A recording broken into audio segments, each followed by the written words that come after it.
Hello there. I'm happy that you are watching. Thank you very much for choosing Mtembei TV as we start out our discussion tonight. Today, I want us to have a candid discussion.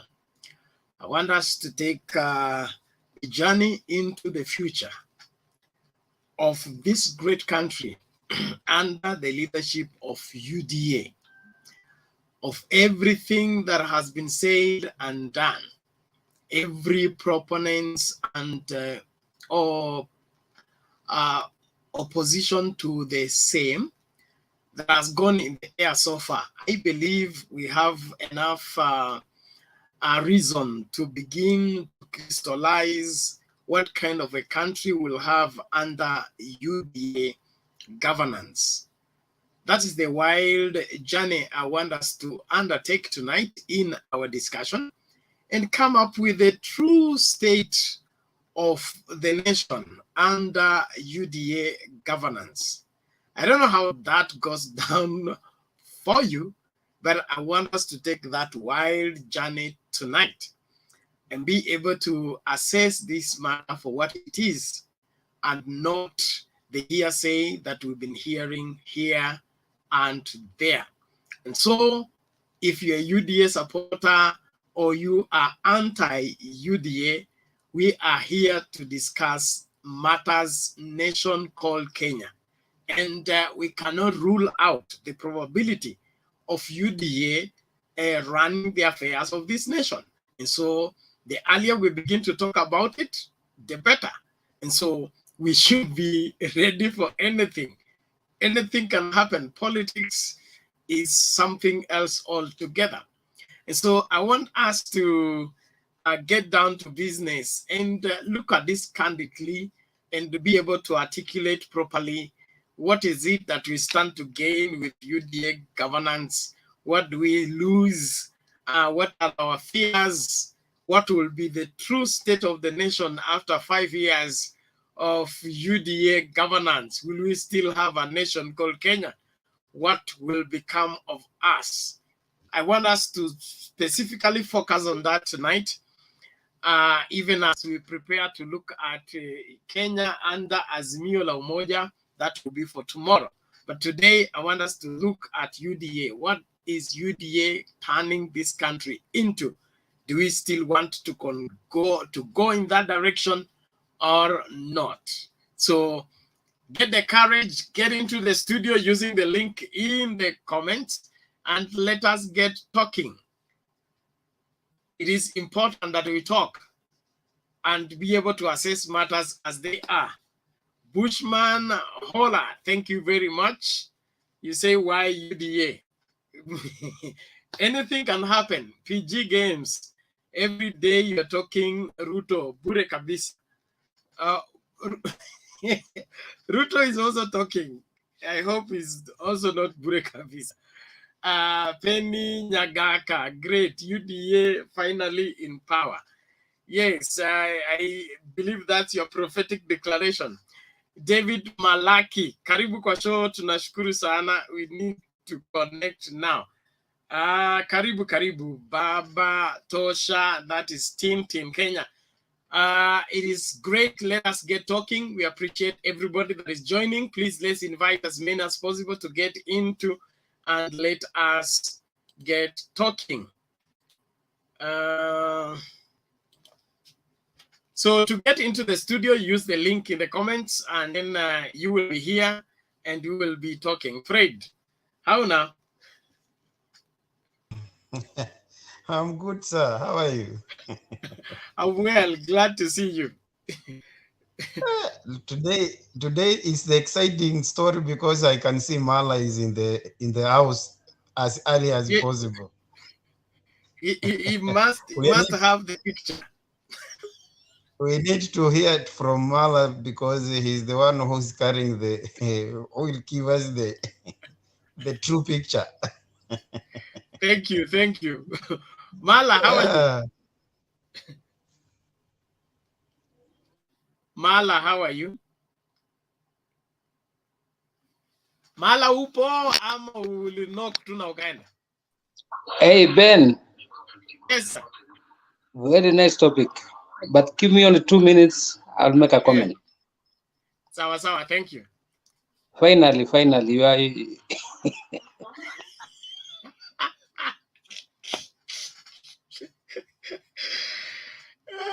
God have mercy on me.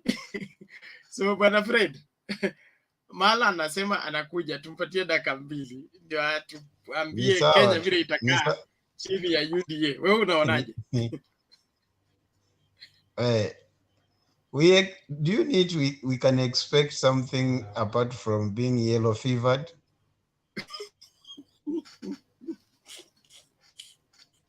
Do you know? Yes. Okay, we cannot dispute the fact that everything is the way things are being run.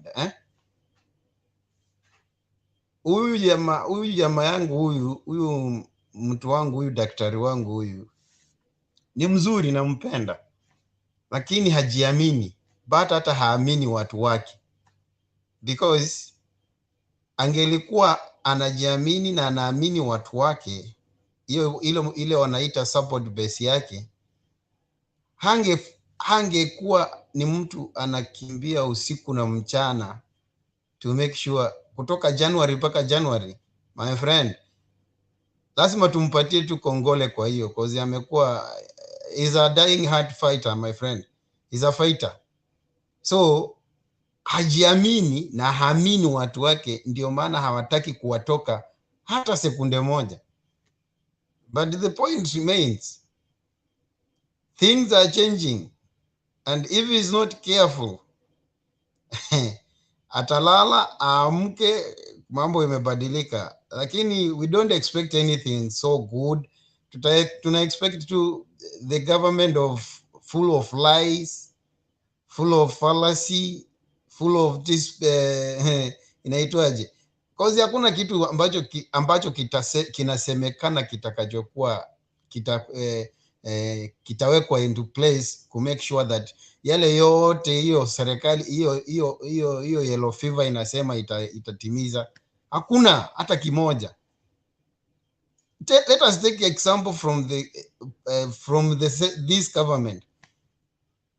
Wewe unataka kuniambia with your wisdom, with your knowledge of understanding, tuseme tu ukweli na tusidanganyane, if at all so far nothing, all promises. Kwani ni serikali ni mtu mwingine tofauti ama ni yule tu? Si ni yule tu. So wewe unataka kuniambia kwamba hayo mengine yote yenye waliahidi, hata moja peke yake hakuna yenye imekuwa through. Alafu unaniambia sasa hizi promises zote unataka kuniambia when they take the government hakuna kitu itafanyika. Hakuna hata mngojee tu Kenya iuzwe, kila mtu apewe share yake kitu yake, alafu mjipange. Good, hakuna. That is the only thing I can say. The only good thing they can do is to sell Kenya and give everybody his share. Let us wait and see other people what they'll say. Hakuna. Take it to the bank or take it to the farm so that it can grow. You can live to harvest one day because it will germinate. This one, kwa vyovyote vile ikiingia, kama itaingia, my friend, expect Kenya kuuzwa.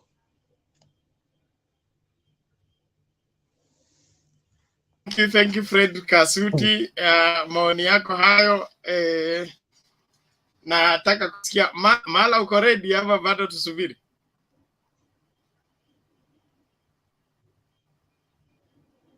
Okay, naomba tuende kwa Derek. Derek Okomo. Yes, Bernard, habari yako? Fiti, namna gani leo? Namna poa, labda ya huko ng'ambo. Huko tuko fiti. Tunashukuru Mungu. Naona discussion is good and things are normal. The the topic of today, I can see in my screen. It is a good topic, but at least it is challenging. You know, it's a complex topic, by the way, to study. You know, it is like we want to discuss the entire nation, the entire Kenya, everything that is happening, politics, development. So it is a wide topic that indeed it needs a lot of seriousness and a lot of attention to note. So I don't know in which side can I start from. Can I start in politics, because currently it is a political crisis. Mr. Derek, UDA governance, of course, will be political, and we are just looking at a true assessment. If UDA takes the government, what kind of Kenya will we have? What will we gain? What will we lose? What will be the true state of the nation called Kenya under UDA? Let's say 5 years of UDA governance.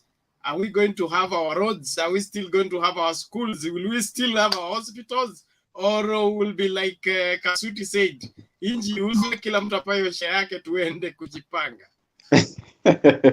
Okay, thank you so, Mr. Bernard. Now I know where to start from. Now, the UDA government, just to say in real sense, now currently we had got over 1,000 graduates, and one of the core activities that the UDA they normally talked about is bottom up and wheelbarrow. So to begin, by these 1,000 people who have graduated, do you expect them to pull wheelbarrow, to push wheelbarrow? That one is another sense that, you know, it means you are going to have a decline instead of an increase. Because you can't educate your child, then later on, you give a wheelbarrow to a child who is a graduate.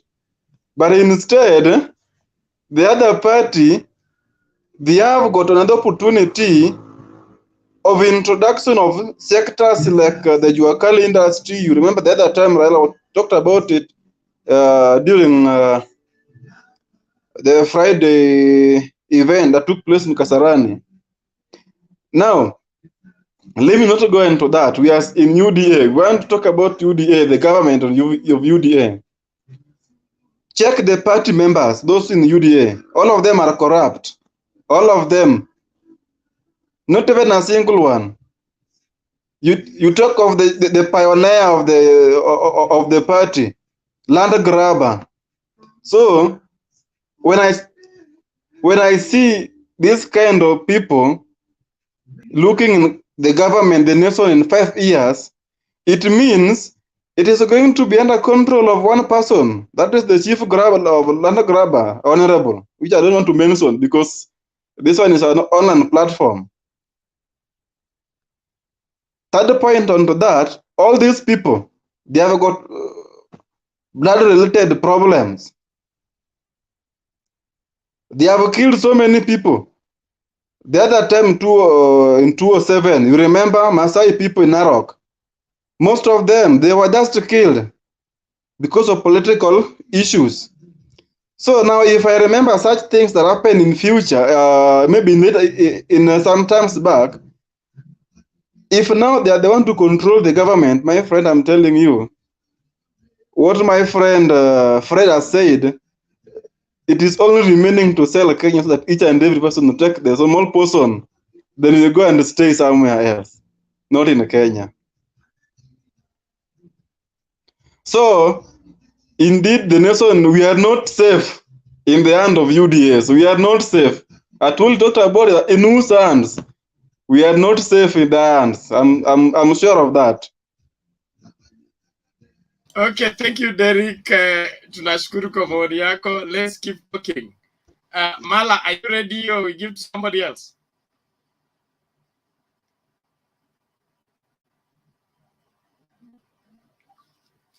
Okay, Mala seems not to be there.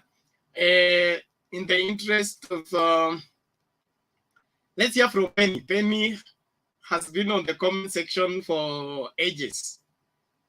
Now that you found your way here, please unmute and let's talk. Kenya under UDA governance. What do we stand to gain? What do we risk to lose? What will be the state of the nation under UDA governance? Penny, unmute and speak.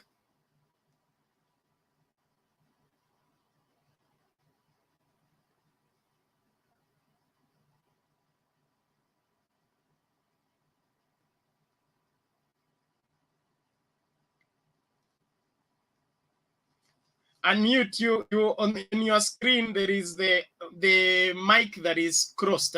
You click on it once, you'll be able to unmute.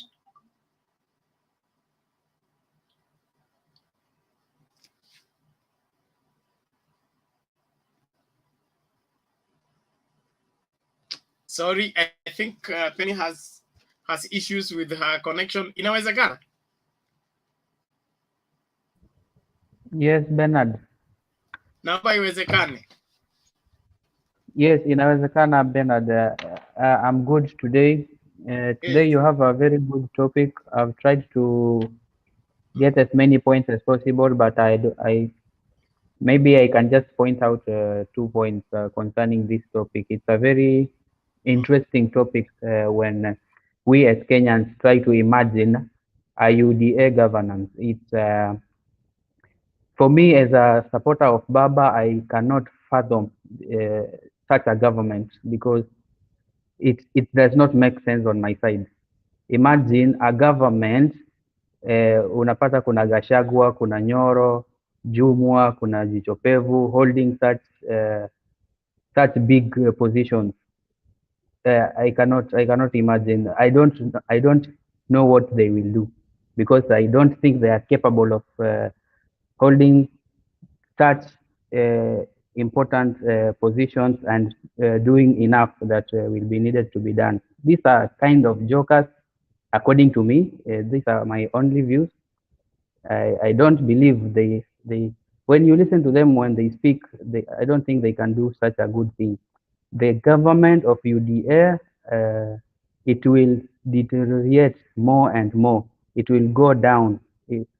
This government, Uhuruto government, I believe it has gone down like 2 times, and the UDA government, it will go down like 100 times. That's what I believe personally, because you know the note, the Kenyan note, the Kenyan shillings was changed for because of a very good reason. I don't need to mention it, and you can see that guy, he still has that money, you know, and these things must be said. That guy has that money, and you wonder, where is he getting this money that he's giving out all over?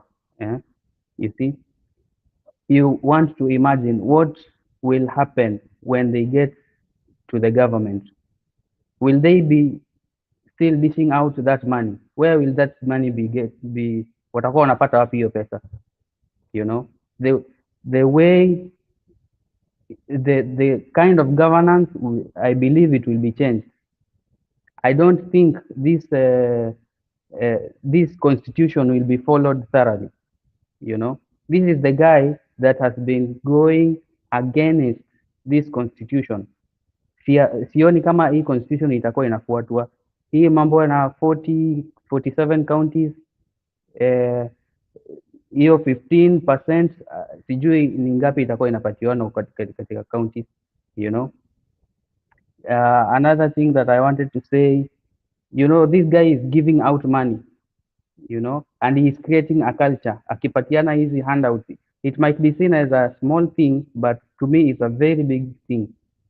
So akiwa in government, youth will not, and we have a lot of graduates. We have a lot of graduates in Kenya.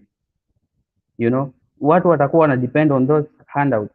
It will be a betting nation. It will be just, yani tunangoja tu hizo pesa tupatiwe, and we don't have skill. You know, we go to universities, but you need to have skills also. In a Raila government, we believe kutakuwa na factories zinatengenezwa, watu wanaenda wanapata huko skills so that they can know what to do with their lives. But sasa hapa pesa tunapatiwa kwa mkono, because that is what he is promising us. Tunapatiwa pesa kwa mkono, itakuwa you just eat and na unangoja unaandika utafanya biashara gani? Biashara yenye tunajua ni betting, truth be told, you know. So with those few points or one point, I don't want to imagine a UDA government, because tutaenda chini na chini zaidi. Thank you, Mr. Bernard. Okay, thank you, inawezekana. We appreciate your input. Let's keep talking, and I appreciate all that are on the comment section. Please, let's give civility and engage. Kuna jamaa hapa amesema tuache makasiriko. That is it. Tuache makasiriko. Let us all share what we think. You're free to imagine. Nobody is taxing you anything for imagining. So we need to take this wild journey into the future and look critically. How will UDA perform? What will we stand to gain? If there is nothing, then we'll have an informed people when they are going to the ballot. But if we leave it at the euphoria level, where the politicians are the one determining the validity of what they are saying, we run a risk of letting ignorance lead the way. And so it is important that we allow ourselves to imagine and be able to respond to those imaginations the right way. So welcome everybody. Let us get talking. We'll go to Barack Odongo.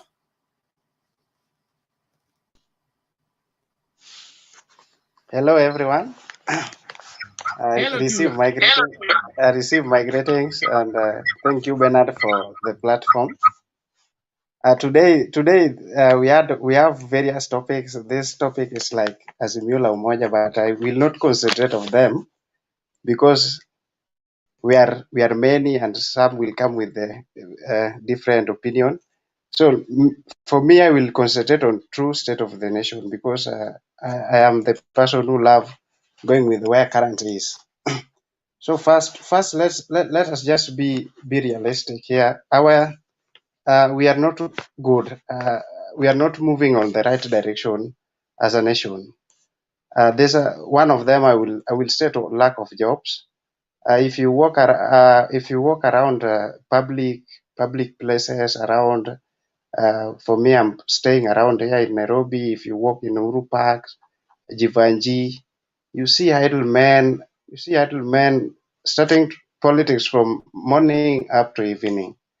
So, who will address these things? In policies, we are talking about UDA, the bottom up, because I'm not even understanding what's this bottom thing. How will they do it? Because if I understand it in a logical, in a professional way, then I can support this. But because if you just throw something like bottom up, because they are throwing like a child with all together, but if they can interrogate and just tell us pieces what in this bottom up, because when we get into this thing inside the bottom up, then we can just start reasoning. But because if you have some people like Ndini Nyoro, Kaome, who can just tell you bottom up, then you are lost. Then the second thing is our health condition. I think I've gone through public hospital, many of them, and for sure we need to do something. We need to improve our health. It's really bad when you hear that some people cannot stay in the hospital even 3 months, even as the bill rises, because they can't afford the needed amount. So if we can all acquire health the NHF, it will be good for us. And who are even talking about these things? We have never, because this thing of bottom up, Let me continue. Then we have education. As now you see, we are transforming to CBC, and this is a critical moment for our country. And this is a new, we are acquiring new profession. And this CBC, we have very challenges. But when we come together and share ideas over this matter, because we can't assume our education system. So when we come together with this matter, and even a politician who knows, who will take us, give us policy, who will address the challenges we are facing with this CBC, then I think we are headed into that direction. But if we assume these things and we just say bottom up and just throw words at each other, I think it's not good. For me, I will concentrate in true state of nation. And even here, if you have a job, you can just say that I have a job. You can just through this platform we can not just say politics, but we can just give opportunity to our brothers. If you need a driver, if you need a watchman, if you need someone, yeah, we can just grow other, because we can talk, but but those people are enjoying up there, so as we're suffering. But for sure, what we need is just to put our political in the correct order, and this whole thing will fall into place. Thank you so much. Thank you, Barak. We appreciate your contribution. Please everybody keep your mic mute so that we can communicate without problems. And I want us to remain true to our topic. You're free to imagine and you're free to substantiate your claims, but let's remain within the boundaries. Tonight, we are taking a wild journey into the future with the UDA as the government, the kind of governance they will provide. What will we stand to gain? What will we stand to lose in case UDA becomes the ruling party? So we are not talking about the Huruto, we are not talking about Jubilee, we are looking at that future, those 5 years under UDA, just in case UDA takes power. Are we going to have Kenya as we know it? Are we going to make progress, or will go back to where we used to be?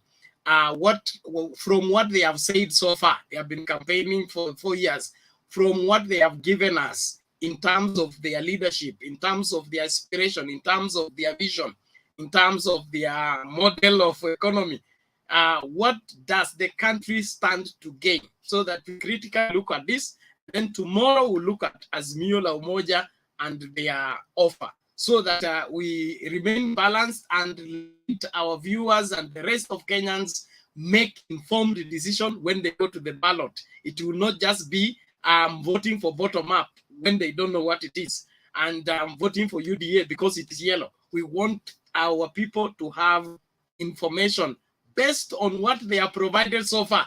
I think we have enough evidence to do a ruling on how UDA will look like if it's left to get into power. So let's work within those boundaries and be able to ensure that we do justice to the topic. Mala, are you there?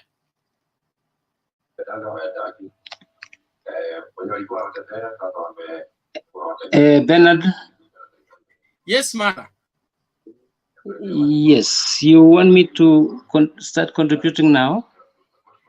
Yes, unless you need more time to paint the picture Can for you us. give me 1 more minute? There's something else I was addressing. UDA is going to turn this country around. Yes, I will tell you definitely, but just give me 1 more minute. There's something I was addressing, personal issue here. Okay, then thank you. Yeah. Sawa sawa, tuende kwa Vincent Ogor. Yes, good evening, everybody. Good evening to you.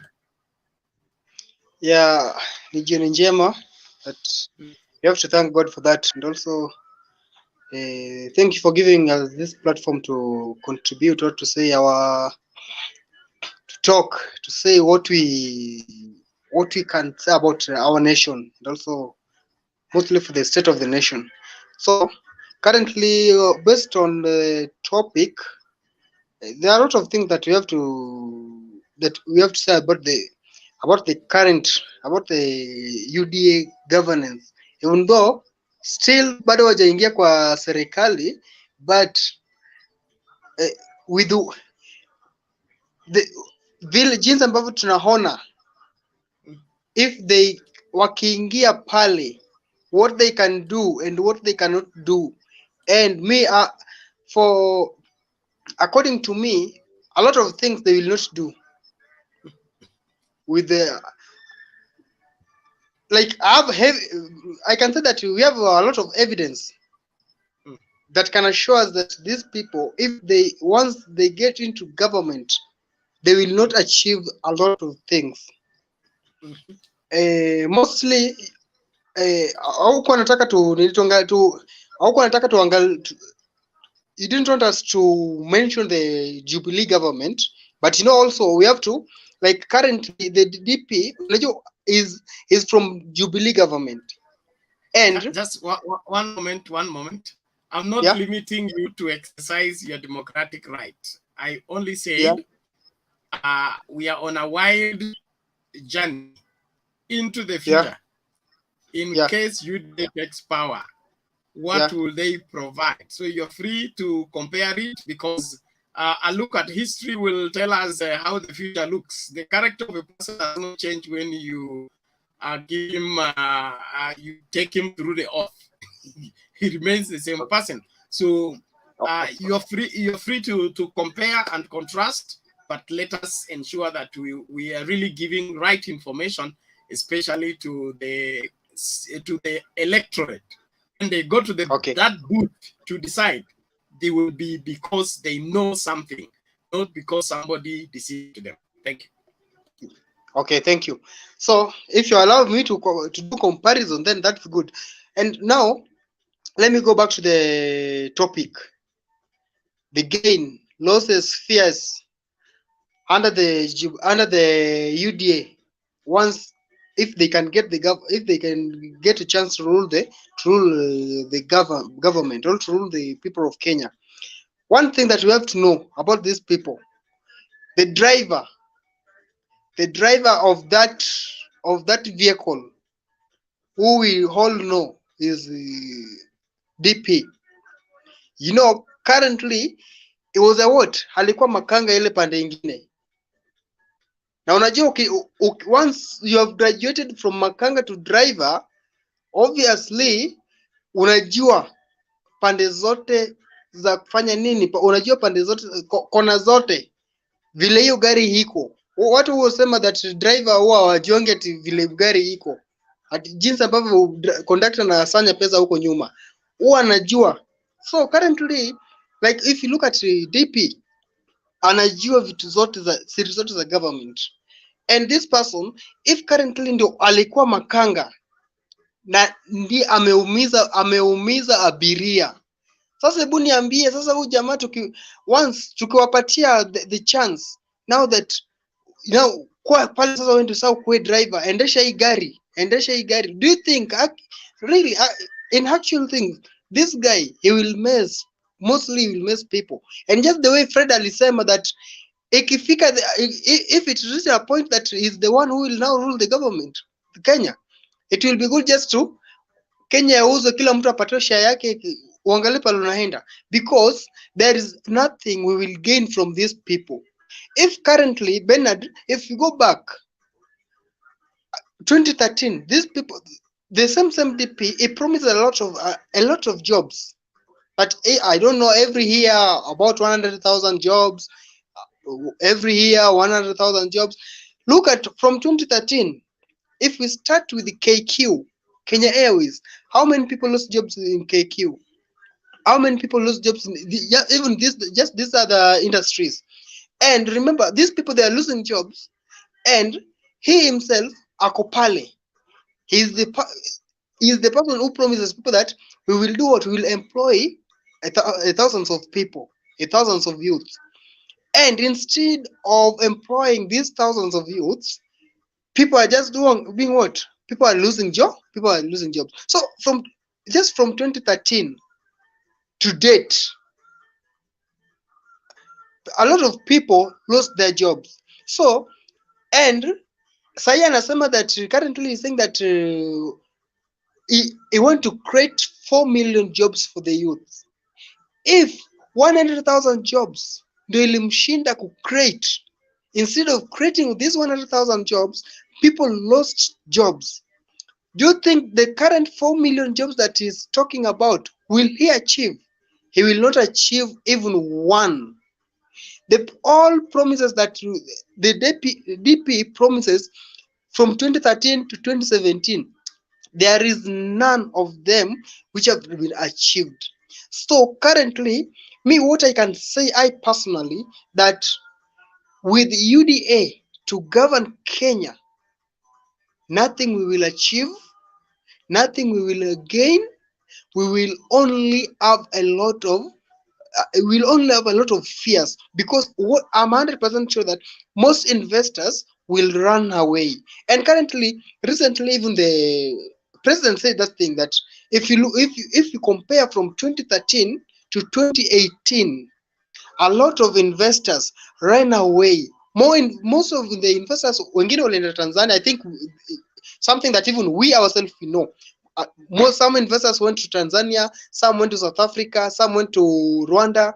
So most investors wameanza kurudi from 2019. Hapo ndo my investors wameanza kurudi, but currently hata wamerudi, but still jobs are, we don't have a lot of jobs. So this person, if the way some people want, some people are trying to convince us that we will be safe in his hand, in DP's hand. Me myself, I will not be safe in his hand, because nothing I will gain from him. Instead of gaining, we will be losing. So let us, what we can do. Conclude, please. Conclude, time bad.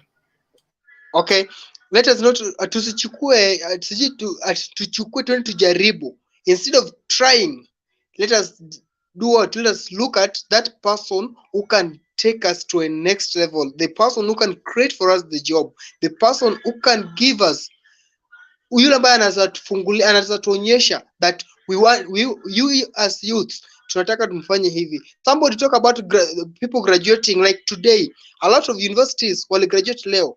There are more than, I can say that about 100,000 youth wametoka sahi shule. And if you see these people, unataka kuniambia mtu ametoka shule then unataka kumpatia wheelbarrow ama mkokoteni, atasukuma hiyo mkokoteni wapi? Hata ukienda Tao, I know I'll say that ukienda Tao, Bernard, 1 minute, ukienda Tao sahi pale Mdhurwa wanatumenga Njogo Road, kesho upite hapo Mdhurwa, utaona kama mkokoteni zimepangwa hapo even siji more than 200.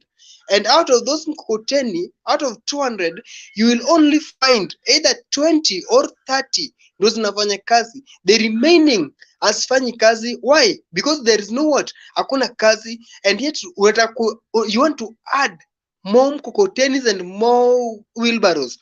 We are not safe in that, in DP's hand. Thank you. Thank you, Vincent. Before I bring in, I think Mr. President, there is one guy here. His name is John Ndirang. He said, "Why can't you mix the participants from two sides to give divergent opinion instead of being one-sided debate? By end of the day, you make yourself happy, but you achieved nothing." Ndirango, the link, we are sharing it in public. It is you who is failing to click on it and come and give your divergent opinion. And while you are writing your comments, it's also a platform like this one. You don't have to voice it out. When you write it, it's also divergent and it's also adding value to the debate. So nobody is vetted to get in the studio. I don't know what all these people are going to say before they voice out what they are saying. Whatever you are asking for is not possible on this kind of platform. A different one, yes, but not this one. So thank you very much. Let's keep talking. Mr. President. Okay, good evening, everyone. Good evening to you. First, I will just ask Mr. Bernard, when you start the debate, as you are the one who is controlling over, Don't be a partisan on one side. Be a neutral. Mr. President, I've just addressed myself on the same discussion. Okay. I'm just trying to put your point in order so that the discussion can get that sweetness. As per now, the whole Mr. President, platform just mute is for a full while. of I want to bring one-sided. you up to speed. This is not school debate. This is not studio debate whereby we have brought guests to address a matter. We are Exactly. here That's what arriving I'm as trying to guests, put it. all of us at the same time. So nobody has a pre-information on what they're going to say. So what you want to turn this platform into, it does not exist. Number one. Number two, Bernard, I was just advising so that I get to my point. I will give you time. Okay? You are entitled to support whoever you want to support. I'm entitled to support whoever I want to support. I will not pretend to be supporting so and so just so that I get you to say something. We are looking for a country that functions on truth, function of validity, not just hearsay. So please, let's keep within the boundaries, do what we are required to do. Thank you. So, Mr. President, take the floor and bring us up to speed. I know for sure, Bernard, understand me, I'm a UDA follower, and I will support UDA to the end. That's why you are very bitter on my side. I didn't mean that. I meant that you should put that the equilibrium whereby each and everyone can participate and the debate to be very vocal. Okay, upon that, let me put that aside. Let me come to my point. As per the topic today, you have swayed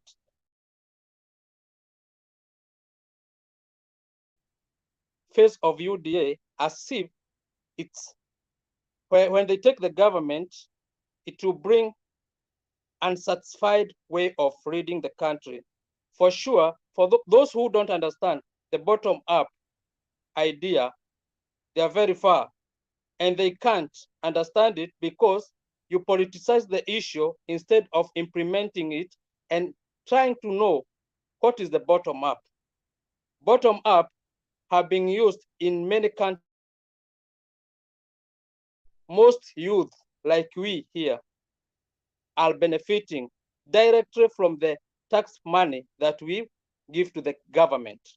For example, if we support the bottom-up idea and the UDA get to the government, each and everyone here in his backyard, in your ward, you can go and just watch out.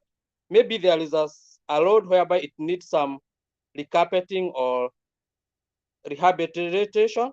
Then you will go direct to your MCA, get that order, and you do that site of rehabilitation. So you will get the money direct to you, direct to you. It's not the way as per now it is, whereby the contracts are being driven from above. That's one way. So the problem with us here, when we are discussing, we politicize this issue by making it like if it can't work. It's working and it can work, but it cannot work in a country whereby you people have never practiced that thing. That's one point. Wait, don't put hand up, just wait. I gave you time so that I can change your mind. So whenever you are discussing, discuss it in a manner that it is positive. From there, we will get to understand what is bottom up. If we go back to the other side of Azimio la Umoja is not a model of growing up and making people to benefit. It's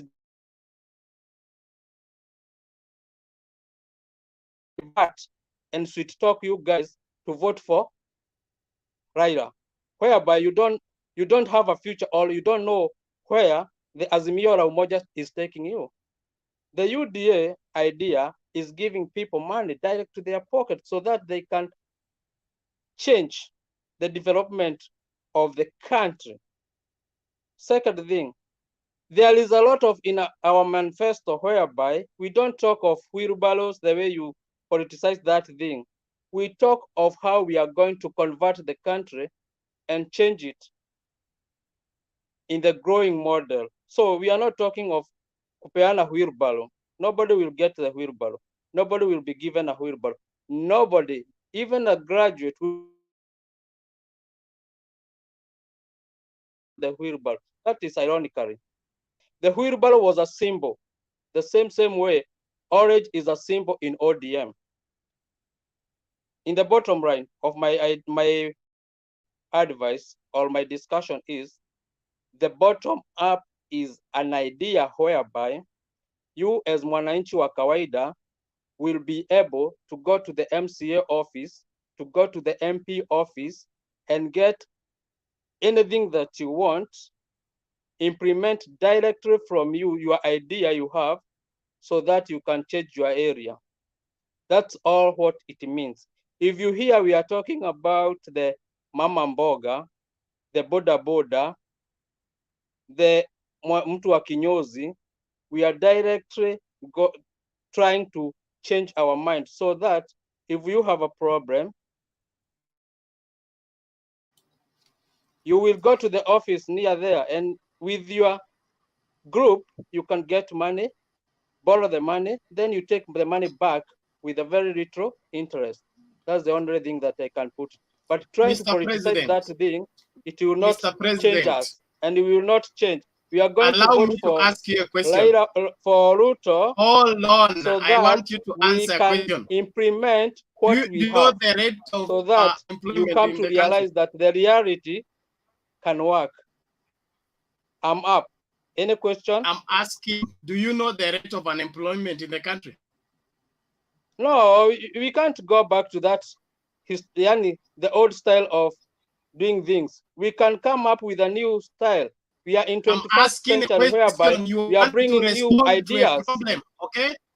New ideas that are not responding to the current problem. They are responding to the current problem because if you ban how many people are unemployed in the country? The idea in the way you are from down in your ward. That's not a question. Now we are trying to implement. You should ask the question in the other way around. Whereby you should you are still asking for mandate from Kenya. Let me answer you. Guys, let me answer you. Let me answer you. I want to answer you that question. Yes. Then give me time so that I can answer you and everybody understand. You can't ask a question, then you don't want me to answer you.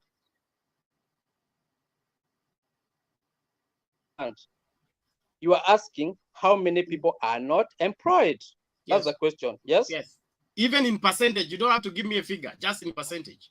Lala, you just wait, I answer it. Now I want to answer you. If we go back to the bottom-up idea, we will get so many people being employed. How? Ask me how we are going to get the employment. We are going to get the employment in this manner. The employment that you think it's not going back to the blue-collar job. You can employ yourself by doing business. You can employ yourself by taking the project of the wards down there in the ward, and you get that tender. When you get that tender, you can employ more than 10 or 5 Mr. people President, or you are 20 not people. Answering so my that question. is creation my question of jobs. Is the number of unemployed people in the country right now. Okay. How many mama? I'm trying to put you back to the small percent so that you understand. Don't put it in the majority way so that you can understand. Another question? Bernard. I want another question, please. Mr. President, I asked you a question you have not answered. According to the current rate of unemployment in the country, okay, how many mama mbogas will be able to assimilate these graduates, in fact, those who graduated today only, into their vibandas and create employment for them to a level whereby our unemployment rate will drop? We'll need how many mama mbogas? Okay, let me answer you that question and never interrupt with me. We are not talking about the mama boga the way you put your mindset.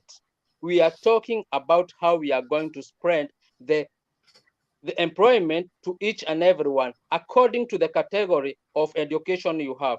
If you are from standard 8, you are going to get your category. If you are from 4 river, you get your category. If you are degree river, you will get your category. So we are not talking about the mama boga, the directory, the way you think.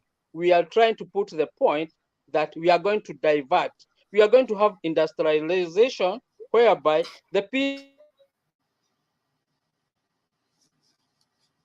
Form 4 river will get their job. The standard 8 rivers will get their job. That's what I'm trying to put it. So don't politicize this thing. It is not politicizing, Mr. President. A graduate you have not given will go me to any the percentage vibanda of and sell anything you are bogus. saying. A And graduate will not go to the vibandas and sell bogus. And the graduate will not go and take mukokoteni. No, we have a very huge manifesto whereby it diversely accommodate each and every person in this country according to his education. That's it. Another question? Now I'm hearing that for the first time from you. Because no, the bottom up has no categories. I'm trying to open the up. Bottom up is a model of can't economy. Politicize that idea And so that you have we already put it now in listen. I'm the one talking. Okay, you spoke. I listened to you. Now I'm responding to what you said. You have told us bottom up is when you see a road in your ward that has potholes, you will go to the MCS office and then he will give you that contract, and then you go and fill the potholes on the road, and the money will be paid to you directly. That is bottom up, according to your version. Now, of all government, including the municipal government of the other old constitution, I don't see that kind of operation being a picture of how a government operates. That's why I'm trying to put it in a manner that I wanted to educate you and the rest, because this is an idea of 21st century, whereby in many countries it has worked, but in Kenya it has not worked because you don't have the idea in you. I'm not talking about only the MCA, I'm talking about the MCA, the governor, the MP's office, whereby directly you can go and get your portion so that you can generate income for you and the surrounding. That's why I'm telling you a bottom-up idea can be implemented and be advantageous to each and everyone. But politicizing that idea will not help. Only that it will put you in a more difficult lifestyle than the way you are at present. Most of the country are working in the bottom-up idea whereby the money is direct to the mwananchi, whereby the direct mwananchi creates a job to 1, 2, 3, 4 people. By the end of the day, the million of people will be working and getting some money direct from your taxpayer money. That's it. Next question. Mr. President, when you work where you work, who gets paid? Is it you or another person? It depends with the mechanism. It depends with the mechanism. How it is getting to you. Yeah. If you work for Coca-Cola, okay, and Coca-Cola pays its workers, are you not paid directly or you are paid through the MCA? The way you are trying to divert that point so that it can create another scenario, it will not work. I'm very categorical. Not a scenario. What you are saying is what does not Bernard, exist let me put anywhere. it Thank into you very much. Excuse me, let me put it into you. A question. Over back to you. Pleasantry. Yes. The present way of governance in Kenya, the only people who get tenders are the girlfriend of the MCA, the boyfriend of the MPs, and whoever who is around, the relatives and whatever. But as per the bottom-up idea, the UDA government, it's a point whereby it's neither you are relative to your MP, it's either you are girlfriend to the MP, it will be direct. So how are you going to deal with the girlfriends? Are you going to shoot them or eliminate them, or what's going to happen? Will go. You know the problem with you, Bernard, you are very straight thinker. You should be broad thinker, whereby if I point a girlfriend, I don't mean the direct boyfriend. Be a philosopher to understand things and be broad so that you can change things. This kind of But attitude is not this man is wasting time, Bwana. This man is wasting for us time. Order, everybody. Order, You see? everybody. spending Thank a you, lot thank of you. spending a lot I of want time another Everybody, question. please. Bernard, Stop getting wild. Okay, thank you. from Frederick. Mimi nimeagizwa na Mr. Ndirangu kwamba watu wafanye nini, wapeane divergent opinion of which they are entitled to, but interrogating what they are saying is my responsibility. And number two, if what you are saying does not exist, I will also inform you that it does not exist, and that is why we want to look at critically on what kind of Kenya will we have with the UDA kind of governance. And Mr. President here has painted for us the kind of government we will have with UDA. So if that is the kind of government you want, no problem. You're free to vote for it. If that's not the kind of government you want, you have a choice to make. That's all. That's why we're here. Thank you very much. I want us to go to James before we go to Patriot. Bernard. Yes, James. How are you? I'm well, thank you very much. This is a very good topic.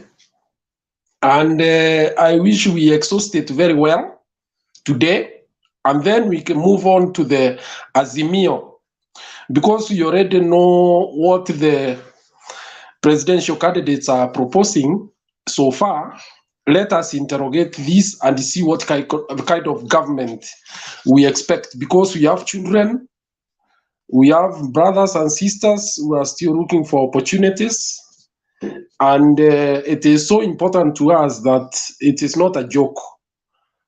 To move to the point, what kind of government are we going to have with UDA, the gains, losses, fears?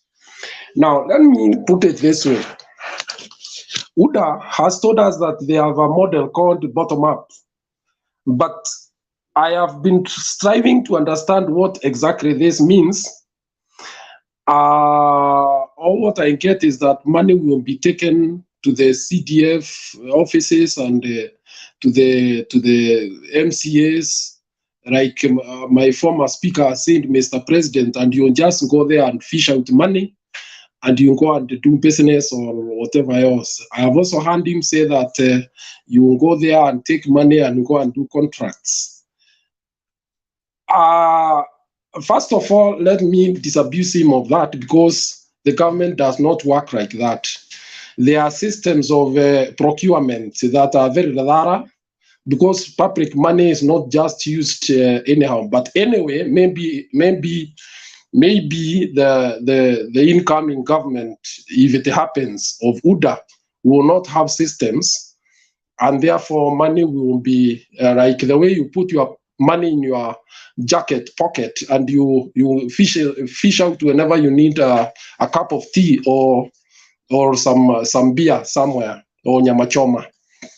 Now, the bottom-up approach is actually what I would call it is a money. It is a money handout process where you excite the youth by making them believe that life is easy, that you just go and fish out money from some place and go to buy a motorbike or give mama mboga to increase the number of sacks of mbogas that they sell in the market, and therefore improve their business. It's a misplaced model, especially when you look at the fact that there are issues to do with inflation, and also the fact that even today somebody has pointed out that the Mukokotenis, you will find so many of them, and with people sleeping for long hours, because they don't have the people to carry goods for. So Bottom up is nothing but a tactic. If I am to tell this forum now, bottom up is specifically a tactic to bring a division between the people who have wealth, particularly in central Kenya, and those who don't have, so as a way of generating a resentment that will result in massive voting as a protest against those who have wealth. And I say this with due respect. It has been used before. You are all aware that there was a group of people who operated in that manner in that region, and they went on the other side of the property people, and started actually disturbing the sectors that were there, because you could not construct your house without consulting some amorphous groups. Neither could you keep a transport business without consulting the same people, and so more on and so forth. So, my brothers, this is a tactic that is being used particularly for central Kenya and nothing else. I say that with a lot of confidence, because I do not see it applying anywhere else. When you talk to the youth of other communities, they do not buy this idea at all. So, but it has resonated with a section of underclass in the Kikuyu Mount Kenya region, particularly those who have not gone to school properly. And those who have gone to school properly think that they have an opportunity now to make money without safeguards of the government, like the one Mr. President is saying, that you just walk in and come out with the money and go and do your business or something like that. Now, if that is the kind of government then we are looking at, a collapse of the economy, and it will be massive, and it will affect the whole superstructure of our economy, not just in our region, but across the country. When you talk about the future, you also look at the character of the leader. Who is this driving this policy? This is a person who has been on television saying that corruption cannot hinder a leader from performing. So it means in the first instance that he does not acknowledge the serious problem that we have of corruption, which is actually a drawback to our development.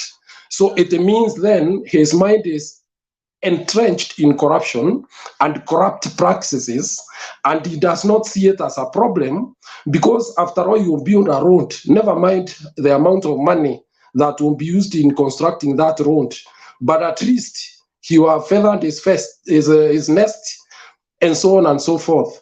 Then the other thing is that if you look at the leader who is coming, you also look at the leaders, the other leaders who are surrounding him, who is going to assist him to deliver.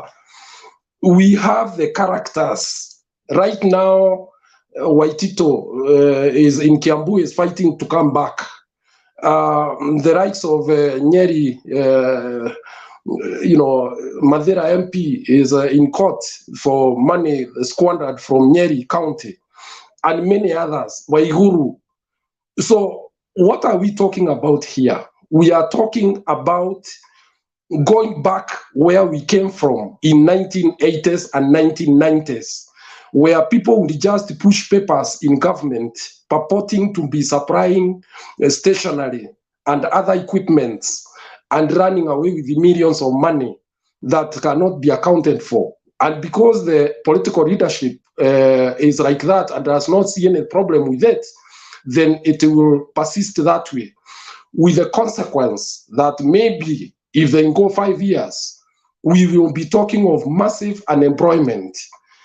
We cannot talk of employment when we are just talking about giving 2,000, 3,000 to mama bogas. That is not employment.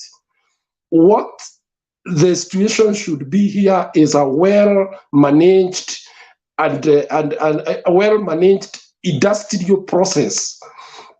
We have an infrastructure that has already been set by this government and the government of Mwai Kibaki. So what we should do from here is what we call industrial takeoff. And that is why I admire the standpoint of Raila Amolo Odinga, that every county will have to identify what it is best advantaged in, so that the government can look for investors and can invest to see whether we spur growth of our agriculture and other sectors. That, like today, the president has just opened one of the ship making institution. This is the kind of investment, this is the kind of direction that a responsible government should be thinking about, not telling us how you are going to be dishing money to Mama Boga and Bonda Bonda, and you are not telling them who they are going to be carrying and who they are going to be selling these bogas to. These women, they stay with those bogas for hands on. Some of them keep those bogas or even for 5 days without being bought or the stock. So I do not know where this concept of the way it is being interpreted by the rights of Mr. President, how it is going to assist really. In fact, it is going to bring more problems on our people, because you are going to create a situation whereby you have an abundance of supply, where there is very little money with people chasing, So today, right now, if you go to those mama bogas, they will tell you one of their greatest problems is that they have stock that is slow moving. So when you say that a problem is money, I do not know what you mean. Our young people are sleeping on top of motorcycles for hours on end, waiting for one customer to pay 50 bob to take them to some destination. Is that the kind of economy how can we transform an economy with that kind of thinking honestly? Let us be serious. Thank you.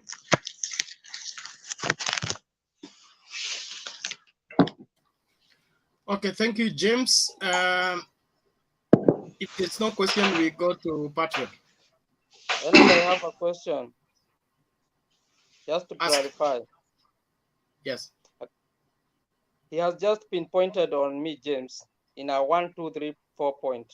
But I want to clarify and ask him one question, just a single question. You ask your question, he has said that at the present time we have, the mama bogas and the boda bodas, they don't have client to do business with. I do agree with him. I do agree with him 100%. But the mechanism that we circulate from down up to everybody, each and everyone will be very busy having the money with them. So the boda boda people will get client, the mama bogas will get the client, because either side of the people have money in them. Presently, the government we have, only those big boys who have the money with them. That's why everybody is crying down here. So if this money is circulated down to everybody, go back to the treasury, then will make each and everyone very busy. Tax money will be collected in a huge amount. Everyone will be busy. So James, that point is very clear. For now, people don't have money in their pocket and there is no business. In the coming young government, people will have money in their pocket, each and everyone, from up downward. So everybody will be busy. Tax money will get back in a huge amount, and our government will grow in another step. Okay, Mr. President, have you heard of a country called Zimbabwe? I hope you are very conversant with the Zimbabwe economic situation. And what I mean here is that, are you hearing me? Yes, I'm hearing you. Yes, I want to make you aware that money is not circulated in the manner in which you are talking. We have situations, we cannot convert our country into a situation where you go pushing notes and notes of money in wheelbarrows to buy a bunch of bananas. What grows the economy is the productive systems. How are we going to increase our productivity at the agricultural level? How are we going to add value to the goods that we produce and then sell to others? Like now, Uganda, Tanzania, and elsewhere. How are we going to expand our ICT sector? How are we going to? It is not giving money, merry-go-round type of economics. My friend cannot even grow the revenue. So stop telling us these cock and bull stories. They will not grow an economy. There is a process. I would recommend that you go and read the basic economics of how the country operates in terms of micro and macro economics. Thank you. Let me educate you slightly, Mr. James, on that. We are not buying this idea from Africa. We are buying this idea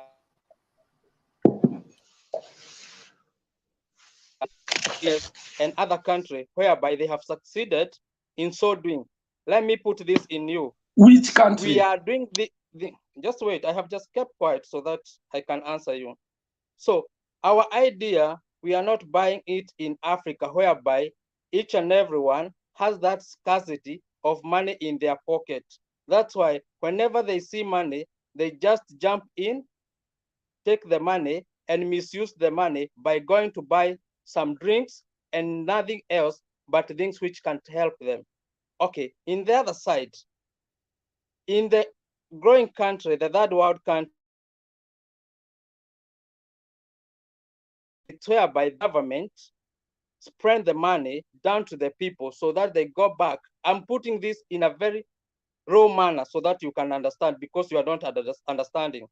Whereby mwananchi wa kawaida is being given money, go back to the shop, buy sugar, salt, and whatever he buy, the taxed money in that commodity that he has bought in a huge manner will go back to the treasury in a double-digit way of profit. Then from there, the money mwananchi again, and mwananchi will buy 1, 2, 3. Then the money go back to the treasury. Fred, you're out of order. To educate you on that. Okay. And I like my case. Can I answer that? Hold on, everybody. Thank you, James. We are out of order. You are all out of order. That's why I want to bring you back to order. Bernard, let me answer that one, please. It is very important. What I meant is this. No, we are out of topic. We are out of topic. No, please. Derek, nitakupeleka hibernation. Kuna quarantine kwa hii studio. So relax. Thank you. Mr. President. Respond in half a minute. Yes, Mr. President. I want to make it very clear to you that you don't grow revenue by pushing money down and collecting part of it again.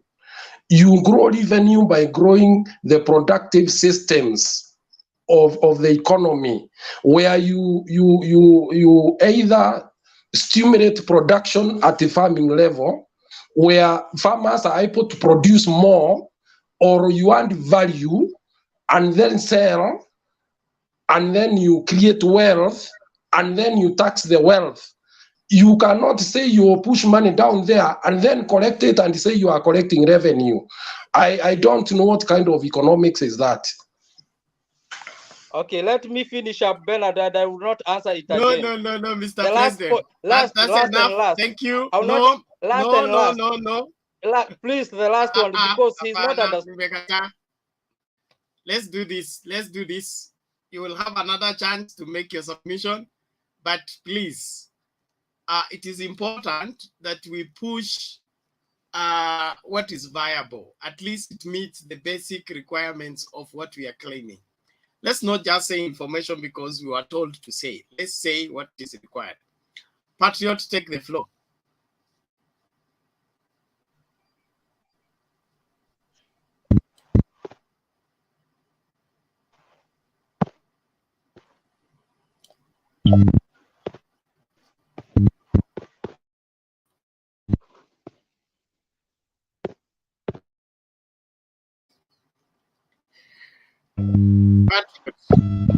Yes, Bernard.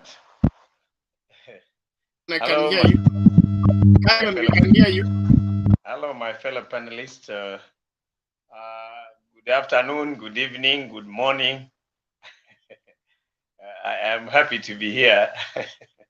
Today, it has been a wonderful session. So I don't know where to begin from, but allow me to offer my unwarranted advice before I get to my main contribution. And if I rattle anybody, you respect it as an opinion because it's my democratic opinion. And I'm not necessarily saying that you change your views. My observation is this. James and Mr. President, the level of education of Mr. President and the level of education of James, you are in two different worlds. That's my observation. And you know, the person who sits outside the stadium can tell who is a good player than those who are playing. Number two, I want to advise my pastor Bernard today, and allow me to do that because you're my brother and you're my friend, just like you can advise me. There is a misnomer here that I will wish we correct because it will continue occurring. With the wisdom God has given you, you should be able to deduce and put our knowledge levels to where we belong when we start contributing on the platform without necessarily pointing it out. You should be able to moderate with such a knowledge. Because James said something. Let me quickly give an example as to why I'm saying that.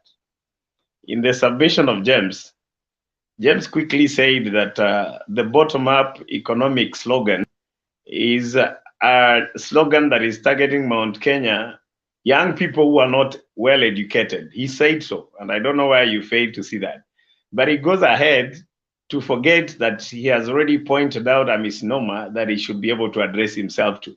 Because one thing that I know that has made us, spend all the time between Bernard, His Excellency the President, and James, it is our level of understanding on the topic that we are dealing with. And I think I am right, but if I'm wrong, time will tell. So I wish that we saw that from the beginning, so that we moderate in a manner that we are able to move without keeping others waiting. Thank you so much. My second thing now, let me dive straight to today's stuff. What I wanted to say is this, Bernard and my fellow panelists. I want to be very honest. When I saw the headline today, I was a bit disappointed, and I'm still disappointed. Out of the way the discussion has gone, it has confirmed my fear. You know, we are Africans. When somebody tells you, for instance, discuss your funeral, and you talk about how long your coffin is going to be, that's an abomination. You don't discuss it in the African context. You don't. And I'm sure, Bernard, you knew this will come, and that's why you kept us here. It is wrong for you to discuss the government that will not be a government, because in science, matter exists in three forms.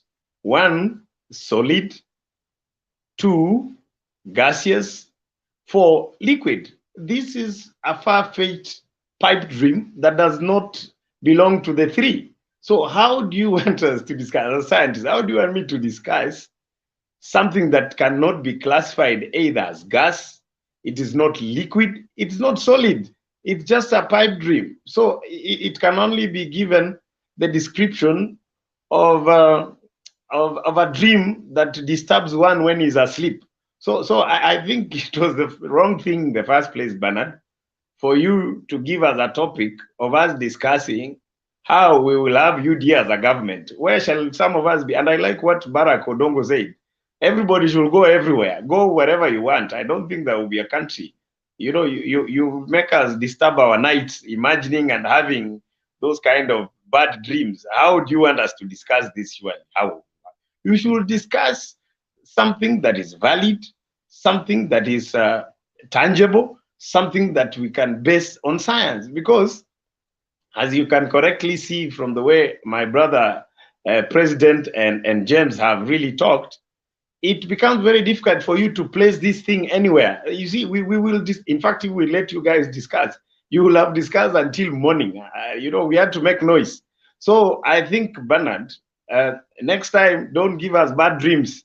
Don't give us topics of bad dreams. Give us topics that relate to our dreams and aspirations. That is the way to go. So the only thing I want to discuss on that, I'm not going to discuss about UDA and that dream. Meanwhile, I'll talk about the state of the nation.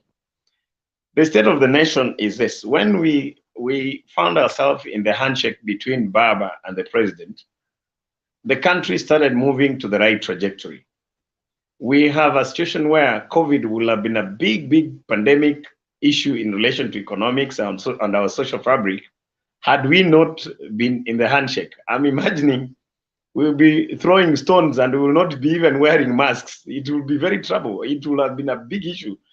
When Mtai Kagwe will be speaking to us, we'll be telling him, pereka hiyo mavitu yako mahali unajua hiyo. You know, can you imagine? This is what will have been today. So the state of the nation today, to me, informs us the value of the handshake, because we are a happy nation today. You know, had we not gone through this handshake, life would be very difficult. There will be no social distance.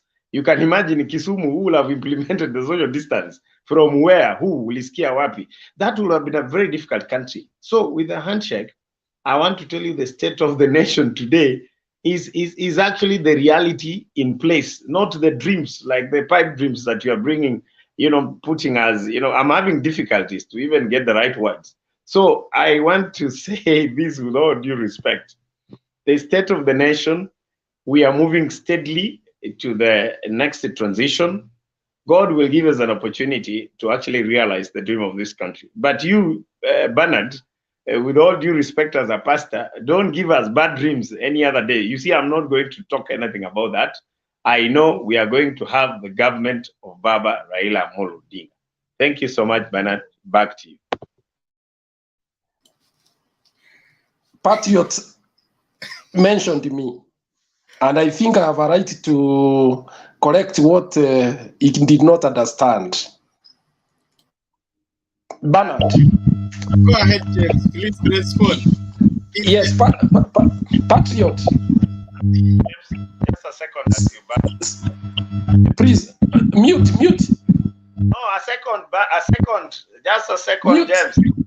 Mute. No. Okay, hold order, everyone. Thank you, James. Mute. There's a lot of noise. Has some clarification. Speak fast, James. There is some noise. I want to speak fast before you continue. Just a second. What I said, James, before you say what you want to say with a lot of respect. Bernard got me. I was a bit economical with my words. What I said is this. You said clearly that the bottom-up economic sloganeering is meant for the few or the majority who didn't go to school well. That's what you said. And now, discussing the same matter in a way that will understand. Continue. Let's see how you'll understand each other. I don't think so. Now, okay. I think, yes. James, you are coming in. Relax. You will do the clarification. Patriot, let's listen out to James, okay? let him do his clarification. Then from there we can carry out a ruling. So, thank you. James, go ahead. I would say that this country has a history, and the history that we have is a history that we can easily see what is happening. I told you we are dealing with a student of Daniel Toroitich Arap Moi, and this student of Moi has borrowed heavily from Moi. He knows there is an underlying resentment, particularly in parts of Kiambu, and parts where land issues were never handled very well. And if you know what happened, the group that became a big headache to Kibaki regime was actually nurtured during that regime as a way of containing the community. Now we have somebody who knows that this is likely to generate a similar, emotional kind of base emotional feelings as a way of harvesting votes. It is disguised as meant to deal with the national politics. But my friends, if you know the truth of the matter, is that this is basically a strategy to deal with Mount Kenya region, especially where there has been underlying feelings. So this is a person who is cleverly using dynasty versus hustlers, then abandoned that, and then moved it to wheelbarrows and the rest, because already even those who hold capital in the region must have warned him. If you look at the pattern of his speech, it can tell you that at one time he must have been warned, because this is how these things started.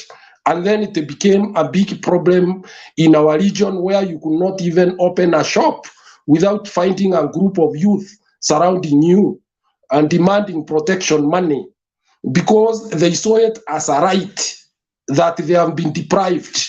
There are families that have unfairly treated them, and therefore they are having no jobs, or their incomes are not adequate because of certain specific families in the region. Anyway, if this is the kind of philosophy that will drive into his government if he takes over, I greatly fear for my region. Thank you. Okay, thank you, James. I believe that is clear enough. And it is good for everybody to look at everything holistically and be able to deduce what is the underlying, because in politics, it's not very much what is said. It is actually what is not said. And so if we want to analyze politics properly, we need to go that behind the curtain and be able to get that is not being said. And if we are able to get it, we'll be on the right track in discerning how the future looks, with what kind of leader and why. Thank you very much. I will not respond to Patriot on the issue of nightmares, but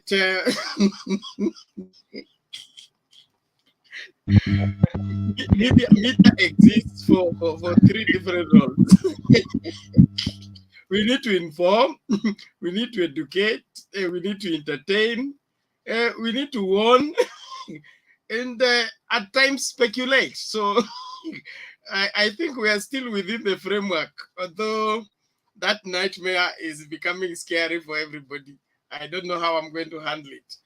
All the same, Omari Odero, come on board, please. Take your 2 to 3 minutes to songe mbele.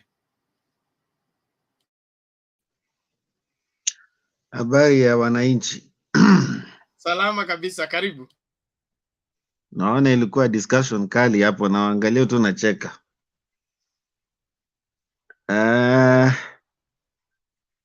Leo kusema ukweli umeleta discussion nyingine dream ile nilikuwa naitafuta sana mulete. Sasa nimepata wakati nzuri sana. Na hiyo kitu nimezungumzia sana tena. Can you imagine vile mnasema ikuje kukua serikali ya UDA inaongozwa na anajiita professor doctor, siku hizi anaitwa doctor, hatutaki kutaja jina, mnamjua huyo doctor. Unajua Wakenya wanachukulia mzaha sana, hasa wa vijana wengine. Sijui kuna wa vijana wamesoma lakini ni kama walipatiwa, sijui walidungwa shindano ya kumsikiza huyu jamaa. Jana nimekaa na katika family yangu, wengine wanatoka Rift Valley, haswa mama ni Mkalenjin, anatoka huko Eldoret. Mama kuna kitu aliniambia, akasema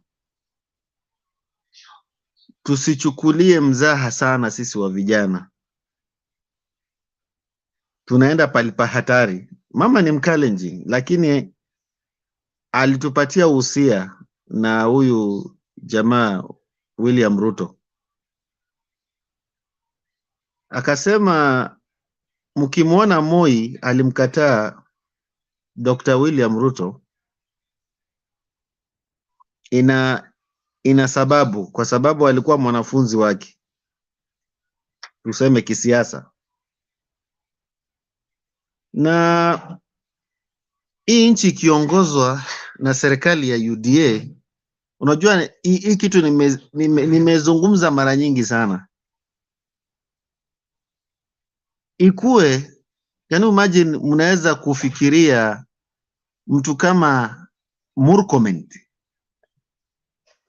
akuwe Minister of Defense, Sudi akuwe Interior. Kuna watu watakuwa na huai hii Kenya. Ukitoka nje unakuwa unajichimbia kaburi na unaingia na unajizika ndani,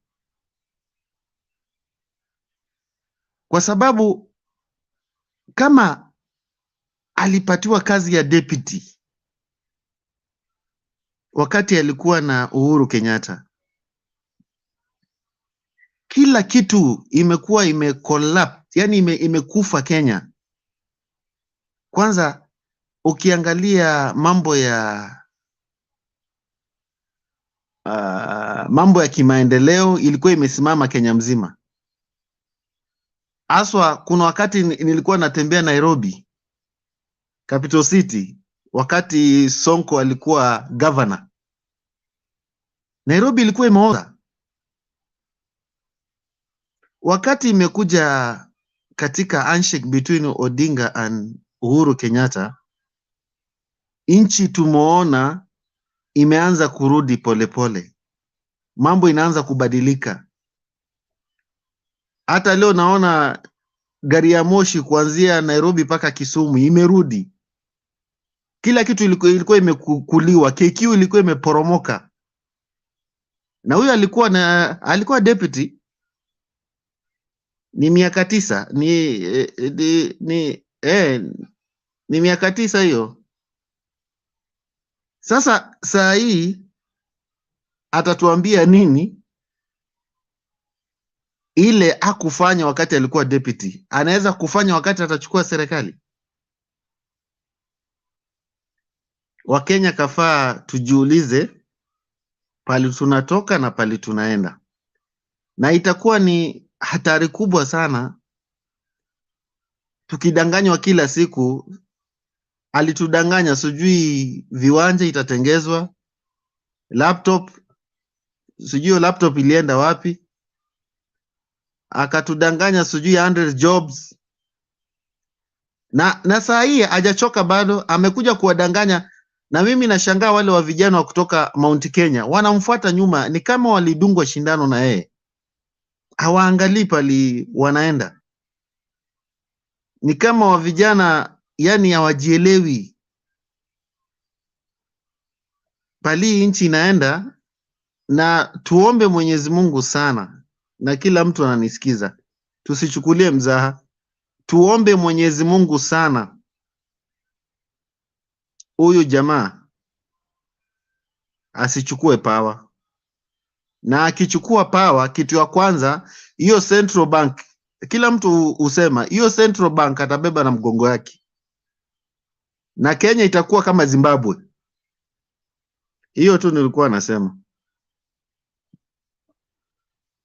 Hayo ni maoni ya Omar Odero. Asante sana kwa kujiunga nasi. Tunaamini kwamba mjadala huu unachangia ajenda ya Kenya na vile Wakenya wanatazamia masuala ya uchaguzi unaokuja, na una ruhusa ya kupinga, una ruhusa ya kupeana njia alternative, lakini lazima hiyo njia iwe katika mipangilio ya katiba yetu na mwongozo ambao unaeleweka. I want to appreciate everybody and their contribution. Let's hear from our community in the next 2 minutes, and then we take another round. Carry on. Yeah, asante sana Mr. Bernard na my fellow panelists. Leo in fact the topic ilinichanganya kidogo, but all in all nitajaribu kwa uwezo ambao Mungu atakuwa amenifunulia. So in fact about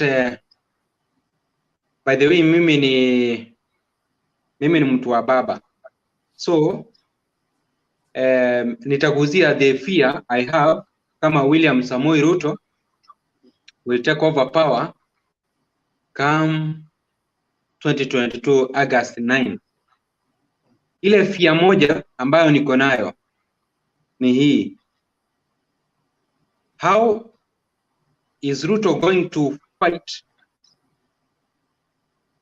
large-scale looting of government resources, whereas he himself, in fact, he is enjoying the fruits of corruption?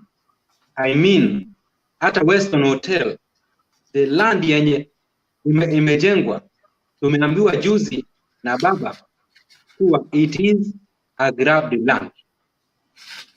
Na sasa in fact umeona economy yetu vile inafanya mbaya, na chanzo kikuu ni mambo ya William Samoei, ni mambo ya corruption.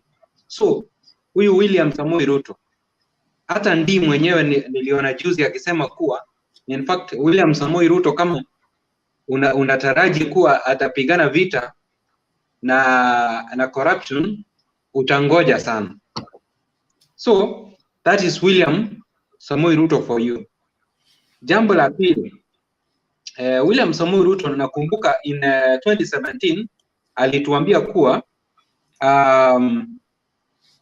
watajaribu from every ward weka ku build an innovation center or hub whereby young people watakuwa wanakuwa trained. Wakikwisha kupata hiyo training, then kutoka hapo wanaanza kutap opportunities ambazo zinapatikana online.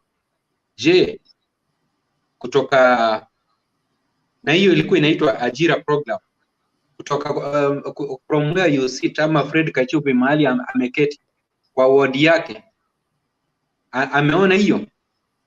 So that is William and his government for you. Alafu jambo lingine la tatu,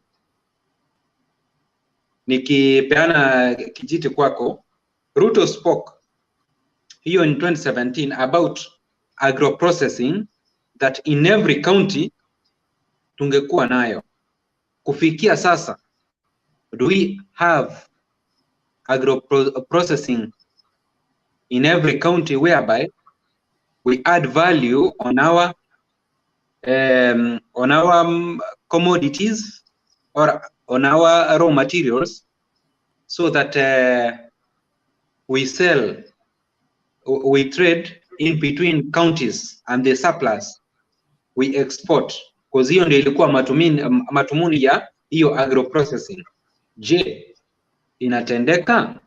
Na juzi hata Justin Muturi alituambia vizuri kuhusu mambo ya IPEC kuwa William Samoei Ruto yeye ndiye anachea the IPEC, na hii IPEC yenye anachea Justin Muturi alituambia kuwa iko na nguvu ya kupeana pesa kwa mama mboga na watu wa boda. Je, William Samoei Ruto ni jambo lipi amefanya kusaidia hawa mama mboga na boda bodas akiwa nao as we speak? Ndio niamini kuwa in 2022 August 9 nikimpatia kura yangu, hakika mimi ambaye si mtu wa boda boda ama si mama mboga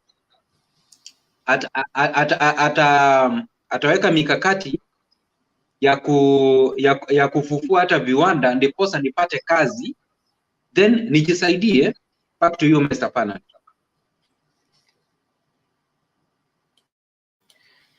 Thank you, community. Let's Kasuti, ulikuwa na swali ama nini? Inaonekana kohoa kwanza alafu tuendelee.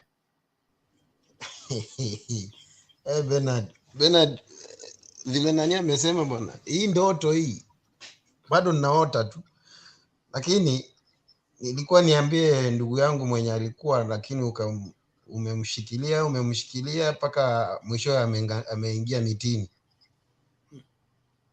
The government that we yani una imagine the way you have told us to imagine, I'm just imagining. Huyo ndugu yangu alikuwa anasema serikali ni ile itakuwa kama ya Ditmas Barasa, unapea mtu contract, patala ya kumulipa unamulipa na mangumi. Sasa for surely, for heaven's sake, that's the kind of government are you expecting to be in place?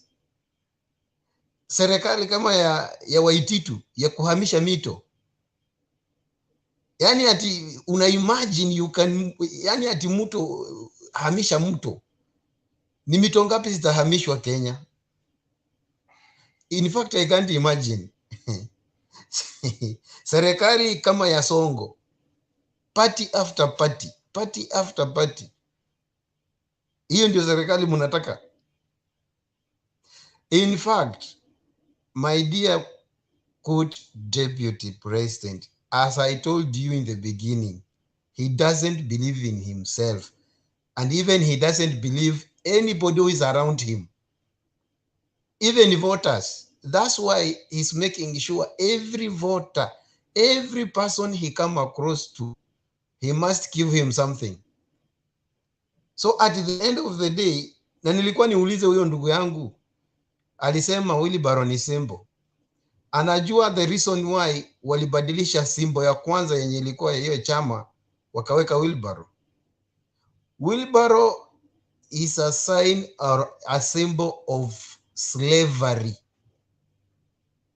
Now that's why at the end of the day, anataka make sure when you are oppressed, you remain oppressed person.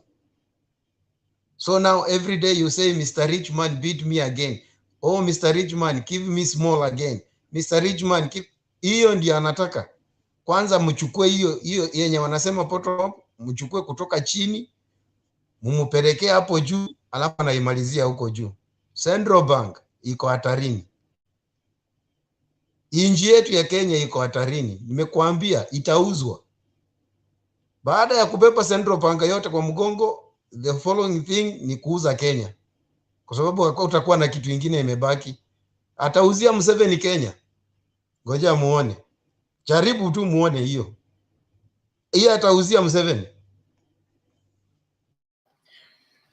Kasuti. Asante, mimi sitauliza swali.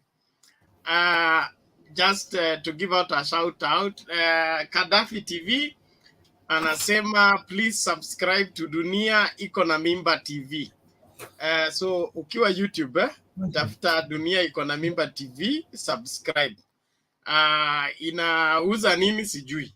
Inasimamia nini sijui, lakini Gaddafi ni mmoja wetu hapa, kwa hivyo and one of the reason why we need to support one another on this channel is, or one way of supporting each other on this channel is to subscribe or comment on other people's channel.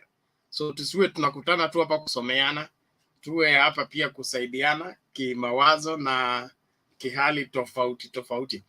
Thank you very much Kasuti. Naomba turudi kwa 254 alafu tuende kwa Mrunga ndio turudi huko juu tena. 254. Unmute alafu useme. Good evening. Good evening to you. It is just but a comment. Now, all these leaders, I have been saying, I have told you around twice, Bernard, that all these leaders, they are all of them are our own leaders. I think either one or another one have been supporting one, either of them. So when we say Ruto will not be president, and if we imagine also if he becomes president, where will we go? Will we go to another country, or we will still remain in Kenya? So let us just embrace. Kama mtu aseme ni mbaya, just keep it for yourself. Let us not just keep throwing names to our leaders. They are all of them are our leaders. Na kuna either all of them kuna positive, kuna mwenye ako na positivity, another one ako na kama ako na negative, kuna mwenye atakosa negativity.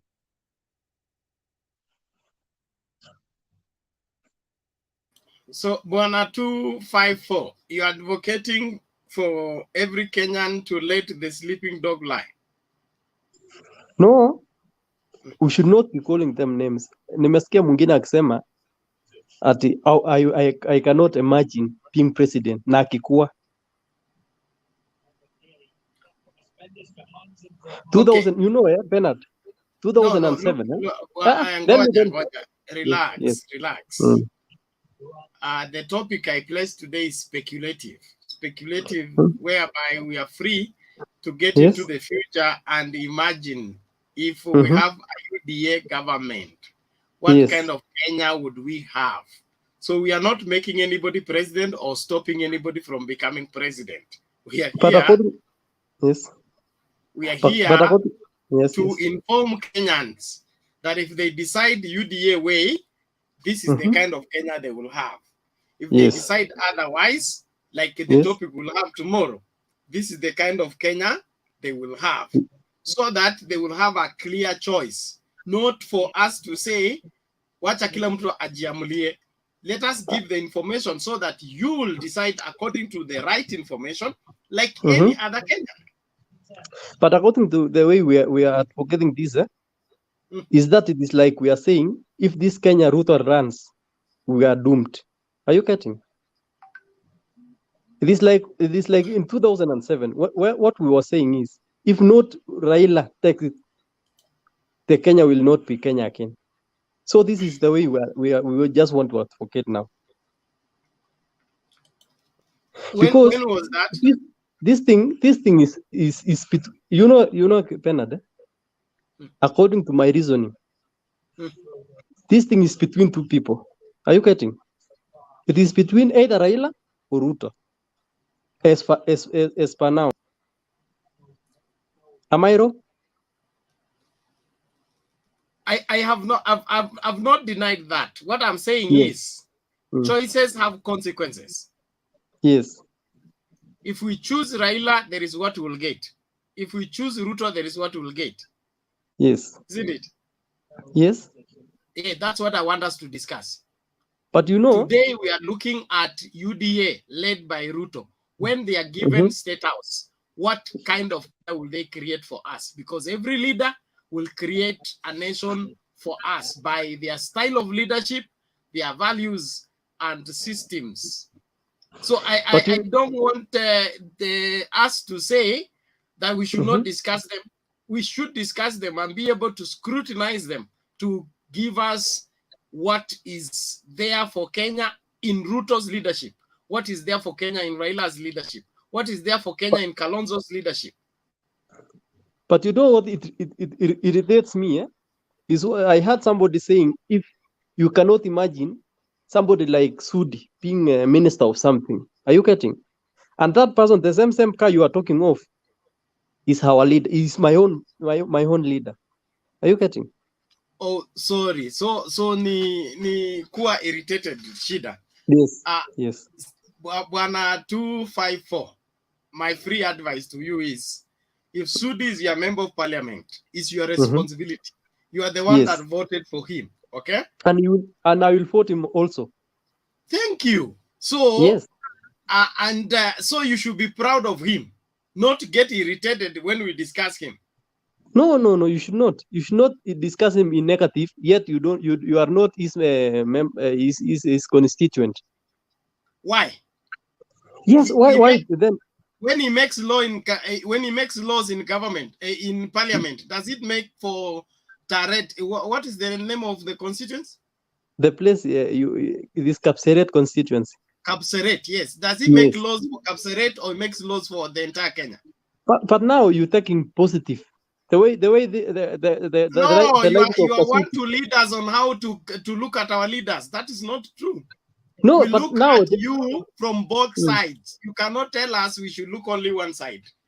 No, but the way you are saying, you cannot imagine somebody leading like, it is like you are putting negatives on that person, negativity on that person. So it is like it is. We don't have anything against Sudi. We are only criticizing our leaders, scrutinizing, not even criticizing, scrutinizing them. Okay? As we speak right now, even Sudi's education performance or education papers are in question. He's in court to defend it. Unaelewa? Very good. So very good. When that is the case, and then you make him Minister for Interior, what do you expect? Education will be scrapped off. But now, Bernard, let me just tell you something for free also. Unajua, now leadership, we don't see leadership in theoretically, we see it practically. Are you getting? There is somebody who is learned, PhD holder, but he has done nothing in his constituent. Am I wrong? Sasa huyo mtu atakuwa anasaidia nini wananchi? So leadership to you is doing things in the constituency. Yes. That is the meaning of leadership. If we formulate policies that enhance the country's development, is that not leadership? It is also leadership. And so why are we taking one leadership over the other? You know, Bernard, Well, ngoja. Unajua CDF iko Kapseret, sio? Kabisa. Na kila mtu anapata. Ngoja, relax. Hiyo CDF, okay? Yes. Hiyo pesa ya CDF ilikuwa hapa time ya Moi. Haikuwa time ya Moi. Ilikuwa time ya Moi wapi? Pesa ilikuwa CDF time ya Moi haikuwa. Ngoja. Pesa ilikuwa lakini CDF policy haikuwa. Haikuwa. Okay? Yes. So wabunge wakaenda bungeni wakatengeneza CDF policy. Ambayo ina authorize Kibaki kupeana pesa kwa kila constituency. Kabisa.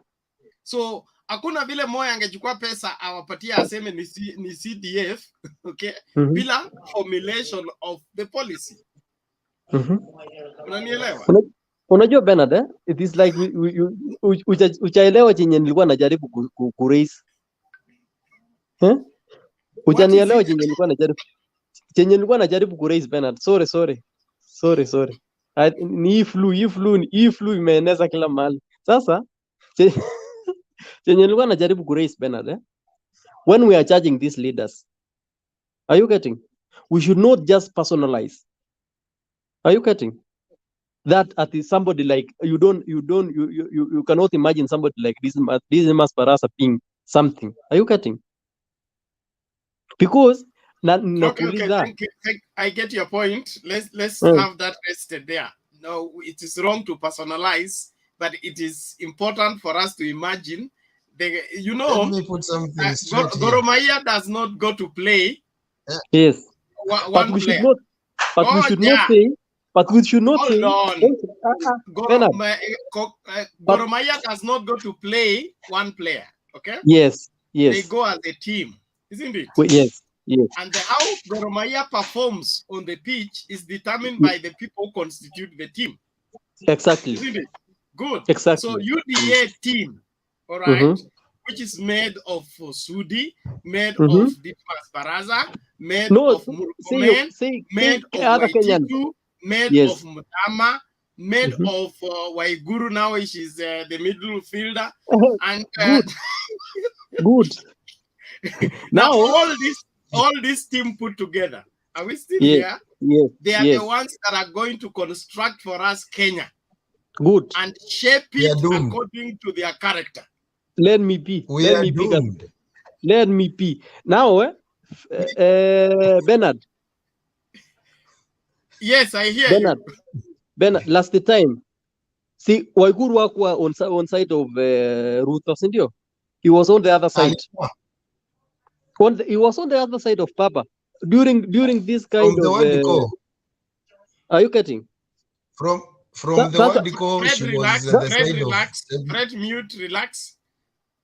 So 254. What is your point?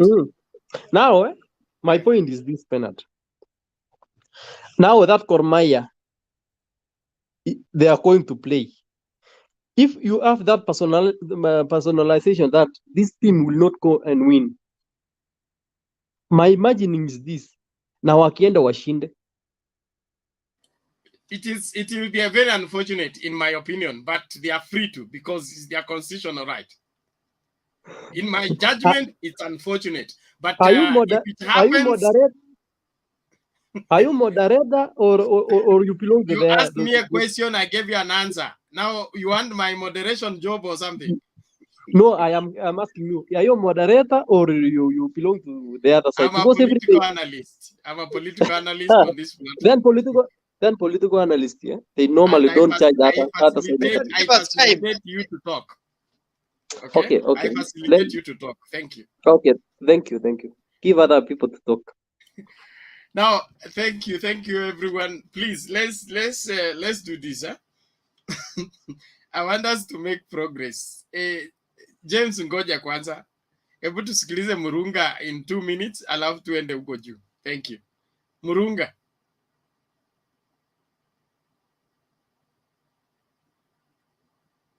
Murunga, unmute and talk and show us your face. Why are you hiding?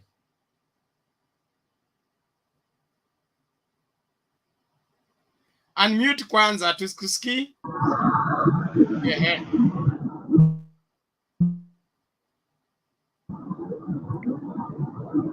Good evening, Ben. Good evening, the rest of the team. Good evening to you. Welcome to the show. Asante sana. Kuna kelele kiasi inatoka huko, ni radio yako ama ni taarifa habari? Kuna kelele. Okay, endelea kwa haraka kwa sababu hiyo kelele isikai sana.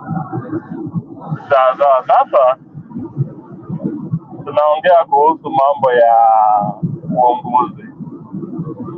And of course, it's good you come up with an issue of talking about the teams that make up a candidate. Today I choose to talk about the two camps. The third one, of course, that is not to be talked about because they are non-starters. When you look at the team that is headed by Raila Odinga, you see a team of individuals, most of them not tainted, and you see a campaign that you see that a team that if you look at it keenly, you are able to establish that is a team that is organized and ready to take up the mantle to run the country. Vile tunasema ni kwamba ukikula sumu utarajie fanya namna gani kuona ile madhara ya sumu. Na hiyo sumu sisi wote tuseme tumeishuhudia. You are what you eat. Same as to you are exactly what I'm saying is even what you eat today is what defines your tomorrow. And the same thing applies to even voting. When you vote for a wrong government, you bring a wrong government to power. Of course, they say politics brings out the worst in the society.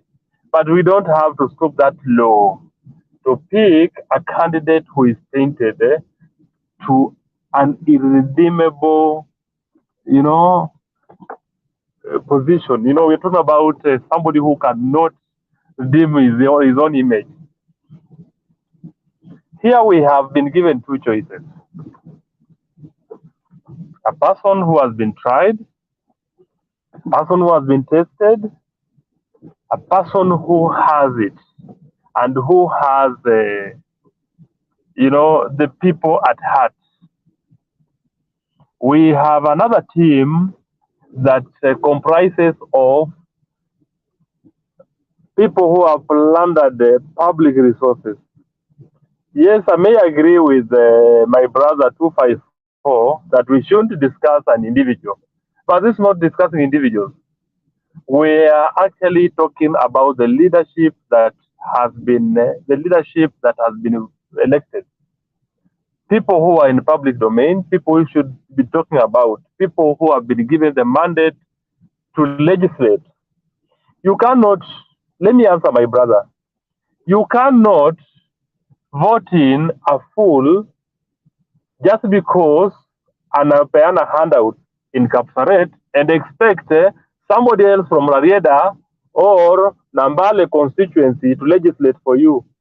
That is hogwash. We cannot discuss about that because if we want a country to develop and a country to move forward, let us talk of how do we get the right leadership.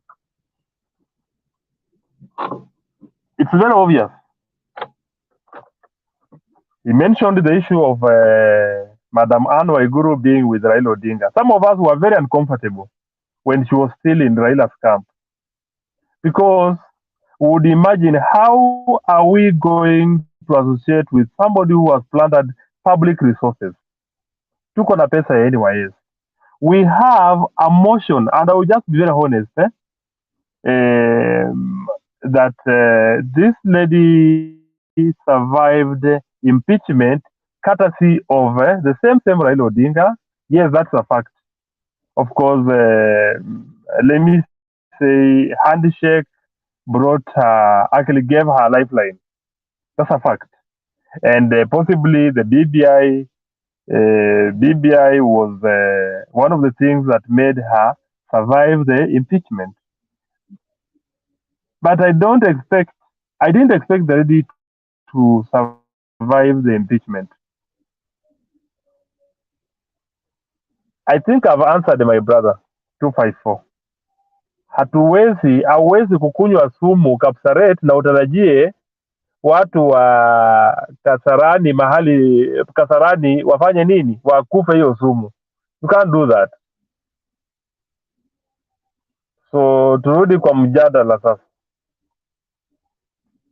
The team that is headed by Baba is a team that we are sure that is going to put the interests of the country at heart. But the other team, the best I am sure that will happen in this country is a disaster. It will be disastrous to have the team headed by William Ruto to run this country. Yes, William Ruto as a candidate. Not now. Not now. Some of you may argue that he's the deputy president, he has done this and that, but the fact of the matter is, William Ruto survived in the hands of Uhuru Kenyatta just because of the re-election. Uhuru thought of if he could actually do away with William Ruto in the first term, he wouldn't have been re-elected. That is a fact. And there is also the issue of, yes, the re-election was at hand, but also there was the issue of now how much was lost during their first term in office. Bernard, you will agree with me that there was we had a number of Eurobond that was floated, Eurobonds that is, and it is said that one of the among the monies that were expected to spur growth was never actually used for development, but went to individual pockets. Yes, I may not be sure of who took the money or who has the money, but the fact of the matter is we cannot trust William Ruto with leadership of a country like Kenya. If we love our country, let us think beyond where we are seated. Let's think beyond our, let's not use emotions. I would say my brother here, 254, is picking up an issue with some of us who are supporting Raila Odinga. We're not supporting Raila Odinga because we actually related to Raila Odinga. No, as one of your leaders said the other day, that it is going to be a nilotic duel. But this nilotic duel has dropped in some of us. Yes, we have a clean nilot and another one that is tainted. So tuko na choices ya watu wawili. If we want to grow the country, if we want to give the country the best, let us not gamble with the leadership. Hii mambo ya wheelbarrow, somebody has said it very clearly. Wheelbarrow is a sign of, I will also agree with him, is a slavery. That is a sign of slavery. Wewe pewa wheelbarrow usukume siku mzima huwezi. Ni kazi nzito sana. Thank you, my brother Kasrut. I think you're the one who pointed out that. But the fact of the matter is, let us not plunder. Let's not bring in people who have plundered that is the resources of our country to give them leadership, alafu mtarajie ya kwamba mtapata kitu kizuri. Election of William Ruto will be disastrous. Let me not wish it doesn't happen. But if it does happen, I don't know where the country will be headed to. Bernard, take over. Mimi naelekea nyumbani. Thank you, Murunga. We appreciate your input. I hope everybody is okay with that. Now, on the comment section, there is this guy called Titus. Titus, if you don't toe your line, you will be kicked out of the channel. You cannot profile any community or any personality. If you have issues please sort them out in the right way possible. Issues of laws should not, or that and that is not right. Watch your language. Thank you. James, ulikuwa umeinua mkono, hebu njoo alafu tuendelee. Yes, I just wanted to clarify something on 254. When you say we don't discuss personalities, it is not possible because leadership is offered by individuals, and therefore, because we have a history where one of the, I think it's your MP, saying he does not come to parliament because that is a place for hindrance. I do not know then why he has to come all the way from Kapsalet. Is it Kapsalet? If he doesn't want to play the role of an MP. However, that is not what has preoccupied me very much. But I would want you to open up your mind. I think, I don't know how long you have come to this channel. I have found some people to be rather to make unfortunate statements in their comments. I came to this channel some time back, and I have not seen anybody discriminated against because he supports this or the other political party or individual. What you do is that when you make your submission or standpoint, you clarify. The only thing I think we don't do here is profile people. That's why you are not hearing us talking of Ruos, Kalenjins, and Merus and Kikuyus. We talk issues as they are, but that does not mean we don't talk issues relating to these communities. What we don't do is make blanket statements, okay? We do not have a situation where you say, hawa watu ni wa kung'oa reli, because those are the kind of statements I see some people making in the comment section. Very unfortunate, because people can also equally say, hawa watu ni wa kuchoma watu. So we avoid those kind of situations. Welcome to the forum. I would wish that you come regularly so that we can engage quite regularly. Yeah. Okay, thank you, James. I believe that is well taken. Can we go to Sam? Sam double M, are you there? Bernard. Yes, sir. How are you? Fine, thank you, sir. Hey. Good evening or good night, gentlemen. Would you give me about 6-7 minutes? 6-7 minutes, and I'll be back. I'm listening, but I'm still. Sawa. Thank you. Okay. Haya basi twende kwa Barak. Ni Barak, okay.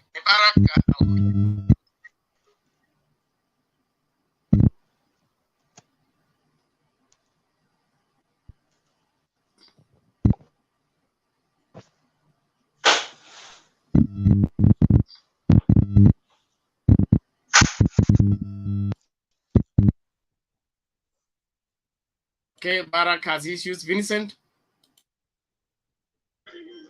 Yeah, it is almost morning now.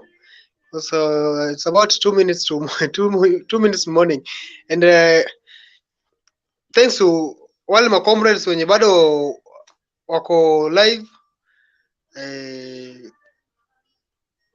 congrats to them. I want to clarify. I had so many questions. I wanted to ask Mr. President a question, but unfortunately he has gone.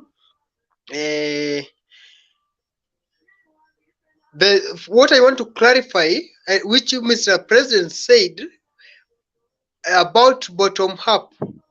And I was listening to what actually he was saying. Even he himself currently, he don't know the meaning of bottom up. That's the first thing that I have to talk about. He don't know the meaning of bottom up. Another thing, he was saying that currently they are using the wheelbarrow as a symbol, the same as maybe ODM is using orange as a symbol. You know, that symbol of wheelbarrow that currently they are using, it is when they have come up with that idea of what of using that of using wheelbarrow as a symbol. For the first time, if you are keen enough and if you can go back and flash back what our DP started with the thing of what of this issue of wheelbarrow and mkokoteni. For the first time, it was issuing alikuwa anapatiana these wheelbarrows at his home in Karen. So you can't tell us that currently DP the wheelbarrow they are using it as a symbol. For the first time alikuwa anapatiana these wheelbarrows, alikuwa anabebwa hata these things. I think hata ukiangalia back to if you go back to the news, ukiangalia the hizi ma clips, you will find DP alikuwa anabebwa hadi kwa wheelbarrow akipelekwa asiji they are enjoying watu wameenda kuchukua wheelbarrow and mkokoteni.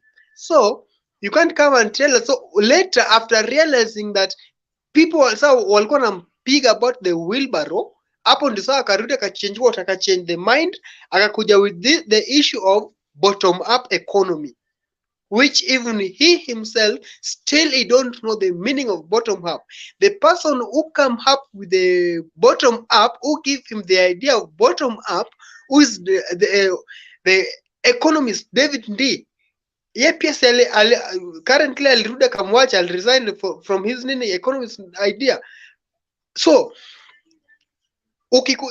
ukija hapa unataka kutoa ujumbe unataka kupatia Wakenya ama unachangia, first you have to flash back, uangalie huyu jamaa alikuja na hii kitu haje, na wewe wakati unataka kutuambia that now me I'm supporting DP because of this and this, at least you will go tenders and whatever. I support James.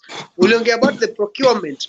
There is no way you can go. Unaweza niambia you just go to the MCA, umana barabara iko na portal, you go to the MCA, unaenda kumwambia nataka this tender.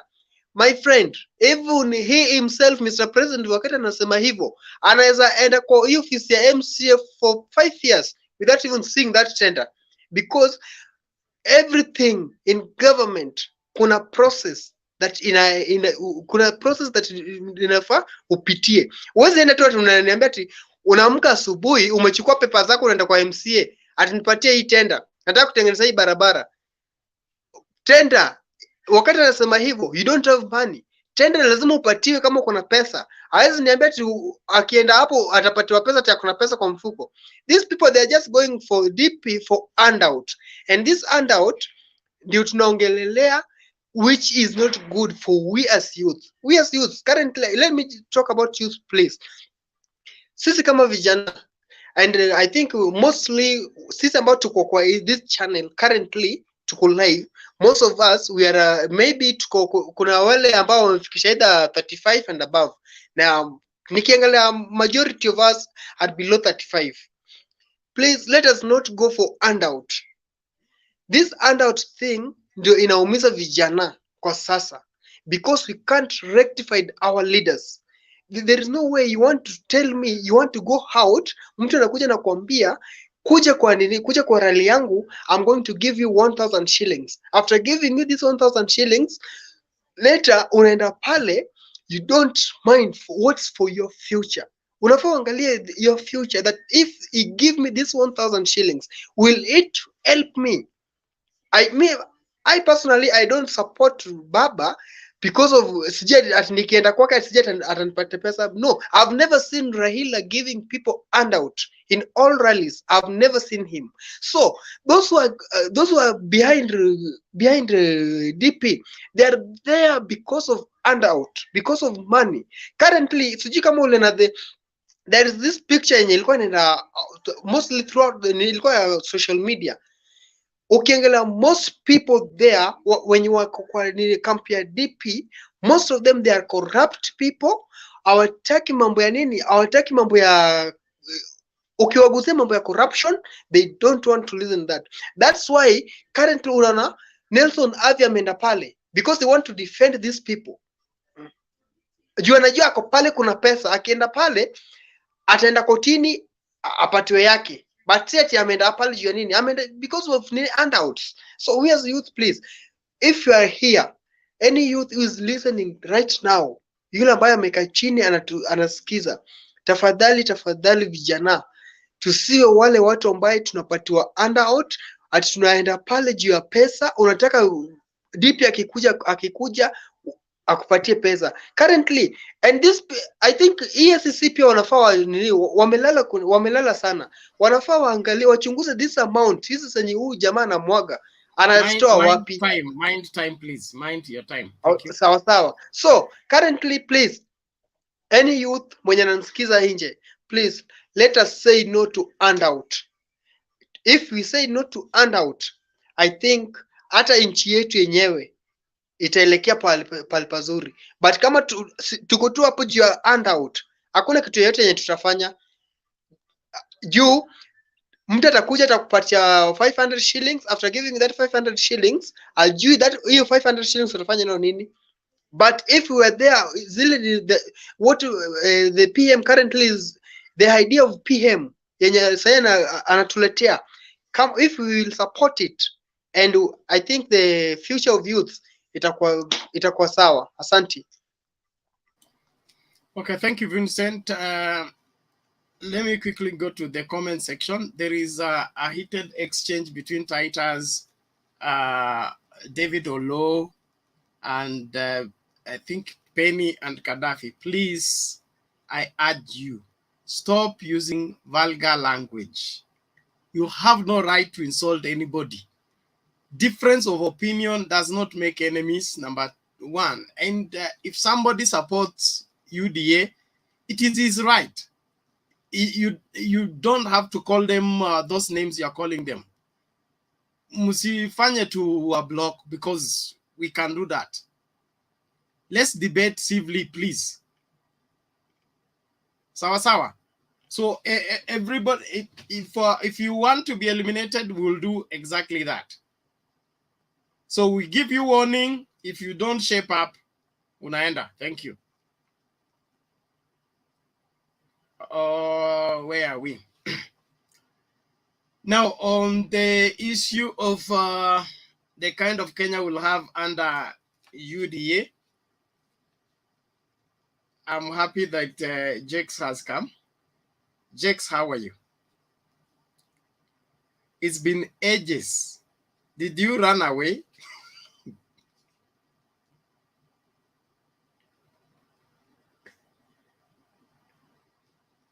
I can't hear you. What happened to your mic?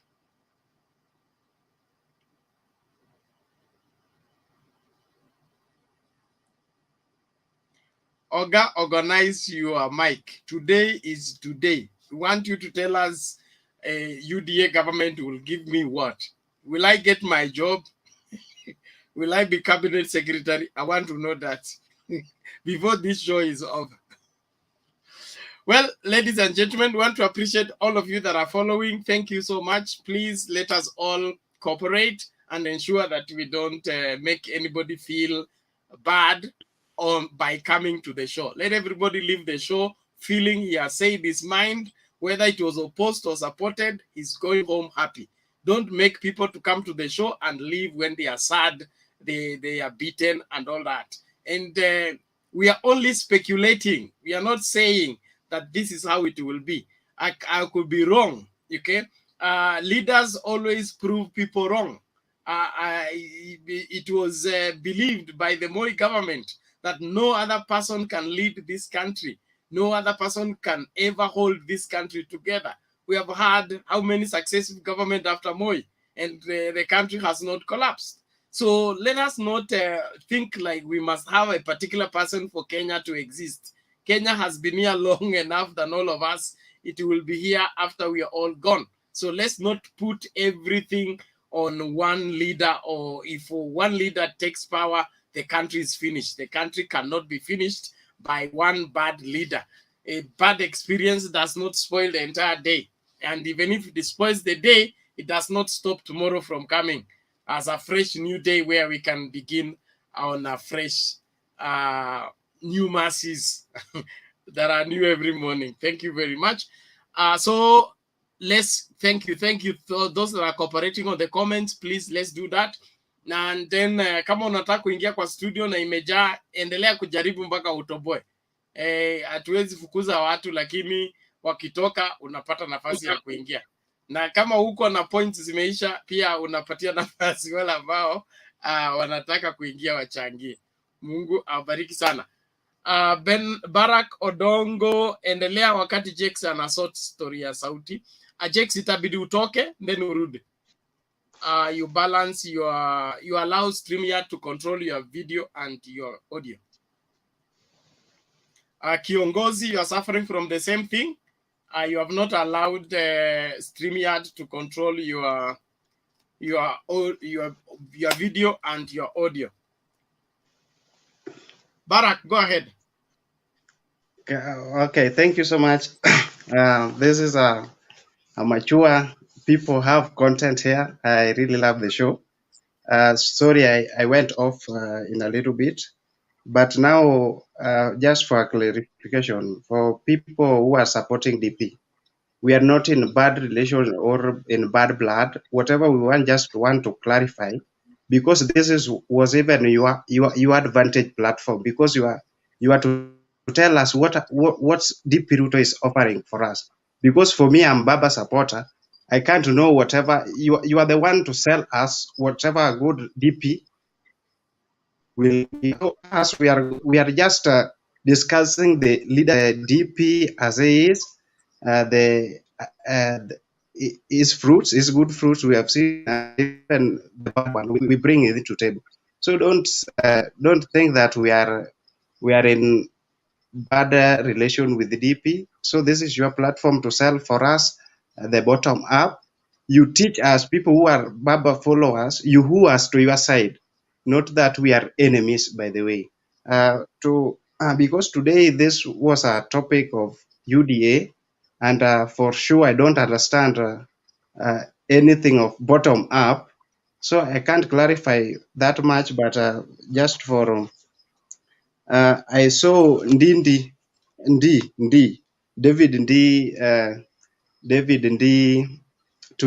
Twitter, whatever he tweeted.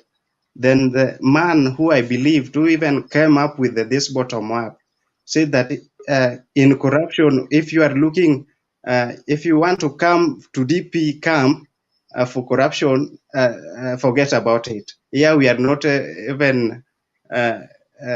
we are not of corruption, so they will not deal with the corruption. So that tells you that UDA is not ready to deal with corruption. And the main disease which affected us most as Kenyans is corruption. So that's the only thing I wanted to make across.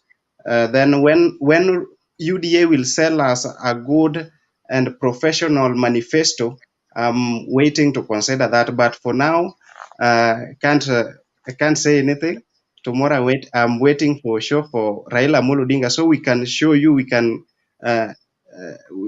discuss it, we can show you the light, so that you may join us. For now, let me go and sleep. Tomorrow I will have a busy day. And thank you so much for panelists who have joined us today.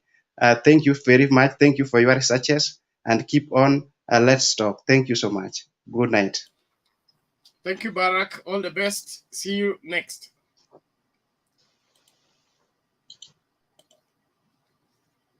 All right, Kiongozi.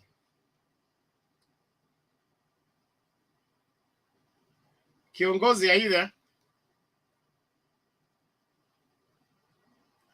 Huyu kiongozi amejaribu sana. Audio yake ifanyi.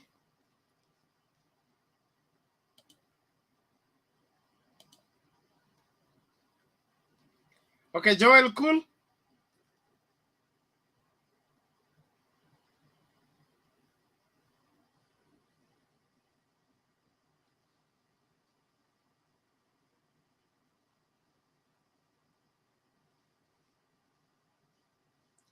Joel Cool is not there.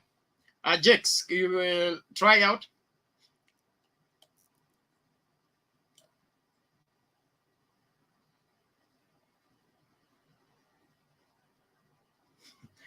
Mkubwa, your gadget imemwagiwa pesa, haiwezi. Your political opponent wamemimina hela, Mike imekataa. Restart your phone. You're on phone, Jex? Restart your phone and then log in. I think it will work better. You can restart your phone. Inaweza kuwa bado iko mranga. All right, community. Yes, asante. Asante sana Mr. Bernard. Hata mi by the way nimefurahi kuona Mr. Jex. Unajua wakati watu wa UDA wanakuja kwa forum inakuwa smart. Kama 254 the likes of Mr. President au ni watu wa UDA. So in fact wakati wako hapa wakati wanapoleta yale manufaa yenye wanaona sisi yani deputy president akichaguliwa how Kenyans will benefit. By the way, in a balance this forum na ndugu huyu #254 ningependa kumwambia kuwa kwa hii forum yetu hapa in fact we can you hear me? Can you hear me now? Okay. Yeah, you are audible, Baba. Nice. Yeah. So kwa hii forum ningependa kusema kuwa in fact wanga hatudunishi kiongozi yoyote, ila tu wanga tunajaribu kuchambua tuone huyu kiongozi ni ideology gani ambayo ako nayo, na if we are going to buy on that ideology, will Kenya move from hii state yenye tuko kwa kuelekea kwa state mzuri whereby every person in fact enjoy the fruits of our founding fathers. So hayo ndio hizo ndio viegezo ambazo in fact wanga tunajaribu kuviangalia, na here in fact we don't hate anybody. Mimi ni mtu wa baba, but I don't hate William Samoei Ruto because William Samoei Ruto is a human being like me. Na ikiwa nitamuhate, what if atachukua uongozi kama 2022? Je, nitatoroka Kenya? Ushaona sasa. So by the way Mr. Bernard, hizo ndio vitu ambazo inafaa unaturushia hapa, yani unaziweka bayana kuwa in fact sisi hapa tunajaribu kuchambua hawa viongozi in such that William Samoei Ruto kama atachukua uongozi atakuwa rais wa kila mtu, because hata mimi kama mtu wa baba, ikiwa William Samoei Ruto atachukua uongozi kama 2022, he will be my president. Same to Jex, yeye ni supporter wa Dr. William Samoei Ruto. So kama baba atachukua uongozi kama anaweza kuwa amebadilika we community. Yani stop categorizing us. Najaribu kusema hivyo Because amekuwa by the way amechukua muda, maybe amebadilika ako pande yetu, but atakuja atuweke vizuri hapa hivi. So my brother 254, hiyo ndio jambo ambalo ningependa kukuzia, kuwa usiwe na hofu kuwa ukikuja kwa hii forum ya Mtembei, kuwa in fact utakuja upate watu ambao wanakurushia makombora ama nini. Hapana, sisi ni watu ambao tunaku welcome, alafu then kutoka hapo you air your view, tunaweza disagree ama to agree with your opinion.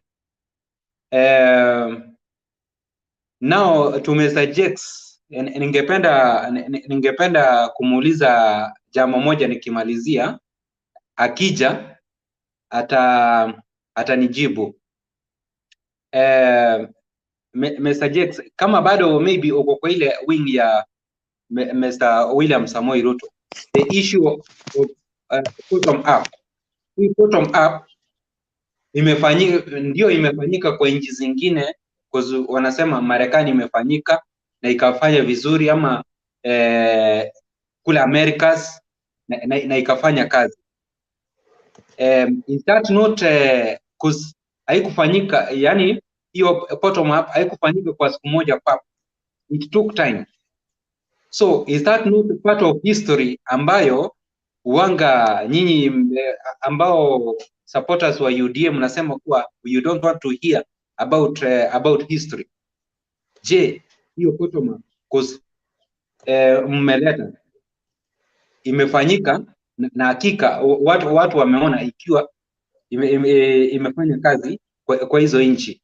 Is that not part of history? So Mr. Jakes, wakati time yako ikifika utatuambia. I thank you so much, Mr. Bernard and my fellow panelists.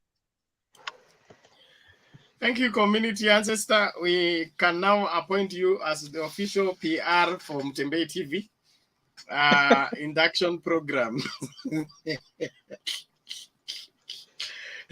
You'll be taking care of the public relations from Mtembei TV from now henceforth, and welcoming all the visitors. Well, Jakes, take the floor. Tell us true assessment. Kenya under UDA governance. Gains, losses, fears, true state of the nation of Kenya. Do I start from the topic, from the questions, ama nianze na salamu? Salamu inakuwa bora kwa sababu sisi ni watu wa Ulembe.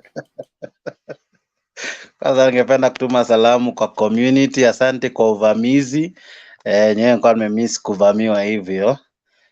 Those are so many questions. I'm not sure if I've gotten most of them.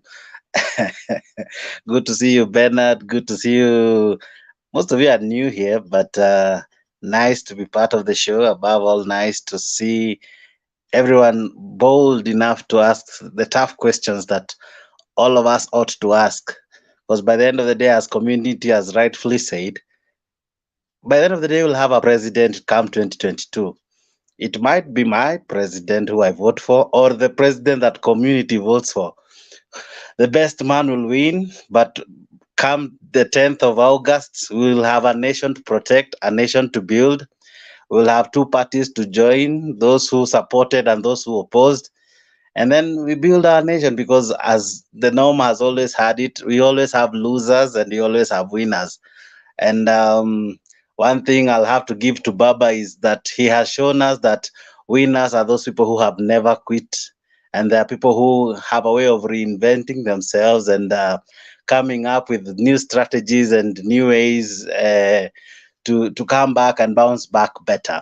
So I hope even those who will lose in 2022 will learn something from Baba, that it is not a matter of life and death. You can always come back again, reinvent yourself, reimprove yourself, do something that you didn't do the last time, probably shake some few hands, join the right people, enter some right hotels, meet some right wealthy people, so as change your tactics. Probably you'll eventually make it, because as they normally say, is the more you try, eventually you will make it. So I don't want to write anyone off. Neither do I want to say that I have shifted camp. I am a strong supporter of the hustler movement. I support Ruto.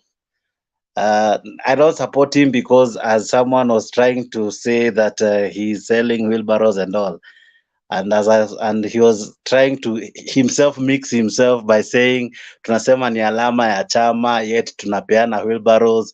Interesting. So, but all in all, we are doing well. We are progressing. With special with special acknowledgement, I want to acknowledge the people of Kiangu who have made us to have the latest MCA in UDA. We are grateful. So we are growing. We might not be growing as fast as many would wish, but at least we are growing. I can't remember the last time a member joined ODM through the ballot, but we are praying for you. I know soon you will get one. So as UDA, we are doing well. The baby is doing well. He's growing well. We can count many blessings. We are the kings, my friend. So you don't remember? Kasuti nitapeleka we quarantine sahi. Hapana interfere na Jex akiongea. Thank you. Go ahead. I thought I was given the opportunity to talk about UDA. So we are doing well. So we wish the other teams well. If we are defeated, I want to say here categorically that we will accept the results. We will not protest. Actually, I think the very day we see we cannot really make it, we will definitely tender our our support to the winner, and above all concede defeat. Because as I've said earlier, it's not a matter of life and death. The winner will be a president, as community has said to all of us. So I really pray that also will be extended to everyone else here. And above all, the jabs that have been thrown, whether you support the wheelbarrow, the orange, the umbrella, the lion, or the leopard that was launched the other day, it is your right. It is your democratic right. You should not be coerced or be cajoled to join anyone, but do what you see this is best for my nation. If you support Baba and you see is the best, fine, go for him. If I support Ruto, allow me to do it, because that is my democratic right. And as the name comes from the two parties, it is Orange Democratic and it is United Democratic. Hence, there is no coercion. It is a willing voter choosing an able leader to lead this noble nation. So that is my opening remarks. Do I go to the questions? Ama kwanza niachie hapo, because some people are raising some eyebrows. No. Go to which question do you want to respond to? Let me begin from the last part of the statement. The statement reads, the state of the nation. Now, I want to really comment on our president. One, His Excellency Uhuru Muigai Kenyatta. He has his successes and of course he has his failures. He was made, or rather we elected him through the ballot, and he has done us proud in some sectors. And since he's human, he has also had equal share of failures. And I won't dwell on the failures now, because the topic really limits me to speak of UDA governance, gains, losses, fears, and all. So it's the state of the nation. I don't know if you want me to talk about the presidency and all, but I'll say that the president has done well. He has tried. We are not where we used to be in 2013, but at least we are not also where we want to be, but definitely we have made progress. One step forward, it's still a step. So we are better, and hope the next government under the UDA, we will do even much better, because as it is, this nation has grown from one step to another. Kibaki took it from one level, Uhuru took it a notch higher, and we believe that the student William, who has been under him, will even do much better, because you can only do what you have learned and do it even much more better. So many might No, not agree, but that's my Jakes, view. hold on, just to make clarification. Huh? I'm not Please, opposing you today. I am in your please. team. Are you? Hold on. Sam, hold on. We are coming to you. Okay, thank you. Jakes, I want us to, we are looking at the country. The state of the nation is not the current state of the nation. We are talking about the state of the nation under UDA, okay? Let's say we are on a wild imagination, okay? UDA has taken oath of office. UDA has led us for 3.5 years or so. What will be the state of the nation? From what they have promised, from how they are organizing themselves, the kind of team they are putting together and constructing. Will they deliver to us a better nation, or it will be disaster, and why? Thank you. I'll open with this remark. None of those contending will give us heaven. They'll only give us what they are able to do, simply because if I judge from the past, our president has only managed to do what he could do, given the time, given the resources he had, and above all, the equal challenges that he also faced. So under the UDA, I wouldn't really want to preempt how the state of the nation will be, because we are yet to see the days ahead. We don't know the coalitions that will come up. We don't know who will support who. We are yet to know who will be the running mate and all.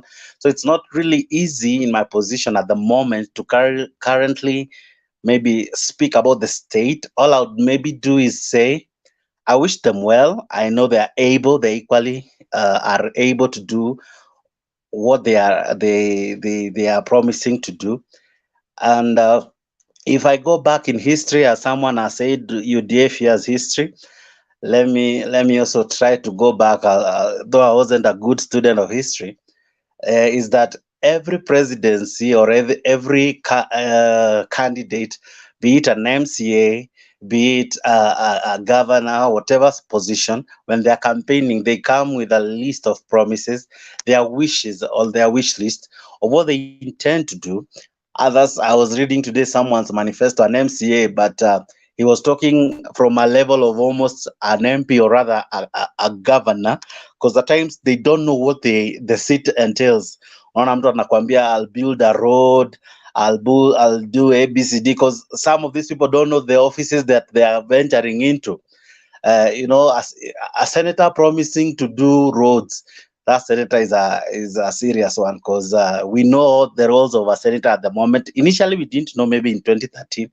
But right now, we know what a senator does. We know what an MP does. We know how the roads have been subdivided, those that fall under national government, those that fall under county government, and the likes. So right now, the Kenyan voter is slightly more informed. Hence, I believe we are able even to judge when they promise us A, are they able to deliver A, or will they come and convince us that B was better? So to me, I tend to think that we are now wiser. That's why we can have such a forum, debate, and ask ourselves, Azimio, when they say ABCD, will they deliver? UDA, when they say what they are saying, will they deliver? OKA, as they speak, as the way they are trying to, will they deliver? Then we ask ourselves, from the promises we have had before, what will they do different? How will they do it different? And then we also go to their scorecards. As much as we don't expect anyone to score 100%, have they scored anything? So to me, that would be, in a nutshell, how I would explain the UDA state of the nation. It will not be 100%, but I'm sure they'll do something good, equal to the task. And they are young, vibrant, energetic, and above all, they are well able to do actually all they say they can do. I have confidence, full confidence in them. That's my take on the state.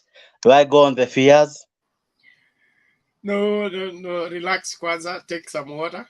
Okay. We're coming back to you. Sam, you wanted to say something? Bernard, ungeangalia gender equality. Yes, Thank I you. know. I want Millie to speak, but let's hear Sam first. Sam was here a long time ago. Thank you very much, Bernard. Jack, quite Yes, a long sir. time. Quite a long Yeah, time. good to see you. Good to see and hear from you, bro. Oh, thank you. Gentlemen, the lady Millie and the gentleman,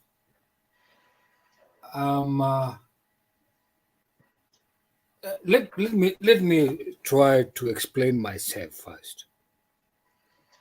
I'm an undecided voter.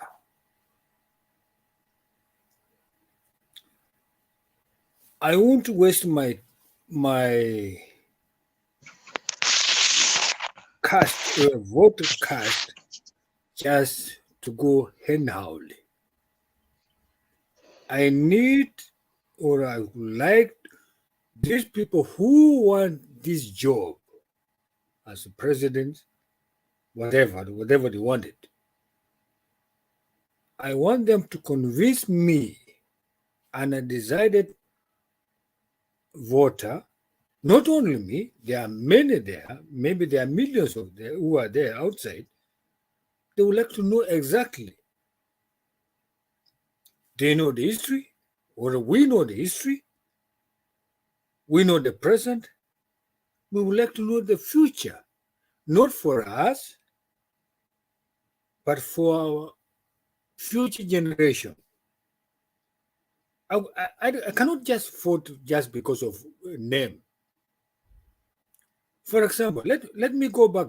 I'm going to agitate most of you, or all of you. I'm going to agitate most of you, or all of you, or some of you. You are welcome, I'm sorry. sir. You are And those welcome, who sir. are listening behind it.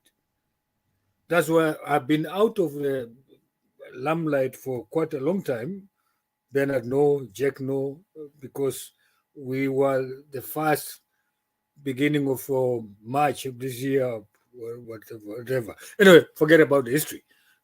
Sorry to say forget about the history, but forget about the history of what we have been talking here. Not about the history of the country. These are quite different things. Well, to my understanding,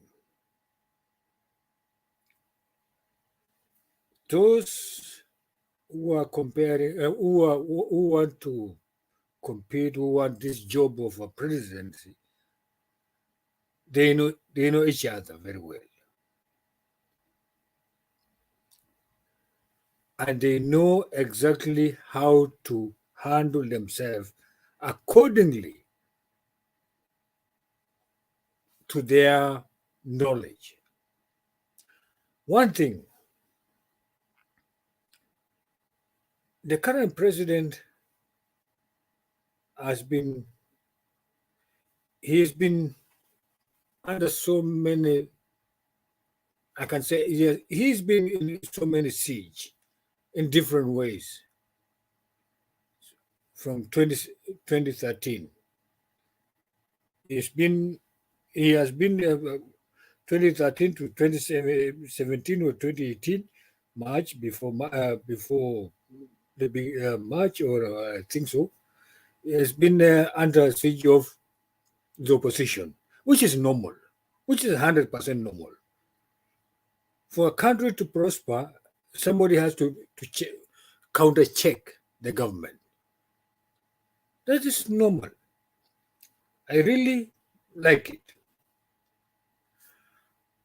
From March 8th, 2018 until the current second we are talking now,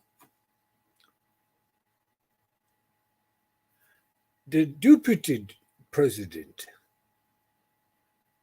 has taken the role of a counter checking the government. We as a people of the nation, Kenya, although some of us were outside, but we are eligible to vote, which I'm going to vote, if and when, I say if and when somebody is going to convince me, those who want this job are going to convince me to the benefit of doubt that they are going to do, or he or her, whatever, or them, going to convince us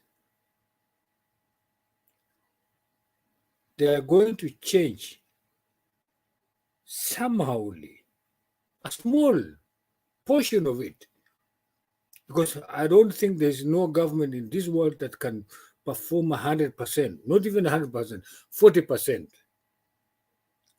for a nation to prosper. It takes time.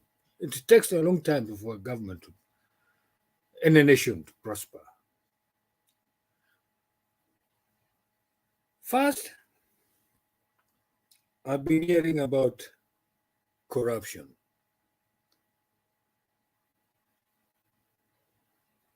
I know the corruption in each and every country in the world exists, but to a certain limit. To a certain limit. I would say wherever I am here, very, very strict. I know very, very, very strict. If somebody is found on it, there's no compromise. They never compromise the laws. Laws are never compromised. You cannot bend a law. You have to abide by the laws. Whether you like it or not, you have to be abided by the laws. That's one thing. Second thing, I'm coming to the question of bottom up. Does the narrative bottom up add to equation? Does it have an way?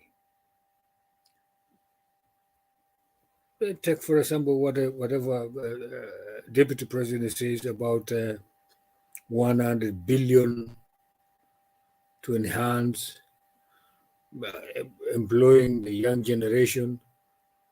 Where does it get? Where does his government going to get that billion, 100 billion, extra billion?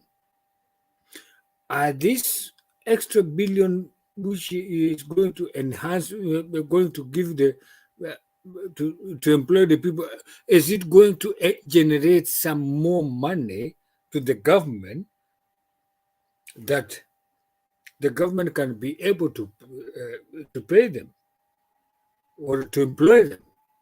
First. Second, is it going, this 100 billion, is it going to make sure that the country is going to pay back the debt which we have now?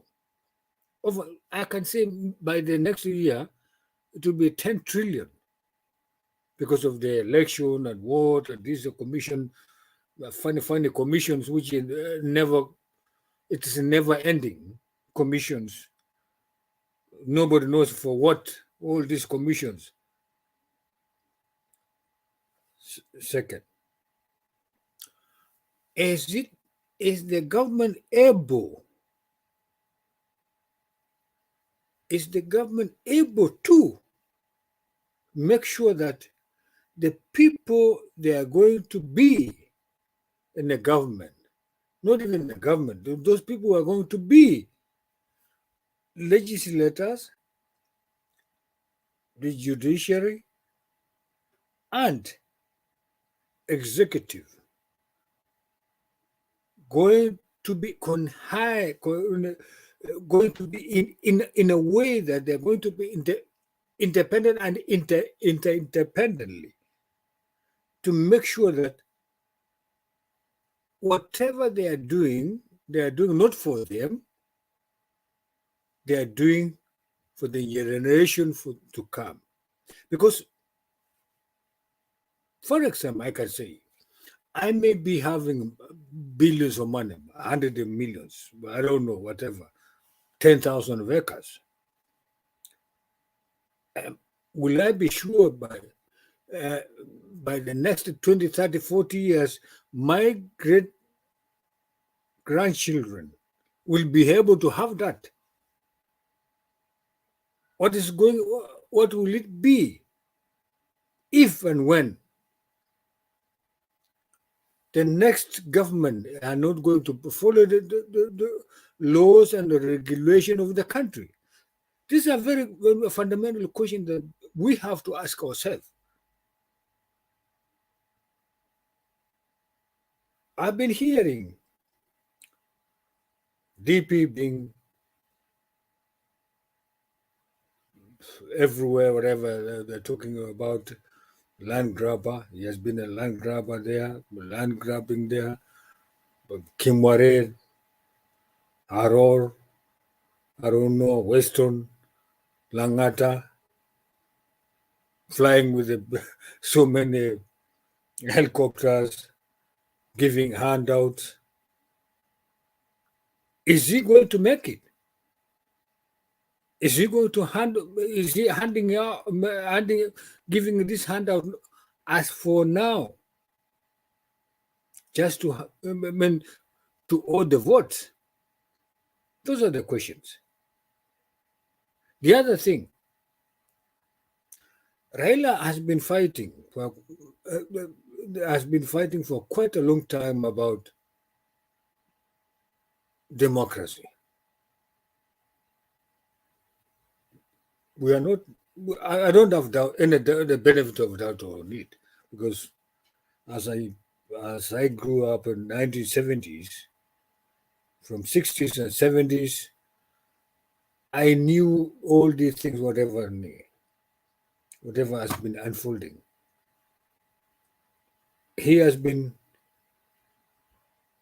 Raila has been one of the people we can say is part and parcel of the history of Kenya. As for now, the question is,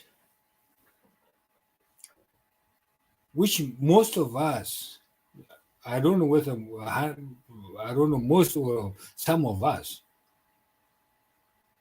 asking genuinely,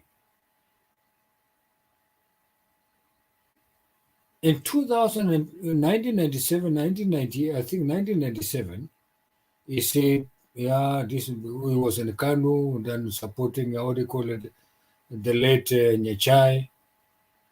In the morning, in the afternoon, he changed everything, going to somebody else, going to Kibaki, the former President Kibaki. Come 202, I think he ran.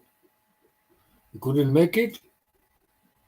I don't know whatever happened. And I don't know whatever happened. I'm not so good in history. I'm sorry, gentlemen, ladies and gentlemen, but and viewers. But anyway, the thing is, let me put it in short. Do we support the policies, or do we support the person? Do we hate the person, or do we like the person? These are the fundamental question that we have to ask ourselves before we vote or elect somebody. Whether MCA, whether mzee wa mtaa, whether whatever you call it, watu wa nyumba kumi. Are these people going to be? Are these people we would like to make them leaders in certain issues? Are these people with integrity? Those are the questions we have to ask ourselves before we vote. Before I can jump to say, I like UD, I like whatever, ODM, chama cha DEP or chama cha MAS, whatever, DAP. These are the things we have to ask ourselves as individuals before we take it as to collective issues. Yes, So, gentlemen. Some mind timer. Okay. That's why I just said, gentlemen. I want to summarize because I can see people are listening a little bit. So give me just 1 minute, Bernard. I will be very thankful. The thing is, let us not jump into conclusion before we try to have this kind of mechanism to make sure that what are we doing? What are we talking here in this forum? This forum is not about supporting somebody. We have issues that can make or can change the country. Not handout. Not about this thing of 6,000. 6,000. What are we going to? What are you going to give 14 million people? 6,000. How are we going to get it? The first year, the first month you can give it 6,000. How about the second and third and 10th month? If people are not going to pay the taxes, if people are not going to be allowed to do that, handout this thing of giving 2 million there, 1 million there, giving to border. Are these people going to pay the taxes? Without the taxes, which is going to service the people, so the country cannot go on. So we have the country will be dependent on the issues of what do you call it, debt. So which will make it at long last. I'm sorry to say, at long last, at the end of all these issues, it will make the country to be sold to another country. If we as a Kenyans, wherever we are in this world, if we are not going to be very careful, we are selling our country slowly. Sorry. Okay. Themba, thank you, Sam. Themba, how are you? Thank you, Bernard. Okay, thank you, Sam. We appreciate your input. Let's keep talking. Millie, Karibu, please. Can you hear me? Very clearly. Go ahead. Okay. Thank you so much. Today is my second time, but I'm always on the comment section. Thank you, all of you. I thank God for all of your lives. My cry is only one. As a mother and as a Kenyan citizen, I just hope we'll have a country after 2022. And it is us that will determine the future of our country. We are not here to take sides, but we're here to talk about the reality. We have children, we have grandchildren. If we mess up our country today, what will we leave for our children? Just as Sam has said. The only thing I want to correct Sam is one. If he'll not vote, he'll allow the wrong candidate to take the seat. So whatever circumstances, your country is your country. You'll have to assess one of the leaders and choose them. But if you boycott the election day because you want someone to convince you, we know Raila well, we know Ruto well, we know Mudavadi well, we know Kalonzo well.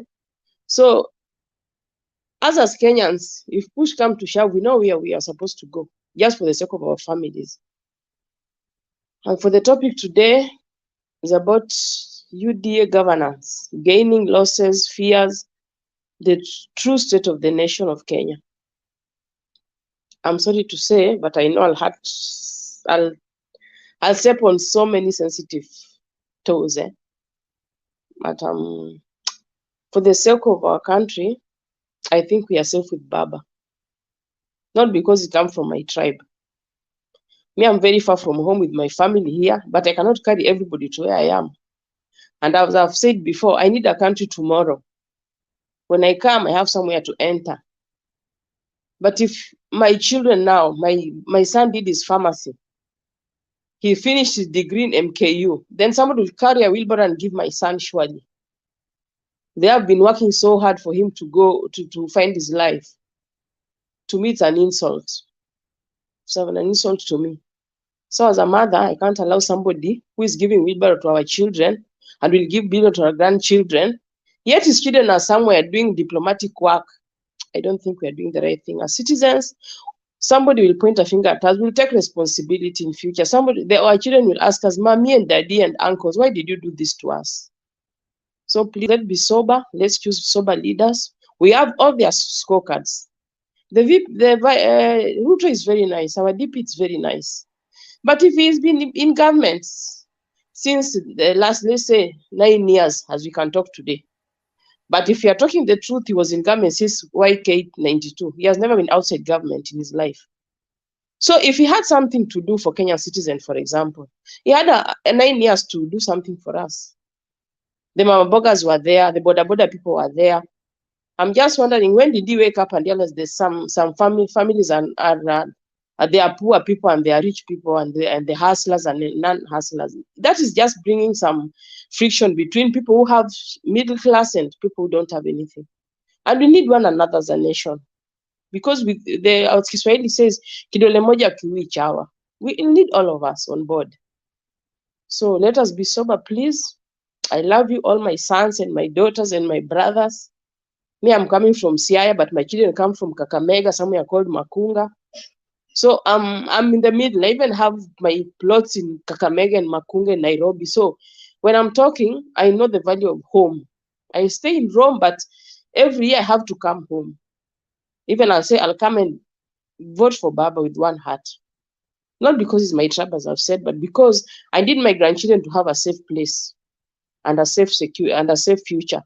But it's only us who will determine, by the way, we'll handle our country tomorrow. So I'm sorry to say, but in Baba's hands, we will be safe. But if God gives us a route, as people have said, we'll have no option. But we are praying. We just said, let's allow the will of God to prevail. We can say, God, that we want Baba, but God himself will decide who will give for us for the leadership. But the Bible also says you cannot ask for bread and the Lord will give you snake. So let's talk by faith. The Bible also says, let's come reason together. Let's reason with God, and I know he will answer the desires of our hearts. So God bless you so much. Have a blessed night, and take care of yourselves. God bless. Ciao. Ciao. Bye. Ciao, ciao. Okay, thank you, Millie. Thank you, Bernard. Yes. Millie, before you go, please, madam, ma'am. I call you ma'am because the way we address ourselves here, whatever. Bernard, before Millie goes, please let me talk. Millie? Sam, go ahead, please. Say okay. Thank you, Millie. It's not about how do you talking about the wheelbarrow and according to me, according to my understanding of party policies, whatever they are in the whole world, the sign of their policies doesn't mean that they give that one. It does not. For example, let us take it the umbrella. It does not mean that people have to be over the umbrella. No, it's just a sign. Orange does not mean that you have to be given an orange so that we take it because it's sweet. No, it's just a sign of or a symbol of hope in the other way. Thank you so much, Sam, Madam Millie, Mom. No, Sam, I saw, no, Sam, let me correct you. I saw Maora giving some 2 ladies wheelbarrow. I saw Maora with my own eyes here on the news, giving some ladies wheelbarrow. I've never seen Raila giving any Kenyan an orange. And you know, wheelbarrow is a sign of slavery, hardship. surely. I saw Maora Mudongo, what is he called? The Maora from Ruiru, who was just taken back to the Senate the other day. I saw him giving some 2 women wheelbarrows live on the TV. If you can look at his Facebook and scroll, I'm sure Bernard and Temba, you can confirm that. Sometimes back, not today. Please. I understand. So don't I even saw it. Let's I even saw it myself. I even saw it myself in the media. That's okay. But anyway, giving those people does not mean that they forced them to get that thing. Maybe they needed it on a certain or on an issue that they were doing, or on some such of business, whatever they're doing. Anyway, thank you very much. Thank you so much, Madame Mili. I like your comment. I'm very appreciative to your comment. Thank you. Okay, thank you, Sam. Let that rest there. Issue of issuing wheelbarrow being a party sign, or it being a party manifesto. It is all because UDA is blowing both cold and hot at the same time. And they are not clear about what the wheelbarrow is, whether it's a symbol or whether it's an economic model or whether it's an economic activity that they want to distribute. They are the ones that have created the confusion, and until they come out clear and say they have stopped distributing wheelbarrows, now they have turned it into a picture. They want it to remain a picture and not a real wheelbarrow. We will still take them according to how they are presenting themselves. And wheelbarrow is a 16th century invention. Okay, that is where I have a departure hold on. I am coming to you, Dala. It's a 16th century invention, and that's where I have a departure with DP, because when DP campaigned in 2013, one of the things, I was in NASA, I was blogging for NASA, but one of the things that gave me half a benefit of doubt for Jubilee was the articulation of how we have moved from analog to digital, on how ICT is the way to go. The future is in the internet. We'll have wherever internet hubs everywhere. Our young people are not going to be paid in Kenya shillings. They will be paid in dollars. I began to see these young people, although I don't trust their leadership, but if they are going in this direction, there is something that NASA have to work hard to combat. Now, after 10 years, you come and make a bow-turn. You say, now we can forget airspace, we can forget ICT, let's go back to wheelbarrow. Hapa hata mtanihubiria, lakini huyu kumconvert ni ngumu.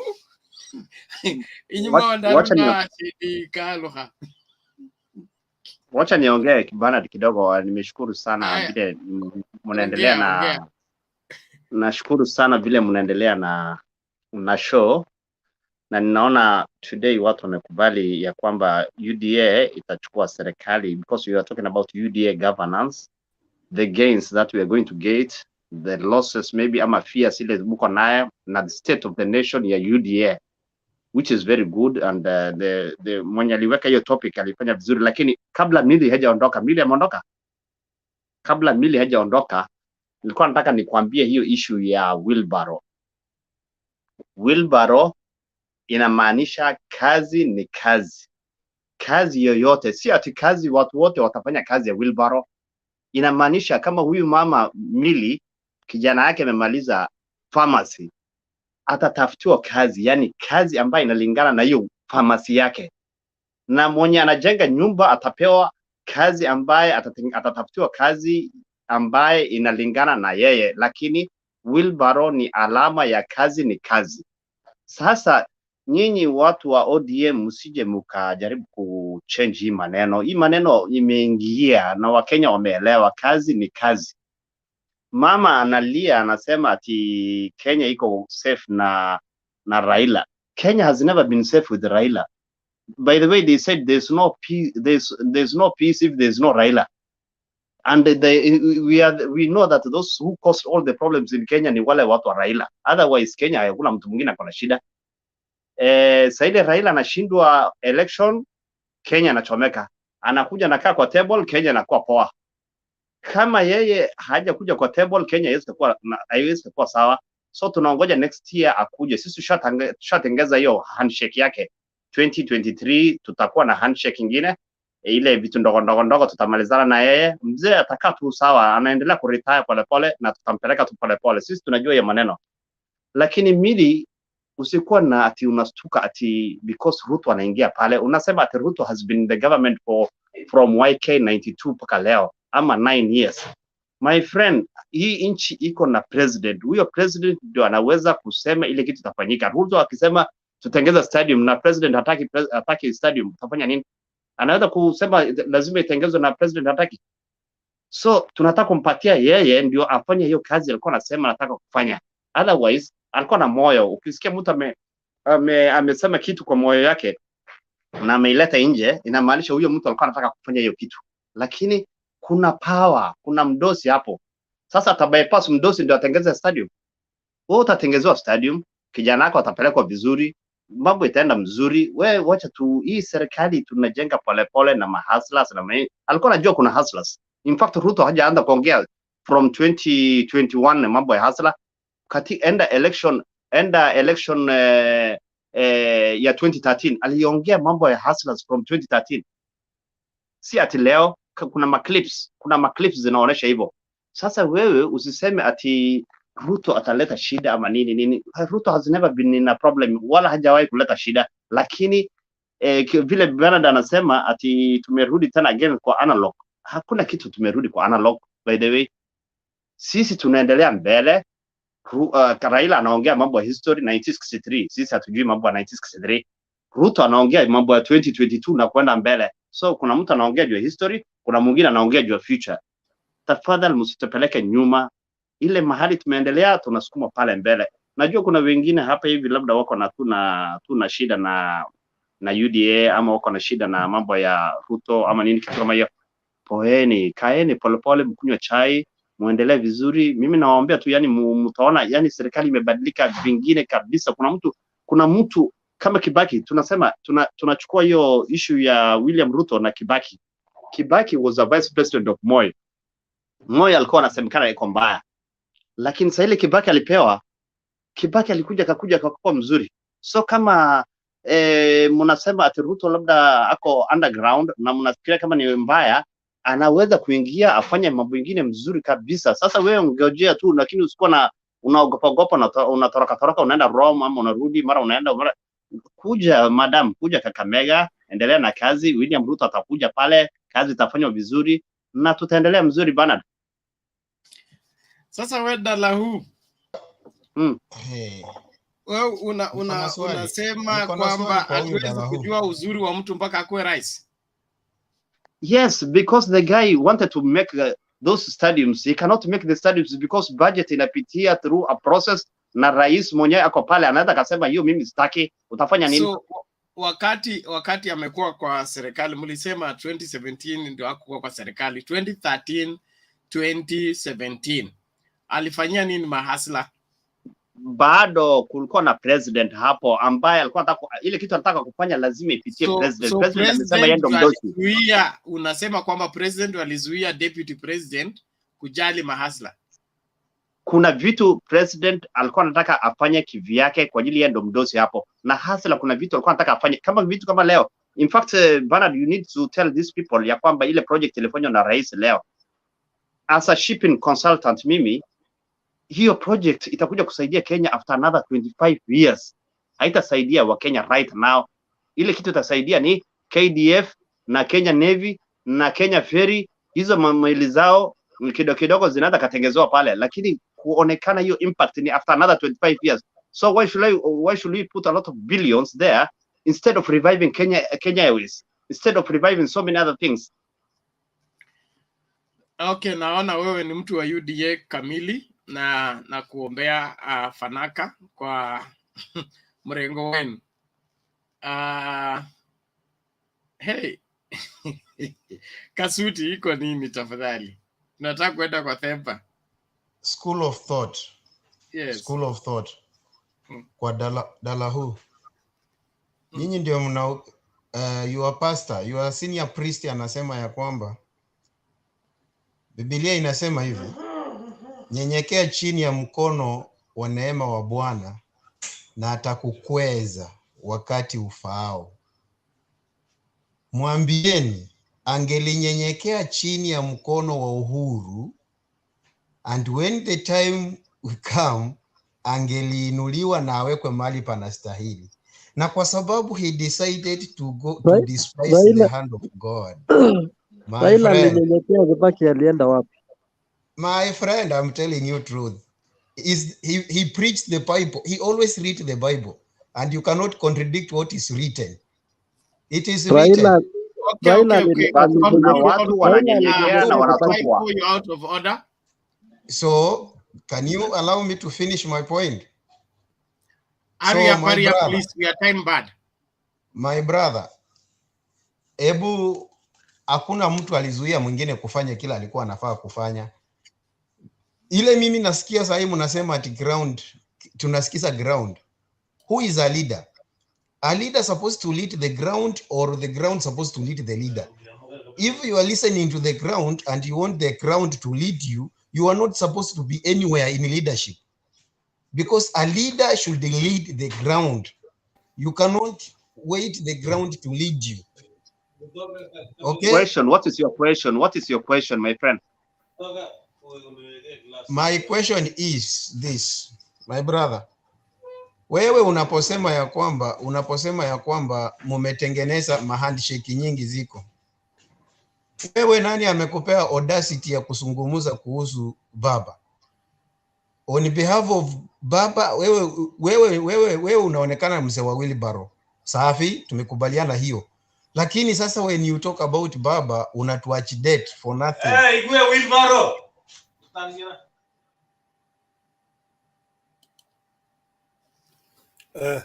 Bernard. Who is shouting? Bernard. Let me intervene kidogo tu. Fred. No. I think they have talked so much. They have talked so much. Ngoja James pia. Wameongea sana na hakuna kitu anasema. Ngoja tafadhali, asira za nini? Let's relax, okay? Let's relax. Everybody's entitled to the opinion, but we will navigate around it. Sam, hold on. We'll come to you later on. James, what is the matter? Now, there are two issues. The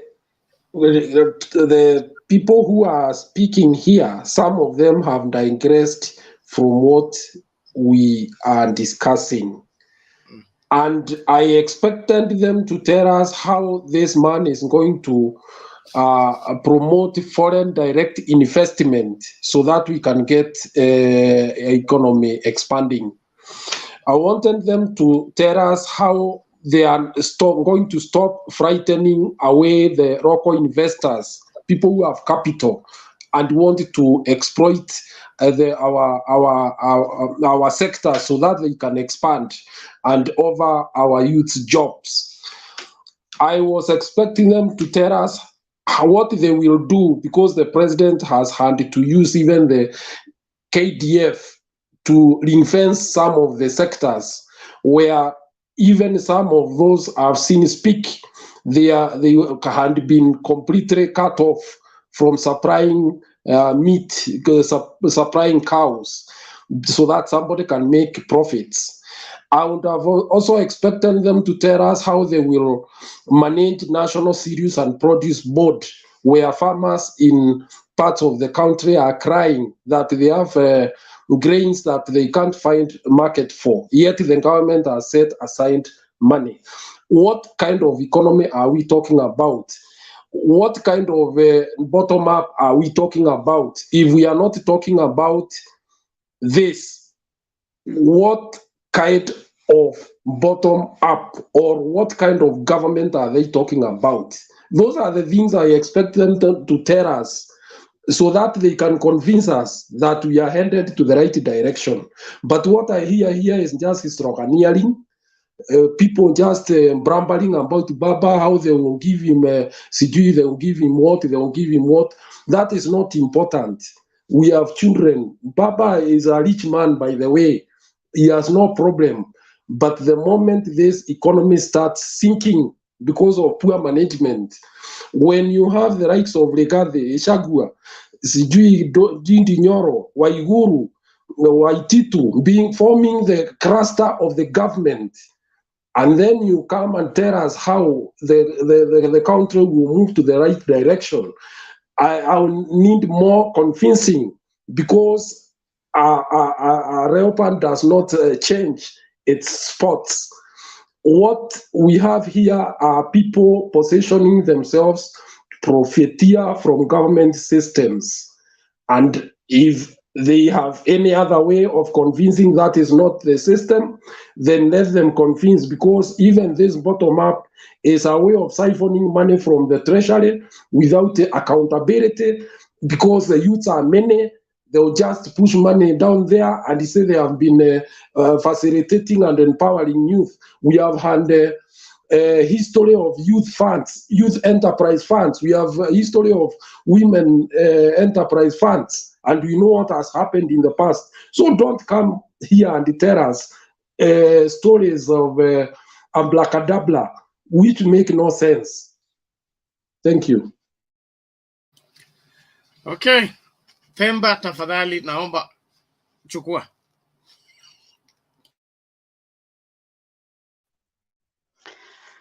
Good evening and good afternoon and good morning from wherever you are. Good morning from Nairobi. Now, I'm surprised that the UDA guys are losing very, very important opportunity to address the main things. They are just skirting around, and their key focus, just like James has said, is giving us vain attacks on Baba. You know, Dalahau has wasted a very good moment to talk about UDA. All he's done is say that he has prepared for Baba. Are you running against Baba, or you are running to develop a country? That is what we want to hear. We are not here to bash the person of an individual called Baba. Like James has rightfully put, he has made his money, he's well placed, whatever it is that happens, he's okay. We are here as a people to discuss policies, governance, and what is going to happen. That should be the focus. We know you support UDA. Since you support UDA, take that opportunity now to tell us, okay, with the UDA government, this is what you're likely to see. Convince us. It is not to your advantage to come and start saying Raila and his supporters. Those are votes. You are interested in those votes. I'm interested. Even as the other side, we are interested in you as a voter, if you're going to be convinced with what is going to be said on the other side. So for me, I would not come here, if I were you, to be so much into wacha baba ende akae sijui wapi bondo tumemtandalia sijui what. Those are nice things to say, but how does that help you as a citizen in developing the country? You need to participate in the main discussion. They say that if you're not you know, on the table eating, then you're in the menu being eaten. So you need to choose which side you want to be, and that is why this forum is here. So I want to go straight to. I'm not going to respond to your other characterization of the person of Raila Odinga. I think that in my view is not my purview to respond to. It's something that has been bundled many times and repeatedly. You can refer to it anywhere you want to do. Here we want to look at what would happen in a UDA government. You know, in the unlikely event that UDA wins the election, unlikely event in my view, saying that with a lot of aware that the constitution allows anybody who qualifies to participate in an election, and anybody who is able to mobilize votes enough, they are able to get into power. That's the same way we can say, in the unlikely event that Oka takes it, what would happen? My assessment of the UDA government, the UDA leaders and honchos, the people on top, is that they have shown a lack of consistency in a lot of areas. Number one, there's no transparency. That is one. Let me talk about transparency. Their leader has not shown consistency in numerous occasions. Number one, he hasn't. He has never supported the constitution in his life. He's never supported the constitution change. If you got evidence otherwise, show me. 2010 constitution, he never supported it. He never he voted no. He supported the one-party political rule. When we were moving into multipartyism, he supported the one-party political rule. He's never in one time supported anti-corruption. There's not even one time that he has spoken about anti-corruption at any point. If you have evidence against that, you can show me. The third thing is that the same person right now saying that you don't need to have political parties is not aware that the constitution provides for multi-party democracy. So that's a person who wants to kill other political parties in the pretext that his party is the one that is national. Yet it's a new party. It's a new party. One MP and four MPs, four MCAs together with the one that you won with a slim majority yesterday after 8 years of campaign. Gains, I don't see any gain coming out of an UDA government. Case in point, when the deputy president tried to appoint someone out of the Kalenjin nation, he gave us Rashid Chesa, one who could not perform in his key ministry. Now, what happened after that? The controversy around the person of that particular person, we know it, all of us, is it's out there. So you can imagine such a government coming in. Number one, he's going to be skewed to be with his people that he has done businesses with. The people that Kenya is going to be run by some people with questionable characters. I don't want to mention no one. So fears is that Bwana, the point of order. Huyu jamaa anamesi hiyo maneno yote hapo. Inconsistency.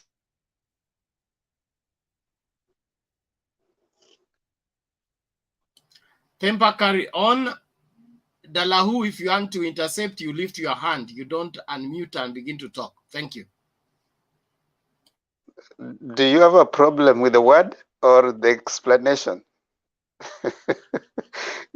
I will be happy to say, because I've actually pointed inconsistency. In the first place, he has set a very bad example. The constitution right now.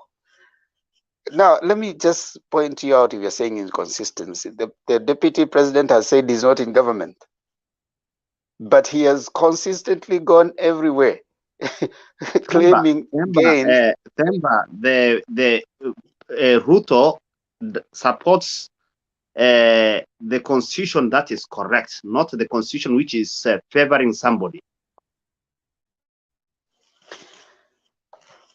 There's nowhere in any constitution how many constitutions do you have in Kenya? We have one constitution, but there is a constitution which is being done to support somebody like the BBI, which we will not allow. If it is for all Kenyans, it's okay. How you look like you're operating from not even from Kenya, because number one, there's no constitution that comes with anybody's name written in it. Give me one constitution that came and there was a name of someone written in it. this particular constitution 2010 came, your deputy president voted no to it, and it passed. And who is the deputy president right now? Who is the deputy president right now? William Ruto, but he said, let us come let's go slowly. together. Let's go We slowly. change Let's go everything. slowly. Let's go slowly. Who is the deputy president right now? William Ruto. Courtesy of what constitution? The 2010 constitution. Did he vote yes or no? He wanted it to be made properly. It was the 20%. We wanted to add the 20% there. Good. And then did he vote no for it? Wait, did he vote no for it? Because Raila wanted to become a president. He thought he would become a president. Did he vote no for it? Yeah, he had reservations. Did the deputy president vote no for it? He voted no because he wanted his ideas to be added. But now, if he voted no, the constitution doesn't come with anybody's name. But he wanted his views also to be included. You see, that's okay. He wanted his views, and his views have been included all along. But at the end of the day, why do you have a referendum? Why do you have a referendum? Carry on. You see, your argument is very interesting. The constitution does not come with anybody's name written in it, and even if it was to be changed and it comes the way it is written, nobody's name comes there. Any Kenyan who qualifies to hold any position given within the constitution will do so. So there's nowhere that is written that if a constitution is made today and it is Dalahau that is going to come, there's nowhere written that this is a space for Dalahau. So Ruto supports constitution which is not biased. That is the main point. Okay, let me move on. So where was I? In the effect in terms of us looking at the fears of the nation. For me personally, I don't want to speak about the fears of the nation. The fears of me personally is that the deputy president and his UDA group have shown inconsistencies in even simple things. For example, the people who are hanging around the president have questionable issues. Number one, Gachagua has issues following him. The other person that has issues following her is Kirinyaga governor. The other person who has issues following, I mean, they have issues around them. Now, these same people are being told that they are going to try and revive your economy. When you want to revive an economy, you don't give people handouts. That's the second thing. You revive an economy by creating and opening the cake. How you can't talk every time I'm talking.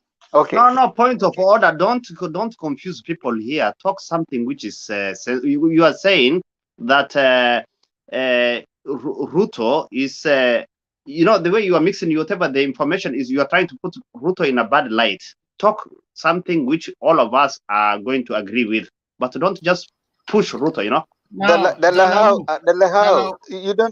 You don't expect me to say things that you'll agree with. Of course, you will not agree with. It is up to you to say things that Ruto good about Ruto. You go to quarantine any moment from now if you don't stay put and let Themba make his submission, just like you did yours. So sawa. And if you're here to see to it that Ruto is not painted in bad light, we don't paint him in bad light. If I am black the way if I am black the way I am, and I tell you describe Bernard, what are you going to say? Are you going to go to describe me as white?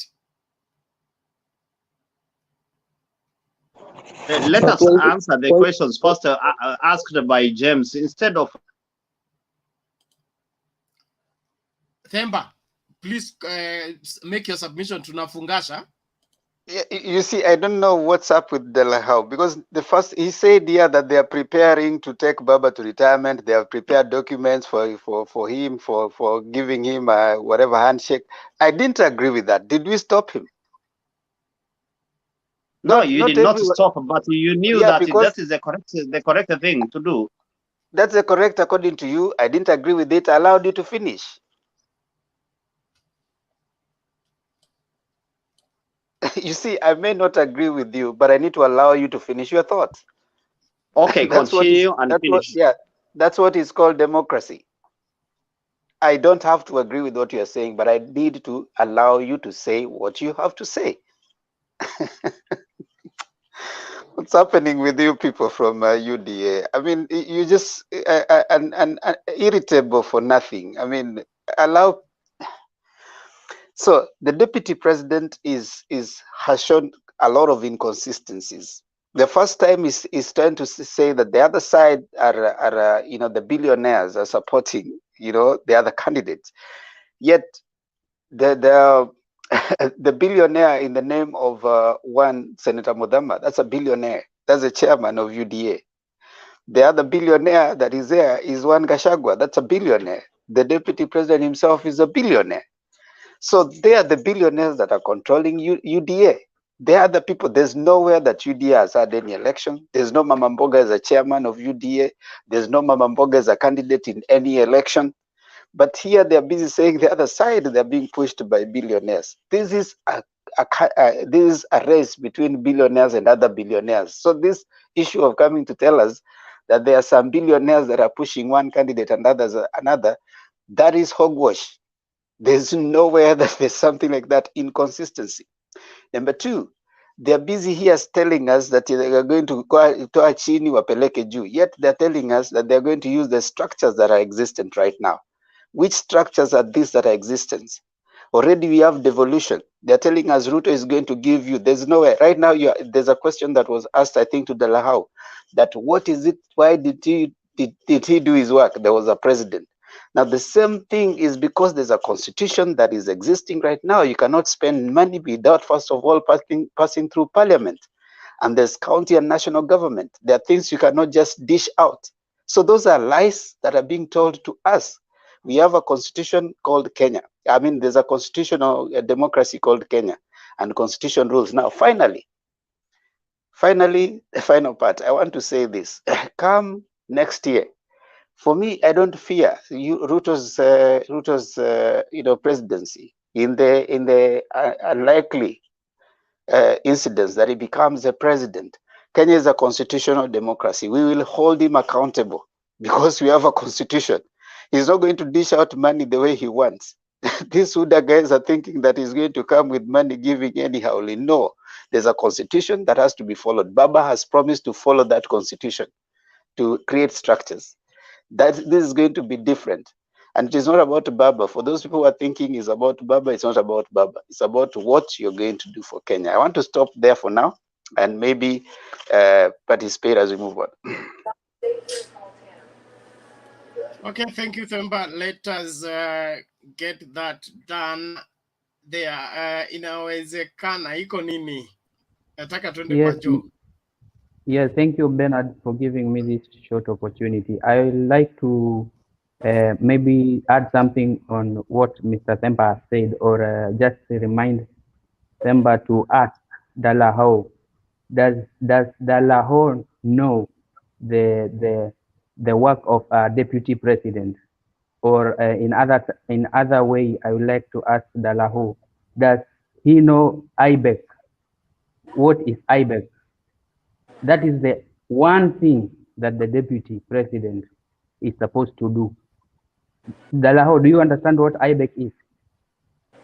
I understand the work of the deputy president is the assistant of the president. And the way you are trying to twist is that this guy should have been there, not form an UDA and then get killed, and then his presidency is curtailed because of Project Raila. That's what you wanted you guys to do. But that will not work. Ruto is a very smart guy. Get killed by who? I mean, after you get killed and then you get presidency again. What do you mean? Bernard. No, Gatekeep? what you guys wanted is Ruto to just stay there, mom, and then he doesn't do anything. He becomes loyal to the president, and then Project Raila is done through BBI. He supports the BBI. Raila takes over, you know, that kind of thing. But Ruto is very smart, my friend, not What like is wrong with Raila taking Kalonzo over? and those people. No, Bernard, what you is wrong see, with Raila taking over? I just asked Raila him. cannot be able to take over because he has no credentials. The credentials you're talking about, like devolution. He's not the only person who was talking about devolution. In fact, Ronald Ngala talked about devolution in 1963. No, Bernard, I asked him what one happened? question. He's not answering it. And what happened? And what happened is because the system did not wanted the devolution. That is why it was killed. Okay, and then come now fast track to 2010. Let's fast track to 2010. The way Kibaki, devolution. the way Kibaki and Raila wanted to do is because Raila that time he was the prime minister. He thought that if he can change whatever the constitution and because everything was yes and everybody wanted a constitution, Ruto said, please let us finalize it to 100%. It is 80%. There are some issues here and there. They could not listen. They said because Ruto is against this, let us go ahead. Ruto opposed the thing. It went ahead. If it went ahead, then again there was an issue of the 2013 and Ruto got the power with Uhuru. Now Ruto cannot be able to perform.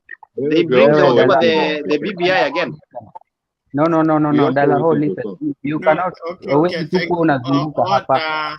Order, he has not told us what IBEC is, Mr. Bernard. He has not told us what IBEC is. Ngoja.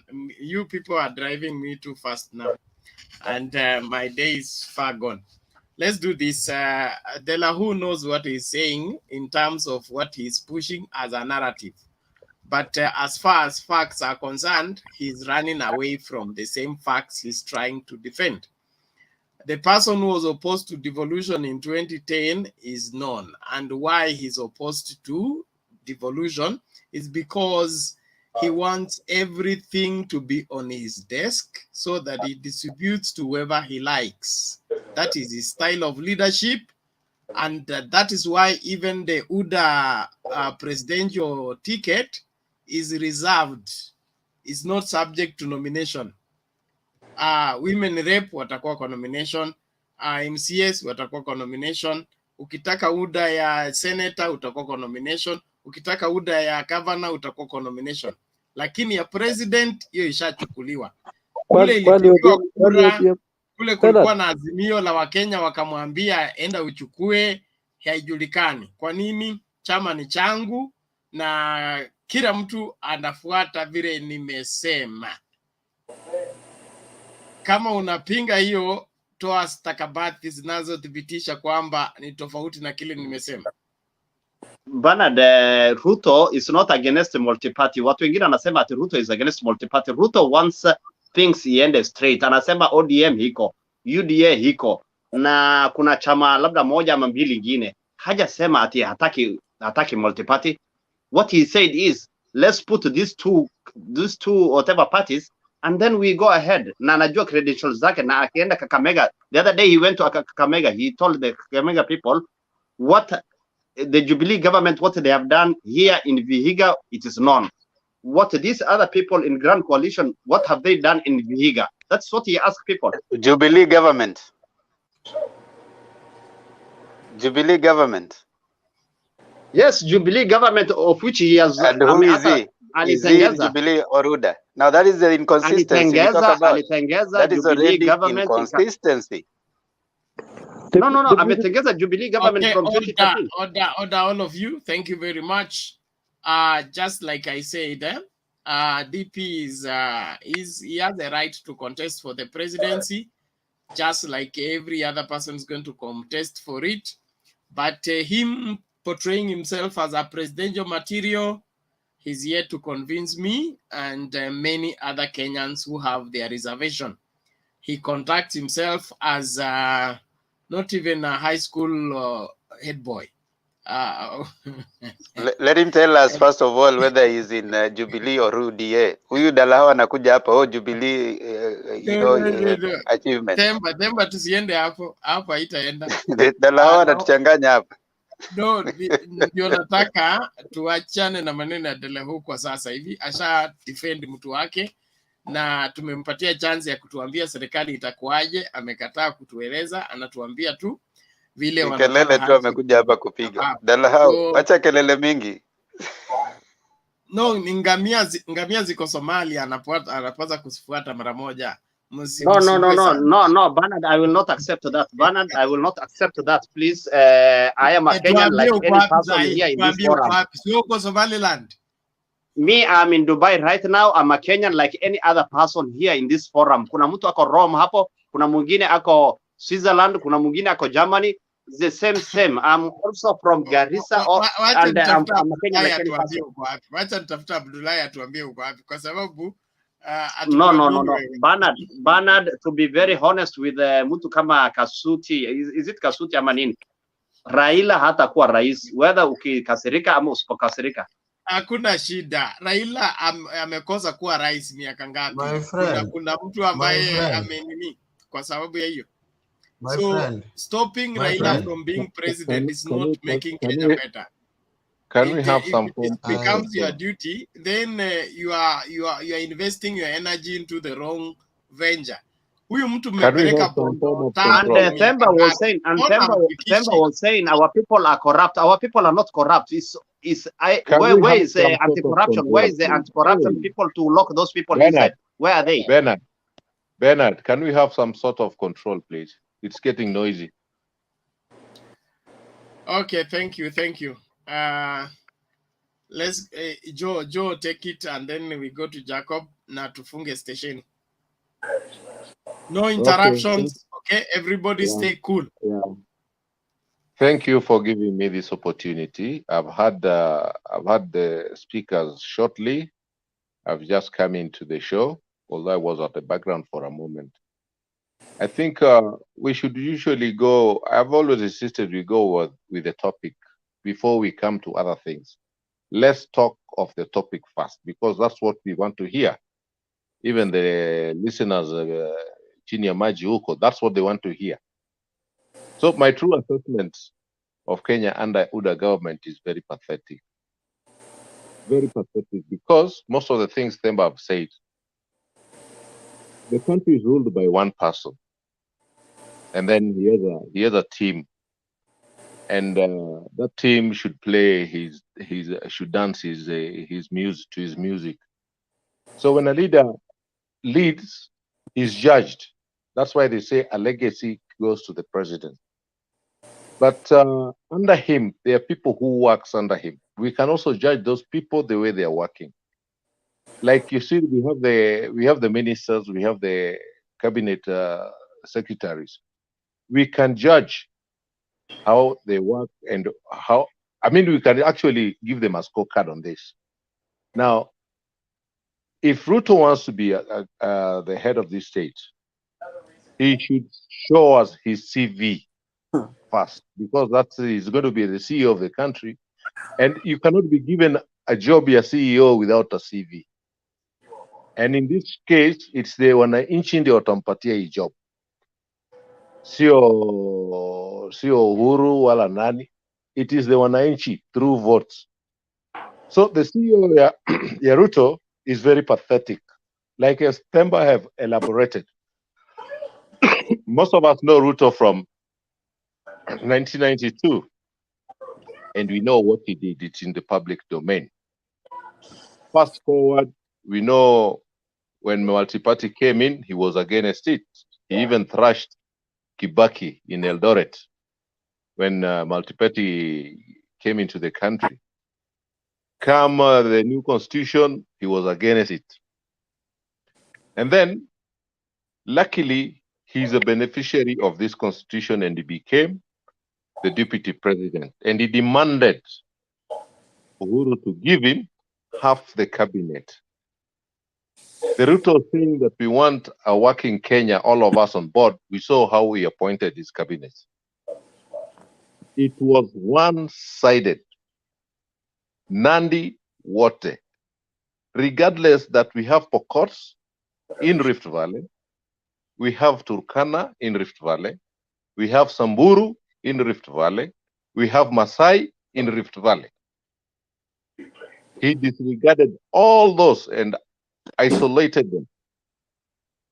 He gave only his tribesmen are the ones that he appointed.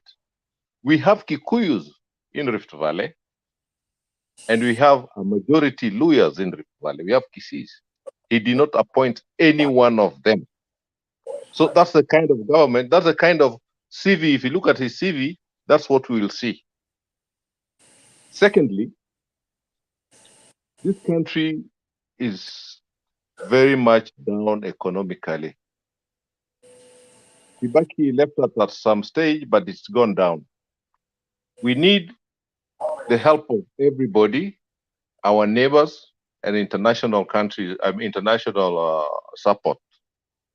Ruto right now does not have that international support. The only person he had was Bashir. Bashir is no more.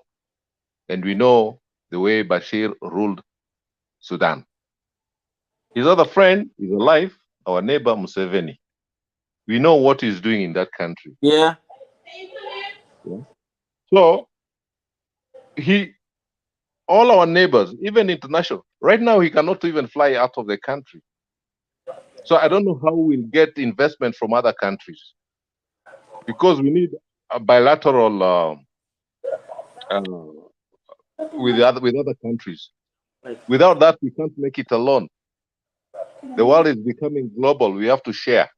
So Ruto kama atafanya peke yake, not even other international, other countries coming in to invest here. Ama we can't even export. I think this country is going to be very, very much pathetic. Pathetic. And then, thirdly, Ruto is a perennial liar. He says this thing today, tomorrow he says the other thing. We have seen it since he came the deputy president. He is not consistent. He's a liar, and he wants to give people the perception that he's popular. Right now, if you see his itinerary as he was going to Kakamega, he's dishing money, and he's going to those centers on a market days. I don't know why. And there's nothing he's going to sell on those markets. Kama mbuzi, ama nini. He's trying to take advantage. When he went to Mombasa, alifika wakati feri imefika, wengine wanashuka, na wengine wanataka kupanda. He's ambushing the crowd. He has no crowd. So mimi sioni kama Ruto anaweza tupeleka mahali pengine popote, hapo mbele. There's nowhere. Hii nchi huwezi rule peke yako. You need people. And then look at the people surrounding him. These are not the people ambayo unaweza sema wako na, credibility. They don't have.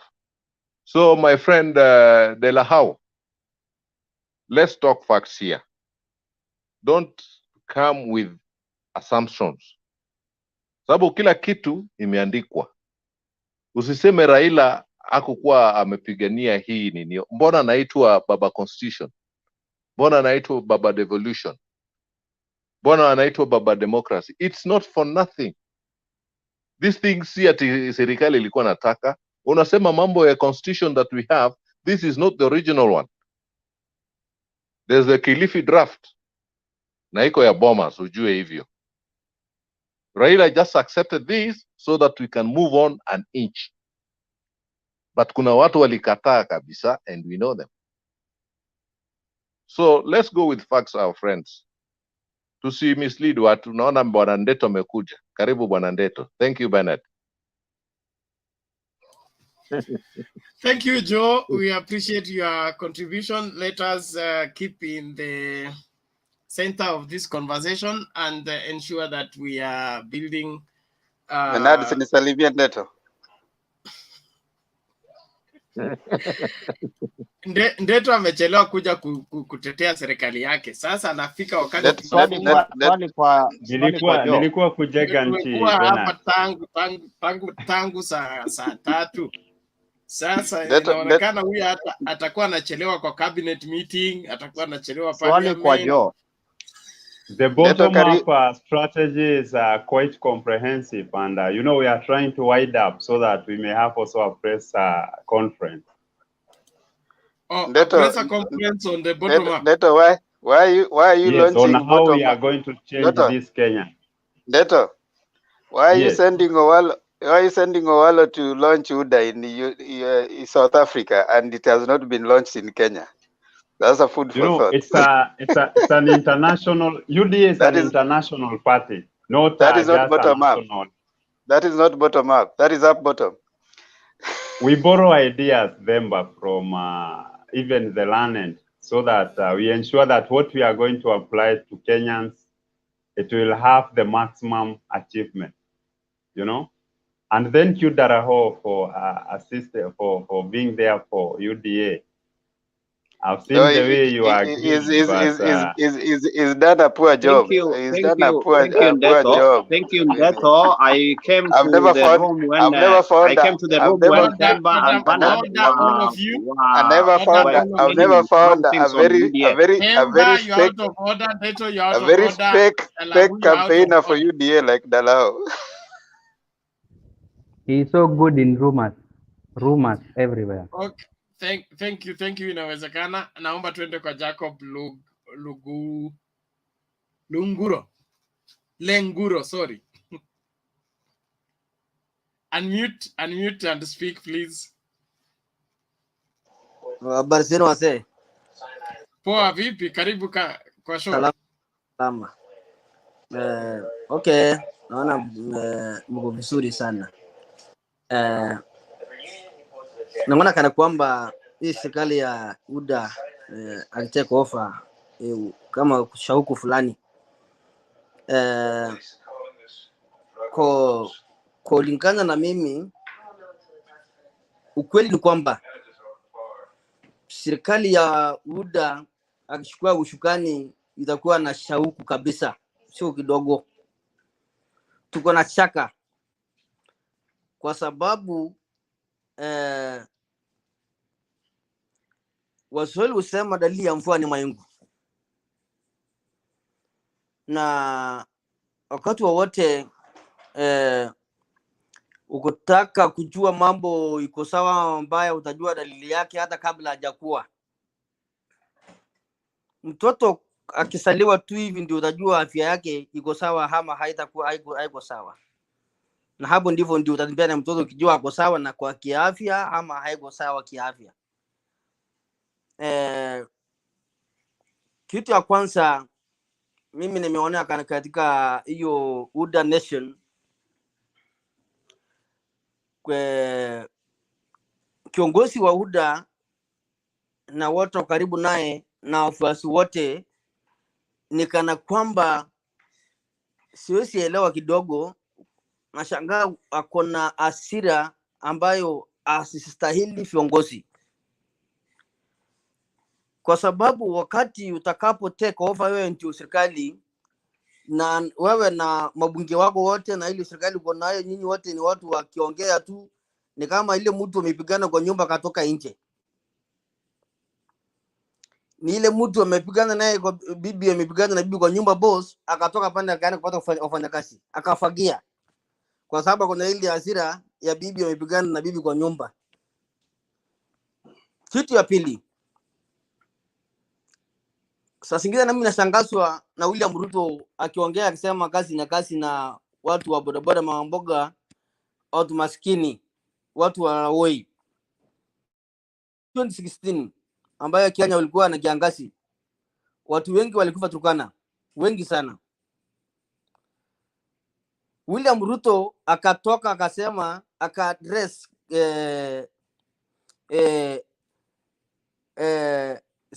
Kenya, akasema hakuna mtu amekufa Kenya kwa kiangazi ama kwa njaa, na news waandishi wa habari ameleta kabisa ile vile watu wanaumia Turkana, Samburu, sehemu nyingi watu wamekufa wengi sana Turkana, na ile kiongozi akatoka tu kwa Karen kwa nyumba akaaddress waandishi wa habari, akawaambia watu hakuna mtu amekufa. Kitu ya tatu, wakati walikuwa watu ile wakati watu wamechukua mahindi, watu walikuwa na shida, serikali inataka kuchukua mahindi. Ile serikali tu ya William Ruto ndio walianza kuagiza mahindi Mexico, na Wakenya wengi wakulima walikuwa na mahindi, mpaka wakulima akajitokeza kwamba kwa nini watu wananua mahindi Mexico na mahindi yamejaa kwa store. Sasa Kenya nanishangaza kidogo, hiyo ndio kiongozi. Jambo lingine tena, wakati William Ruto na Uhuru Kenyatta wamechukua serikali 2013, Uhuru Kenyatta alimwamini Ruto sana, akaambia tufanye kazi, kwa sababu hata sasa nikimwamini mtu mimi pia naambia tufanye kazi, haina shida tena kufanya kazi naye. Lakini wale mawaziri, magavana walikuwa kwa karibu sana na naibu William Ruto, wengi kabisa walikuwa marafiki.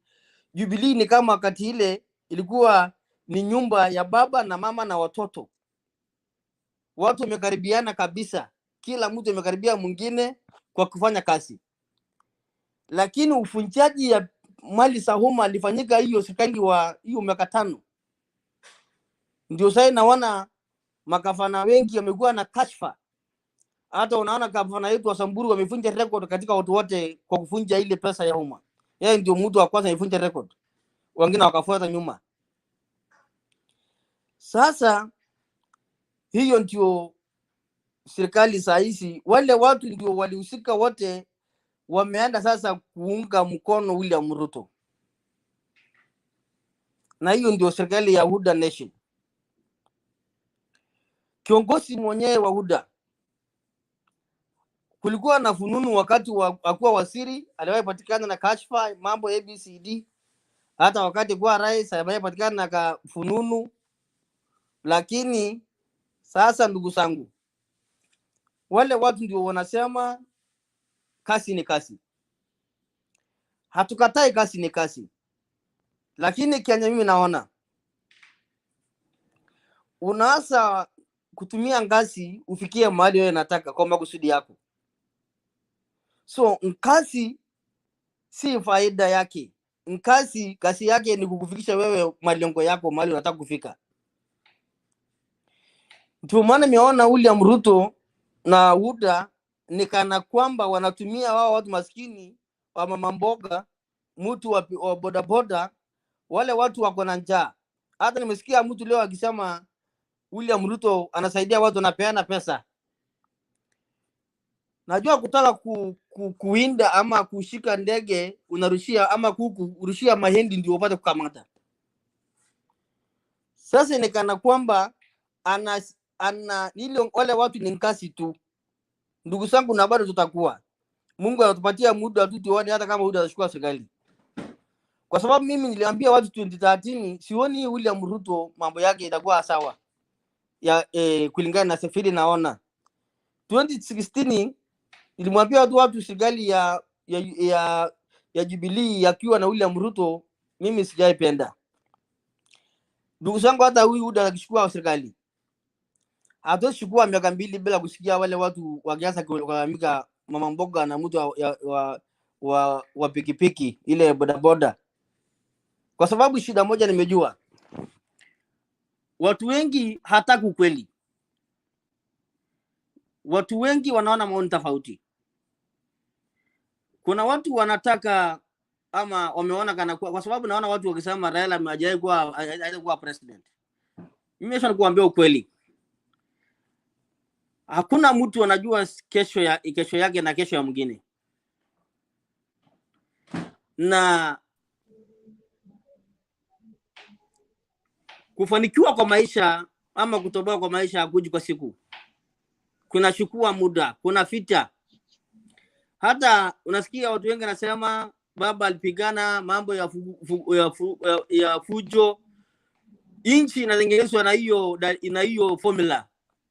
Hiyo ndio naenda kwa sababu tumepata constitutions. Sasa ndio watu wanaenjoy counties. Na watu wanaona kana kwamba ni kana kwamba haistahili. Ndugu zangu, sioni mimi dalili ya UDA kichukua serikali. Na kama itapata nafasi inaitia shauku. Kwa sababu nikiona viongozi ambayo wanahusika kashfa, usipata hata serikali ya UDA watu wake wanaongelea mambo ya corruption. Usikia. Na siku zote ukijua wewe ni mwizi, huwezi ongelea juu ya wizi. Unless unakimbishwa ndio ukisema ni mwizi, wewe pia useme mwizi upate nafasi ya kukimbia. Si hadi wewe unataja mwizi. Sasa ndugu zangu, inaitia shauku. Kwa sababu hakuna mtu mgeni ambaye amekuja jana kufanya siasa. Sawa Jacob, anza kukamilisha tafadhali. Yeah. Na pande ya Raila amekuwa hii miaka yote kwa serikali, tumejua usiri wake na ubaya wake. William Ruto pia alikuwa kwa serikali, tumejua ubaya wake na usiri wake. Lakini usuri wa Ruto ama ubaya wa Ruto sioni kana kwamba tutaenda kwa njia mzuri akichukua serikali. Sioni. Lakini mimi niko na hakika naye niko nayo. Wewe ongelea tena mambo nani ameiba shamba, wewe utatoka Kenya. Wewe ongelea tena nani ndio corruption ama nani muizi, utajua ujui. Wewe mkabariki mshamalisa. Thank you Jacob. Swali. Dalahu, swali gani la kusema nini tena? Huyu jamaa anaongea mambo ya corruption, kuna mambo ya KEMSA, kuna mambo ya Pandora, kuna mambo ya maize scandal, kuna mambo mingi sana. Where is the anti-corruption? Mbona haishiki hiyo watu? Unaongea juu ya mambo ya corruption. Aya, ngoja kidogo nitakujibu vizuri sana. Kila kiongozi wa UDA akitajwa tu corruption nasema watu kwa nini hajakuwa polikotini ama kwa nini hajashika watu. Ngoja nikuambia kitu moja rafiki yangu. Si ati watu wanaogopa kushikwa. Najua kuna ile big fish ambayo kuna wakati wake kushikwa. Kuna wakati yake na yeye kuna wakati wake. Umeona ile rais wa South Africa ambaye sasa ako ndani. Mtu anangoja anamaliza toka kwa ofisi, fanya miaka 10, fanya mambo yote. Wakati serikali nyingine inakuja anafagia ofisi zote, ndio mnaanza kusikia watu wanafuatiliwa.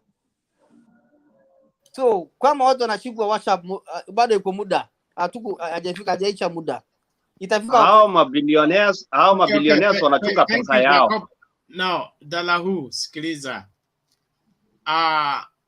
Nimesema kwa hii platform hakuna corruption equalization fund. Corruption is corruption everywhere. Hii story ya KEMSA billionaires nimewauliza mara mingi, ni pesa ngapi zilipotea?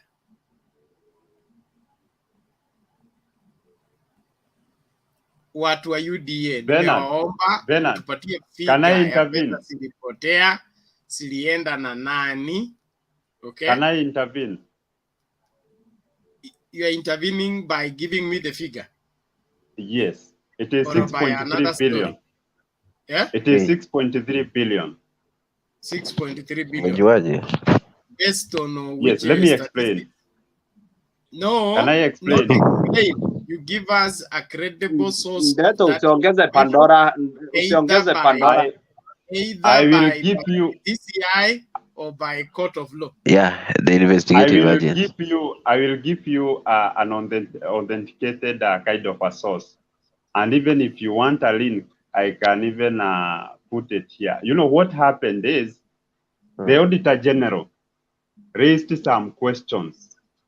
And you know, there is this this money that was proposed by the president as a supplementary budget for COVID, which was to help Kenyans to purchase some PPEs and also for cash transfer. And a committee was appointed over the same, which was led by the CS Health, that is Mutahi Kagwe, and a number of CS, including Matiangi, including Eugene Wamarwa, including, there were very many. As well, it also touched the private or the corporate body, because the president thought that involving some big companies, it will bring good management of resources. And that's how he brought in the CEO of Safaricom, that is Bob Koremo, not Bob, but Michael Joseph. Also, there is Wachira Waruru from Royal Media. There is also Joshua Igara from KCB. As well, there is this guy from Equity, Mwangi. And they were all brought to manage this money so that it could serve what its objective was. But after the annual kind of a report, the Auditor General raised some questions over 6.3 billion, which was alleged that it was not accounted for. But these people, they came as a committee and indicated that there were materials worth 4 billion, which they had purchased but had not distributed. And you know, among these resources were what was donated even by Jack Ma, because it was not distributed, and that's how the whole thing comes. But they were not even able to account the 2.3 billion, meaning the money in question was 2.3 because they were saying or claiming that what was in the stock was 4 billion, bearing in mind that among those things that were in the stock, they included even donations. And I don't think donations are bought, Bernard. Do we purchase donations or they are just charitable goods? So, and you know, the president... Before they become donations, they are purchased. So we cannot rule out the purchasing. But a donation if I means... want to donate this phone to you, I must go and a buy donation, it first, then donate yes, to you. But a donation means it was bought by a potential person, a person who had resources, and he is giving to the less fortunate. So, and you know, the president Now, said that... Hold on, Beto. I want you to take me directly to the 6 billion you are talking about. It is 6.3 billion. Yes, 6.3 billion. Yes. Yes. Which the president said will be used, accounted for, will be crossed. or it was stolen, and stakabadhi ziko wapi za kuthibitisha hayo yote? I'm saying an Auditor General, Bernard, is a very senior person when it comes to accountability of a nation. And this is a person who shines all the evils that we are talking about to light. Ndeto, I understand that. What I'm asking is, I am not, I even don't know the direction of KEMSA from my house, okay? So I am not in any way defending the people that took the money. I want you to point to me, okay?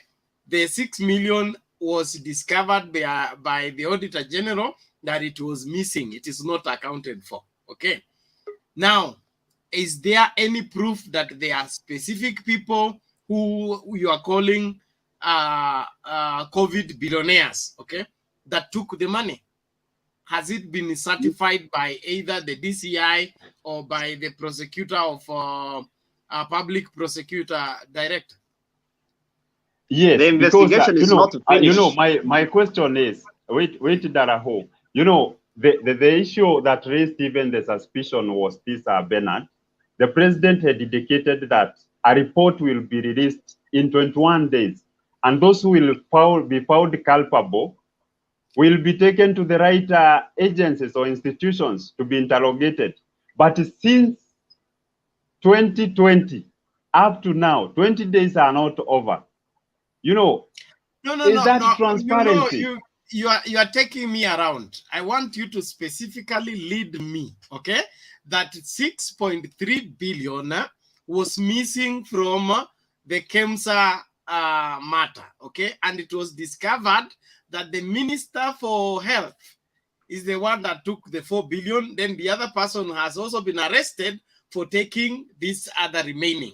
I want that kind of information. If it is not there, then branding people to be to be COVID billionaires, that is out of a political statement.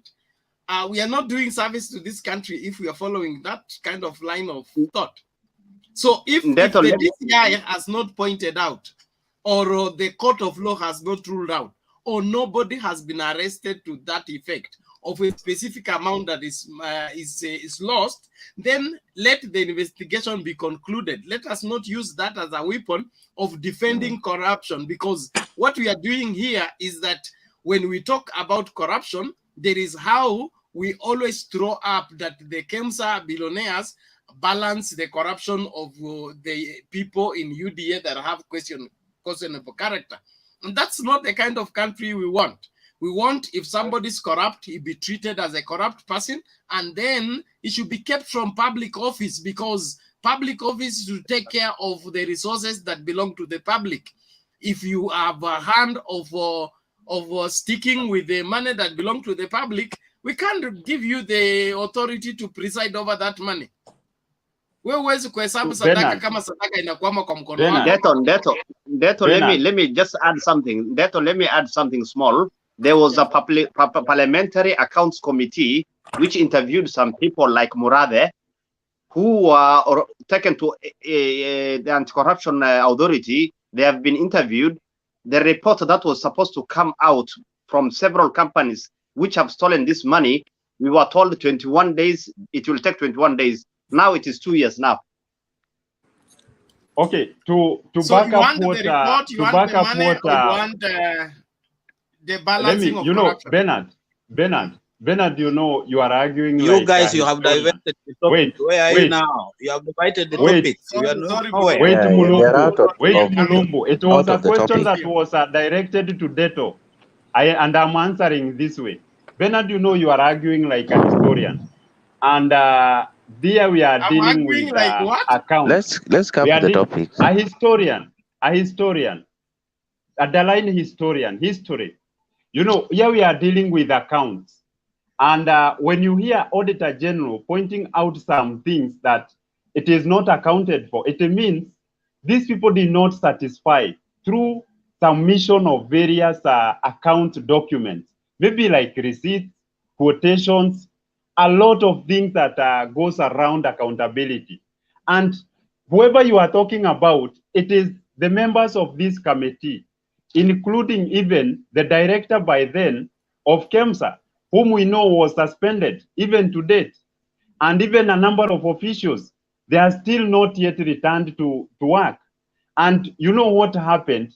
That case, there was a political kind of influence that came inside, because it had touched a lot of the political class.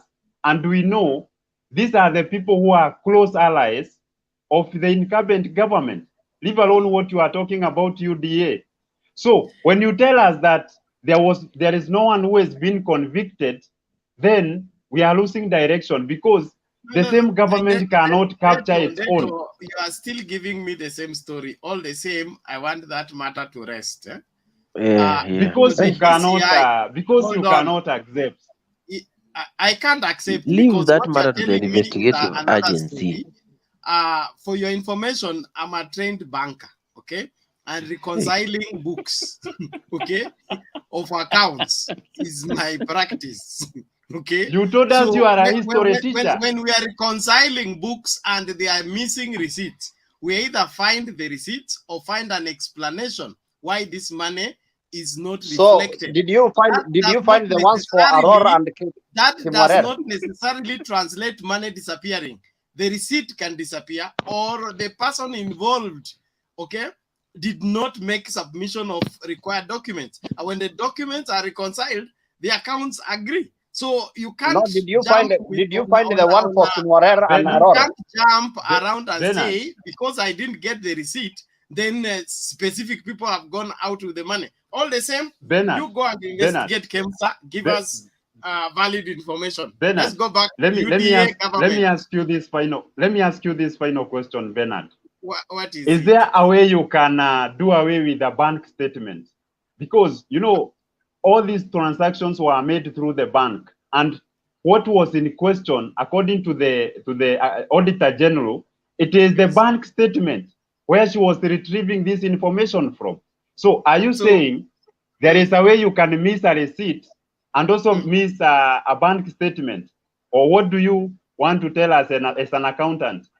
A certified accountant. When it comes to reconciliation, when an account is held by different people, each person, when they have done a transaction, they need to submit the receipt. So me as an accountant, I check the receipt, I check the account. So if I miss the receipt, I must get the person who was handling that account to tell me how come this receipt is missing and this money was withdrawn. Just Bernard, to ask a question, did you find the one for Aror and Kimwarer to William Ruto? That one is still under investigation. Henry Rotich is in court. So let us not even discuss it. Thank you. And I'm not the Auditor General. I don't work for Kenya government. I just want you I just wanted you to know that money was withdrawn. that I know what you're talking about. And until it is confirmed that specific money was lost and specific people carried the money, let's forget about this throwing around that KEMSA, millionaires, balances, the corruption that is in UDA. Let's deal with each corruption the way it is and where it is. Na kila mtu ataubeba mzigo wake mwenyewe. Bado mimi nataka nitoke niwaambie kwa heri, sorry for the interruption. Nataka niwaambie kwa heri, lakini the last statement I wanted to say was that these billionaires, the Mount Kenya Foundation billionaires, wanamsupport Raila ndio ajaribu kusaidia kuzuia hiyo pesa yao isipotee. Kwaherini, kesho inshallah nitarudi wakati mzuri. That means Raila is more trusted. Thank you very much. Have a nice time. See you in the next show. Usiende my friend. Usiende. Hapana, ameenda. Weka hapo kwanza. Wewe kasuti wewe. Subiri hapo hapo. Even my camera has gone off. Now, where is Temba? Jesus is Mimi niko hapa. Wewe uko nafungua hii station kweli? Unawacha poa. Now let's do this. Let's do this. There are people who have not said anything. I want them to say something first. Then we need to close. It is 16 minutes after 2 o'clock. This show should close exactly at 3 a.m. East African time. So we have like 40 minutes to go, and that I want to distribute it as even as possible. Mulumbu is yet to speak, Ndeto is yet to make a submission, and Keep K.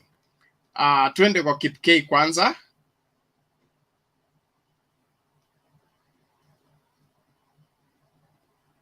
Hello. Hello, vipi? Yeah, poa.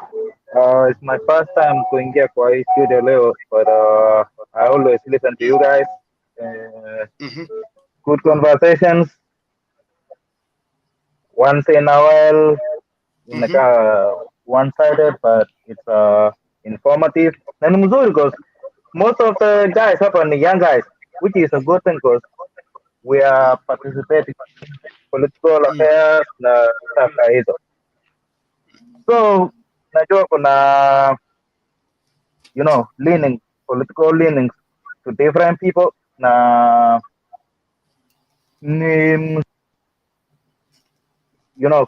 ka una lean on one side to espouse the ideas yenye una feel, the side yenye uko inaku benefit, because that is how parties work. Unaenda mahali unaona inakufaa. So kwa watu wa UDA wajaribu kueleza of what they think UDA inaleta, the same as watu wa ODM or Azimio na hizo machama zingine, because kuna hata kama ya Kalonzo hatujui, tunajua ni wiper. So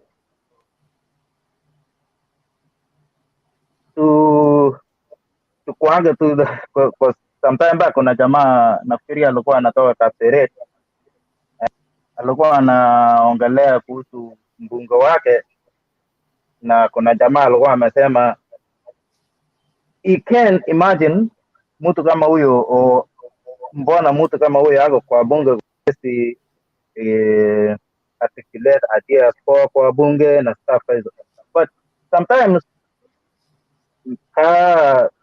vitu kama hizo kama aelewe kwa ground manage affairs mzuri kama hizo za basari au kujenga infrastructure kwa ground, anajua kufanya hiyo, but not in terms of books wise. Yeah?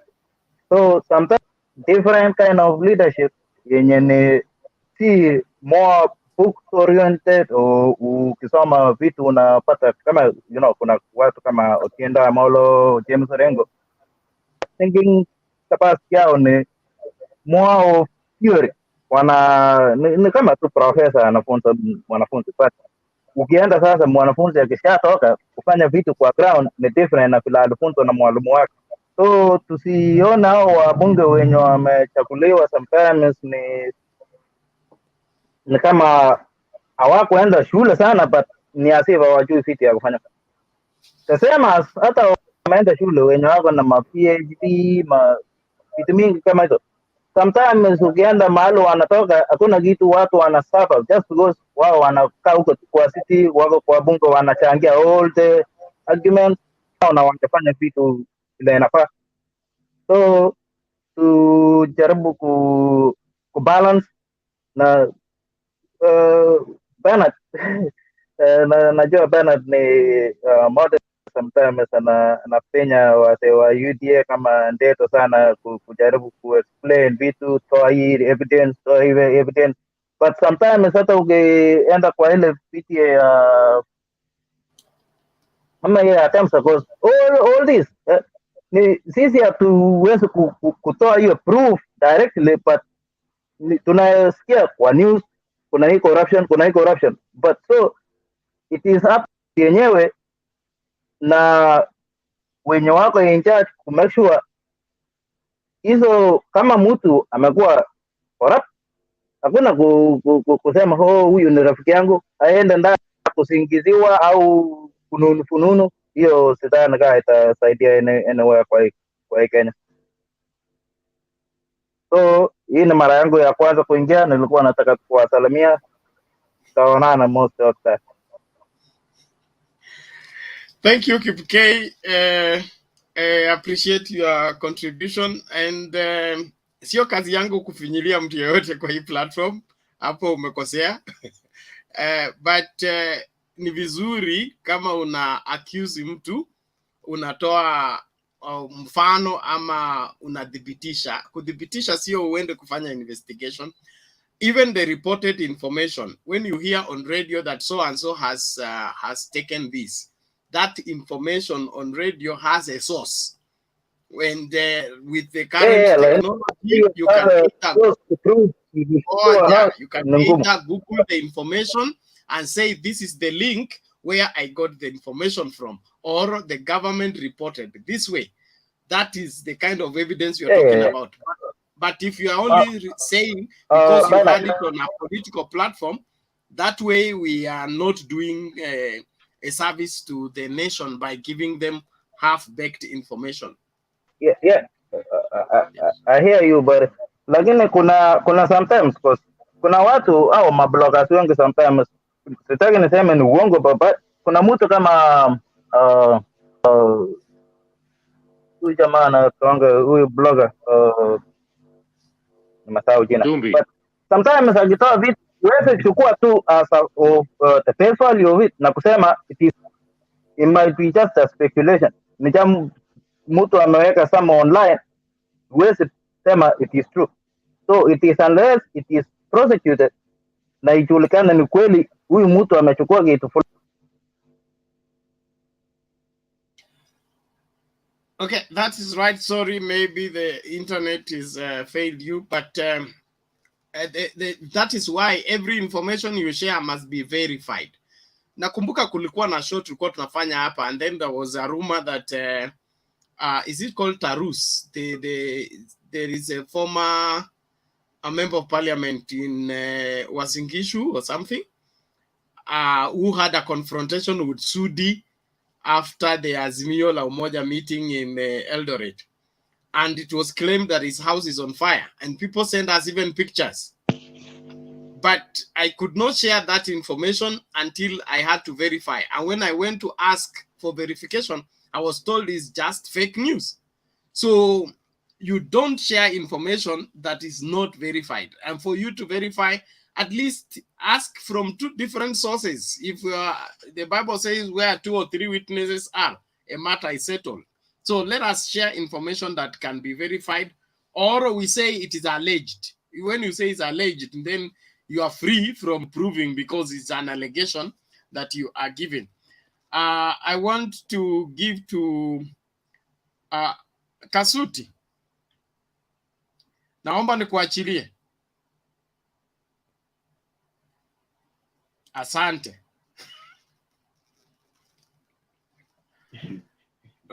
Okay. 1, 2, 3, 4. Do we go to Ndeto first? Ndeto, make your submission in the next 2 or 3 minutes ili tusonge mbele. Kasuti, naomba uende kupumzika. Tutaonana na wewe jioni kama unaweza kunisikia. Thank you, Papa. Orio. Okay, asante sana Bernard for this opportunity. Hold on, Ndeto 1 minute.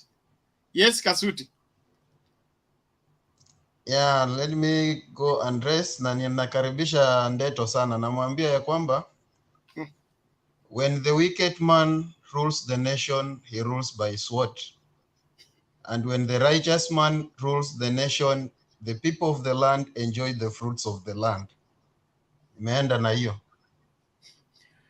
Okay, thank you, Kasuti. See you later on in the show. Baadaye. And Ndeto, go ahead now. Okay, asante sana. That's a very good remark from Kasuti. I don't know who he is maybe claiming to be a good man or a crooked one. So today I can see the topic is a nice one, that Kenya under UDA governance gains, losses, and also fears in a state of nation. Surely, Kenya, it is ruled by the Jubilee government, and we know that majority of those who used to support Jubilee, in a way, they have created a lot of interest in the new party, UDA. And I would say the governance is okay, because those people who are in the parliament, in the Senate, who are governors, even the deputy president, we have seen a lot of good things coming out from them, especially when it comes to ensuring that the Big Four agenda is met. We have seen a lot of construction of roads. We have seen construction of markets. And you know, markets are the social centers where women and youth meet to transact various businesses. And we have also seen that the UDA delegates, in a way, they have mapped the key areas that are hindering the success of the economic activities of these women and youth in the market. And we have discovered that it is that these people do not have enough money for capitation of their businesses. So, and this has been a prevalent kind of problem, which has been carried from one government to another. And this time round, we have a solution through the bottom-up economic model. People are saying that, you know, the deputy president has been chairing the IBEC. Why has he not allocated maybe some money to women and youth? And I will tell you this money is already there because we have the youth fund, we have the women fund, we have Uwezo funds. So, and all this money is focusing towards empowering the lives of those people who are needy. In a way, what is happening is this money is still not enough. You know, when COVID-19 came, what has always been prioritized as a supplementary kind of the budget, mostly it is matters to do with COVID-19. And you will agree with me that some of the things around COVID-19 includes economic empowerment. So meaning the cash transfer, for instance, which has been happening, the various donations, and also even these COVID-19 vaccines, you know, in a way, they are there to ensure that the market is in a way in operation. Because when people are vaccinated, in a way, they will be able to interact without fear of maybe contracting the vaccine, the virus. So in a way, it's part of expanding the economic agenda. And I would say, in terms of losses, you know, it is only the opposition who can maximize their projection on the losses. But I would say, although due to the disagreement between the president and the deputy president, in a way, it has come also with a lot of losses when it comes to the political will to implement some of the good programs which are proposed by either the president or the deputy president. You can imagine in the parliament, over 150 MPs, they are on the side of the UDA, and to some extent, I've been seeing them supporting the agenda of the government. But when you check something like the financial committee, you know, it is highly influenced. The few members, I think there are 10 of them, they are highly influenced by the executive, meaning the deputy president could be proposing something, maybe to be like amendment of the budget or such, through the IBEC kind of the meeting, but this committee, that the one for the parliament, it may lack a goodwill, maybe to like implement what the deputy president is proposing together with the other members. So in a way, I would say, just a minute on that same point. Are you giving us statement of fact, or you're giving us speculations? Are you speculating that probably the deputy president proposed in the IBEC, and then the committee, the finance committee, refused to implement it or make provision for the money for the same? We have seen in the previous, let me give you a context analysis. For instance, when the budget was read previously, there were some products like the boda products. They were somehow, the cost was manipulated. I don't know what was the goal of that. Is it because a majority of our young people are getting into the boda business? Or is it because William Samoei Ruto has been supporting this boda young people? You know, it could be political. It could also be maybe taken in an economic point of view. And we saw those who are supporters of UDA, they came on board and they said they are going to challenge that so that it can be amended. And finally, due to the goodwill and understanding, in a way, the Nini was it was somehow considered.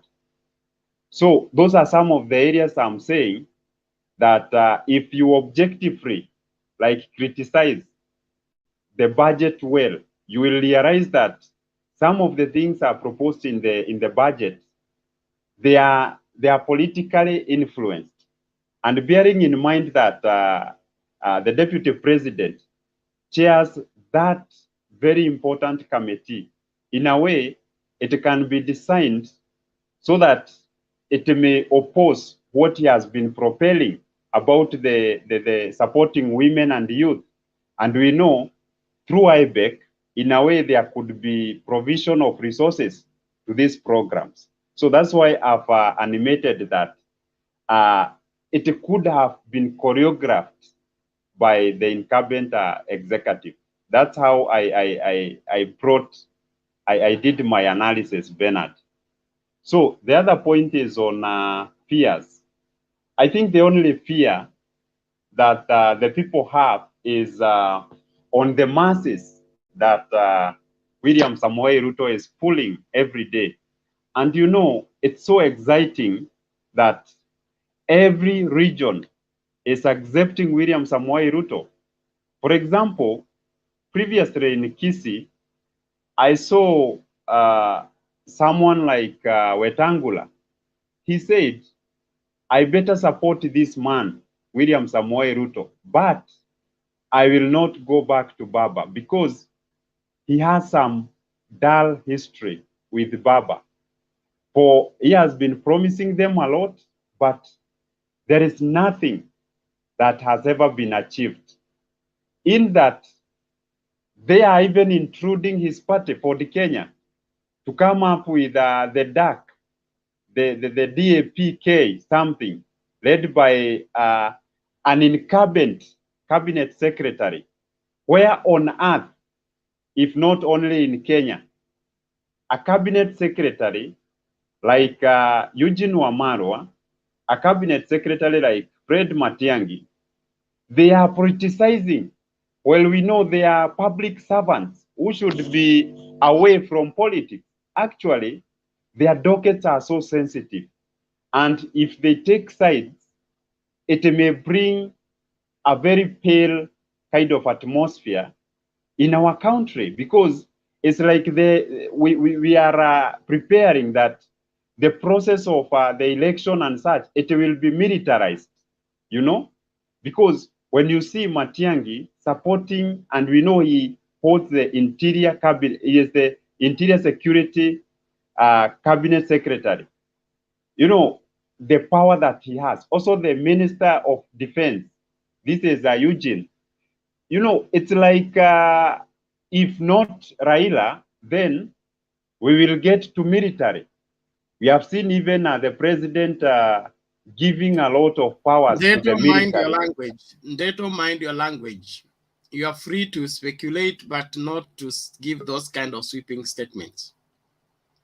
It is an observation. Hold on. Matiang'i is not the minister for interior from yesterday. Or is he? He is not. He's but not supporting. He's not supporting the incumbent. He's not supporting somebody during electioneering period for the first time. Is he? He is. 2017. What did he do? By then, he was not. He was not in the security docket. He was in which docket? If I can check so well. When the deputy president said wachana na Matiang'i afanye kazi yake, ilikuwa kuhusu nini? Ilikuwa watu wa NASA wana complain kwamba Matiang'i ni cabinet secretary na anahusika katika siasa ya Jubilee na anaendelea kuambia machief wasaidie Jubilee kwa ground. No, but you see.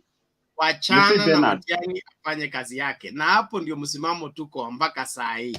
Tuachane na Matiang'i afanye kazi yake. Yes. Bernard, objective critique. Objective critique. You know, Matiang'i works with PS Kibicho. And PS Kibicho is the one who coordinates the CC, these county commissioners. And also the county commissioners, they are the ones who direct the chiefs and sub-chiefs. So in a way, if Matiang'i was trying to mobilize chiefs, then he was in the line of duty. So in a way, you cannot, he's doing say it right now. Just wait, like in fact,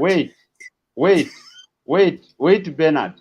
Matiang'i, the other day he went on the podium and he endorsed one Raila Amolo Odinga, and he said he is going to support Raila Amolo Odinga as the president of Kenya come 2022. I think that is very different from what you are trying to animate, because if he is mobilizing the chiefs to deal with the kazi kwa vijana, I think he has the goodwill of the youth of this nation, because he is just ensuring that the money that the government has provided through his ministry, in a way, it will reach to these young people.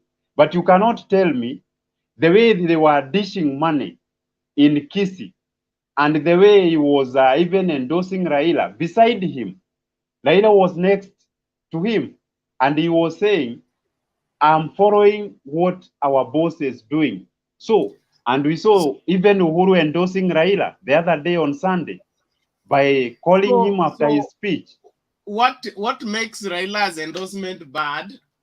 And when DP is being endorsed, it is right. I do not mean that DP should be endorsed by the cabinet secretaries. What I mean is this. Let's do this. If it was good in 2017, let it be good in 2022. If it was bad in 2017, let it be bad in 2022. But playing double standards, tell us what you did with Matiang'i in 2017 that you don't want repeated. If you come out clear and you say, we worked with Matiang'i in 2017 and we did this and this thing went wrong, then we will listen to you.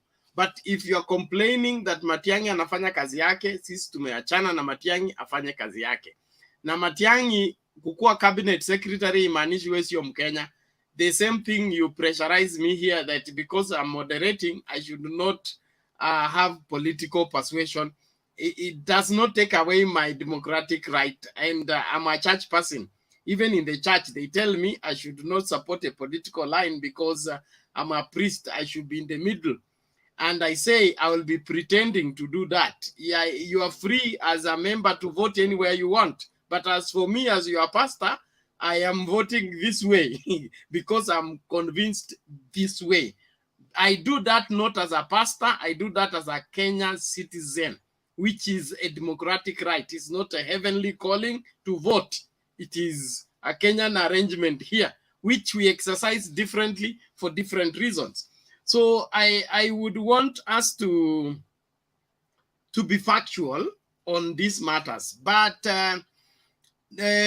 truth be told, if we allow the breaking of the law in one place, let us allow it everywhere. If we condemn it in one place, we condemn it everywhere. Bernard, let me draw my conclusion. Okay. Hold on, Keep wants to kill me. Relax. Keep, we are coming to you.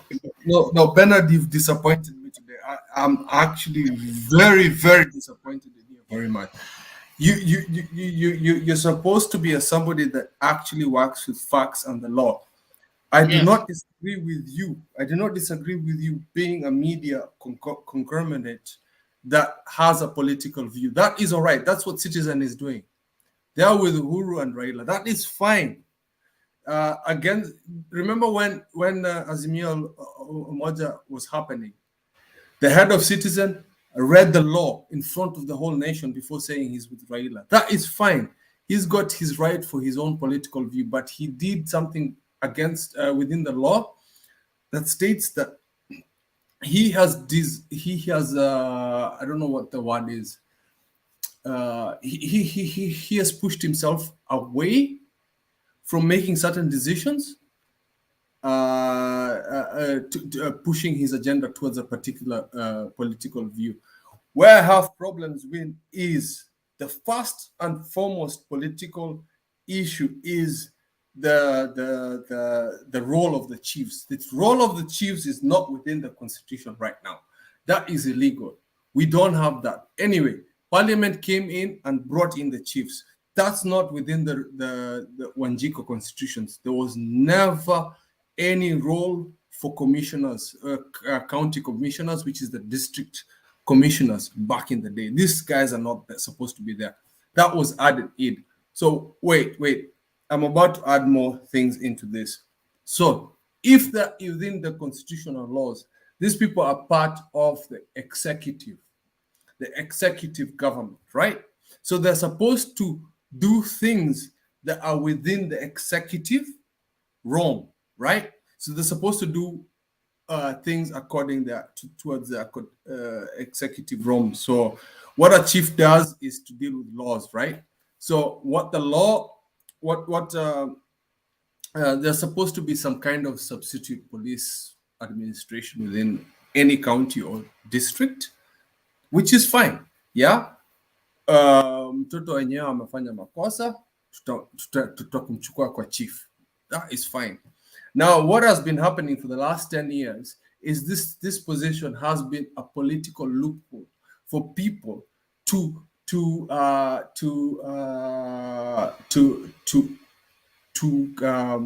sidestep the MCAs.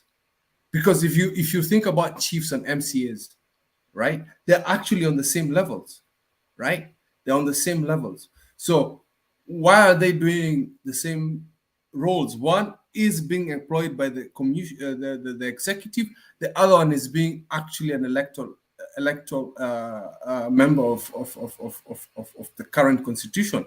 So I rather all my problems go to the MCA. I voted for that person. This chief, these provincial commissional people are not allowed. Okay, now coming down to Matiang's statement, right? You cannot write a wrong by accepting what was happening in 2013, saying that this happened. You already know what political area I'm in. I'm for change. But you cannot right a wrong by allowing Matiang as a CS or a PS or whatever you are, yeah, to come into the political realms and give political views. This is unfair for the UDA.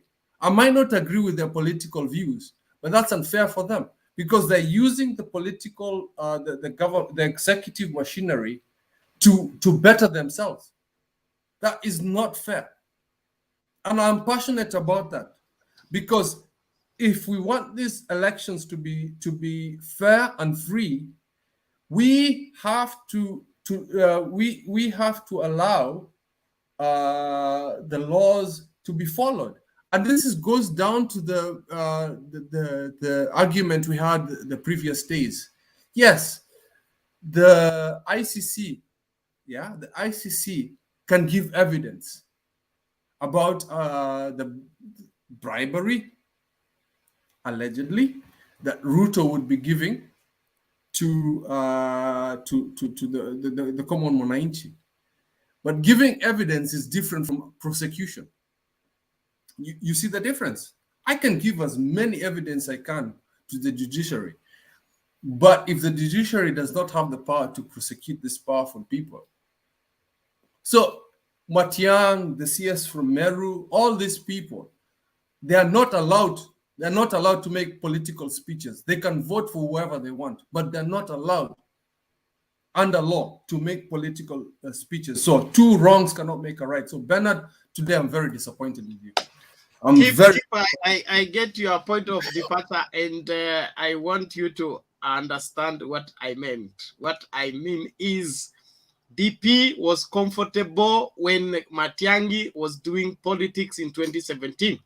He should tell us what went wrong with that before he begins to now advocate otherwise. If he is not coming out clear on the same, then we assume that Matiang'i was doing what he was doing and he's still doing what he was asked to do. Secondly, Matiang'i and Kibicho are the president's appointee and the president's, wherever, I would say, errand people. Cabinet, if you are sent by, not if you are sent by cabinet, not political. No, if you are sent to go and represent the president in a function that is political, what are you expected to do? Not to say what the president told you to come and say. Yeah, but within the law, that's why you get it wrong. Within the law, let them be prosecuted for the part of the law that they are broken. By going for that political meeting, they have broken the law. How? You've been sent. I am your assistant. I am your assistant. Okay. You have sent me. Hold on. Yeah. You are the bishop. I am your assistant. You have sent me to go and represent you in the women conference, annual women conference, in wherever in our headquarters.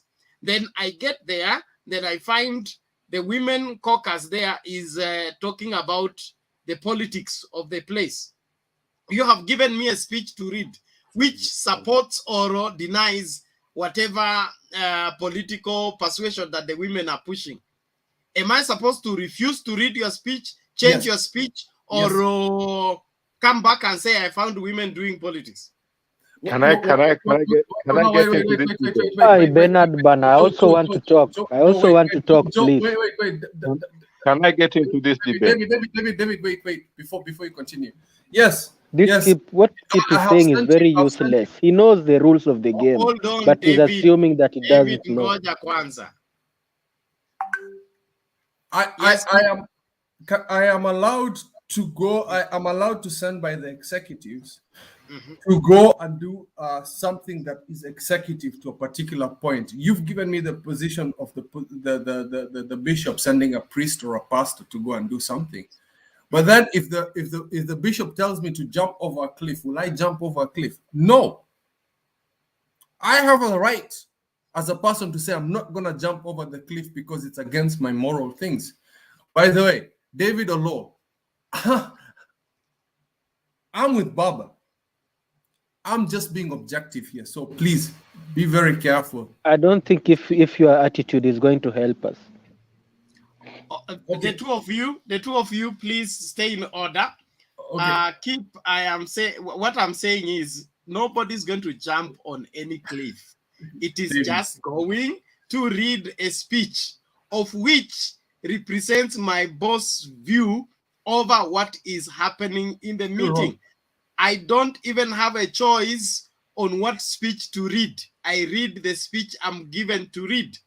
And whatever sentiments is in that speech is not my creation, is not my doing. It is nimepewa mimi ni messenger.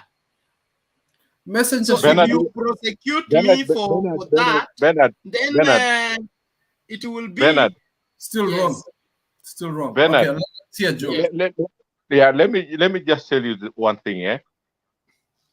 The provincial commissioners, the chiefs, the assistant to the commissioners, ACCs, these people are illegal.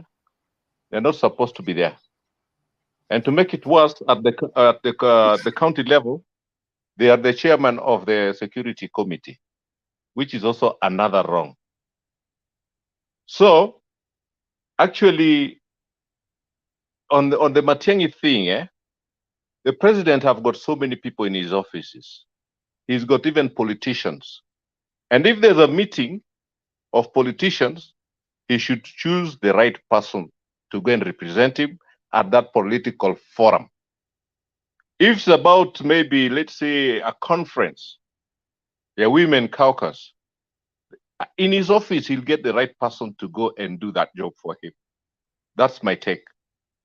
But as Kip is saying, we cannot say if it was wrong or right that time, it should continue the same. In that way, we'll never correct ourselves. That's why African nations, we don't learn from the mistakes. We should be able to run from the mistakes and don't do things the way we were doing it even 10 years ago or 20 years ago. There must be a point of, where we put back some things there that we have gone past them. Like the new constitution does not allow the provincial commissioners to be there.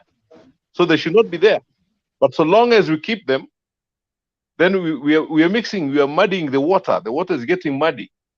So we cannot just drink that muddy water because it was muddied the last year or some centuries back. We continue drinking them now because we are still existing. We have not died. I don't think it's wrong. It's right. Thank you, Joe. I agree with you 100%. Okay.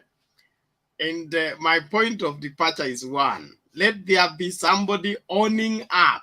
Okay. When things began to go wrong, whoever was behind the going wrong should own up and tell us, nimerealize kwamba hii ilikuwa makosa, sasa sahi nataka irekebishwe.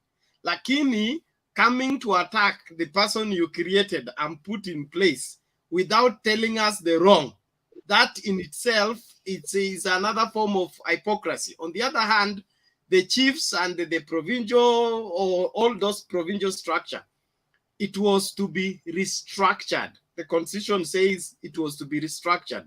The really problem we have is that the people implementing the new constitution have issues with how well it should be implemented. They have areas they like, they implement. The areas they don't like, they frustrate and things like that. That is why we need to have a leadership that really believes in devolution and want devolution to succeed.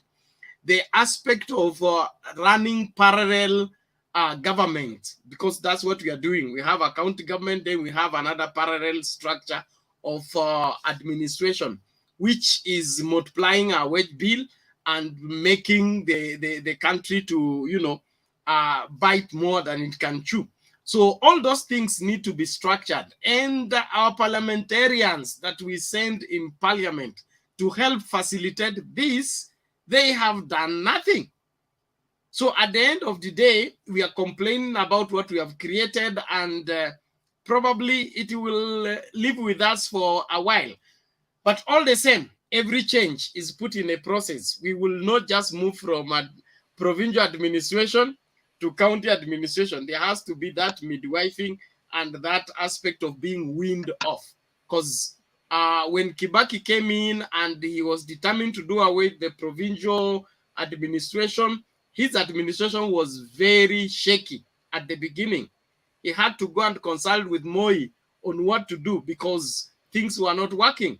And it was Moi who told him, if you want to be stable, go and bring back the chiefs. And that's why he brought it even against the court ruling. And they are here with us. Jake, before we continue, I really want to hear from Jake, because Jake has been from both times of the evolution, between the old times and now. And I think his perspective about what is happening in current politics, he knows what has happened within the old constitution and the current constitution. Because Bernard, I don't think today you understand what's happening. Bernard, Jake, Bernard, I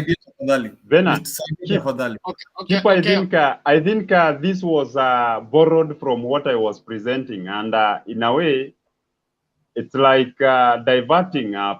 I've been forgotten in the discussion, and yet the whole thing emanated from my point. Nobody has forgotten you. Just relax, okay? Just relax. Paul, I apologize for that. It is you are not forgotten, number one, okay? So I would want to, before I give to Jack Kindube, you conclude your submission and then we move on. Thank you.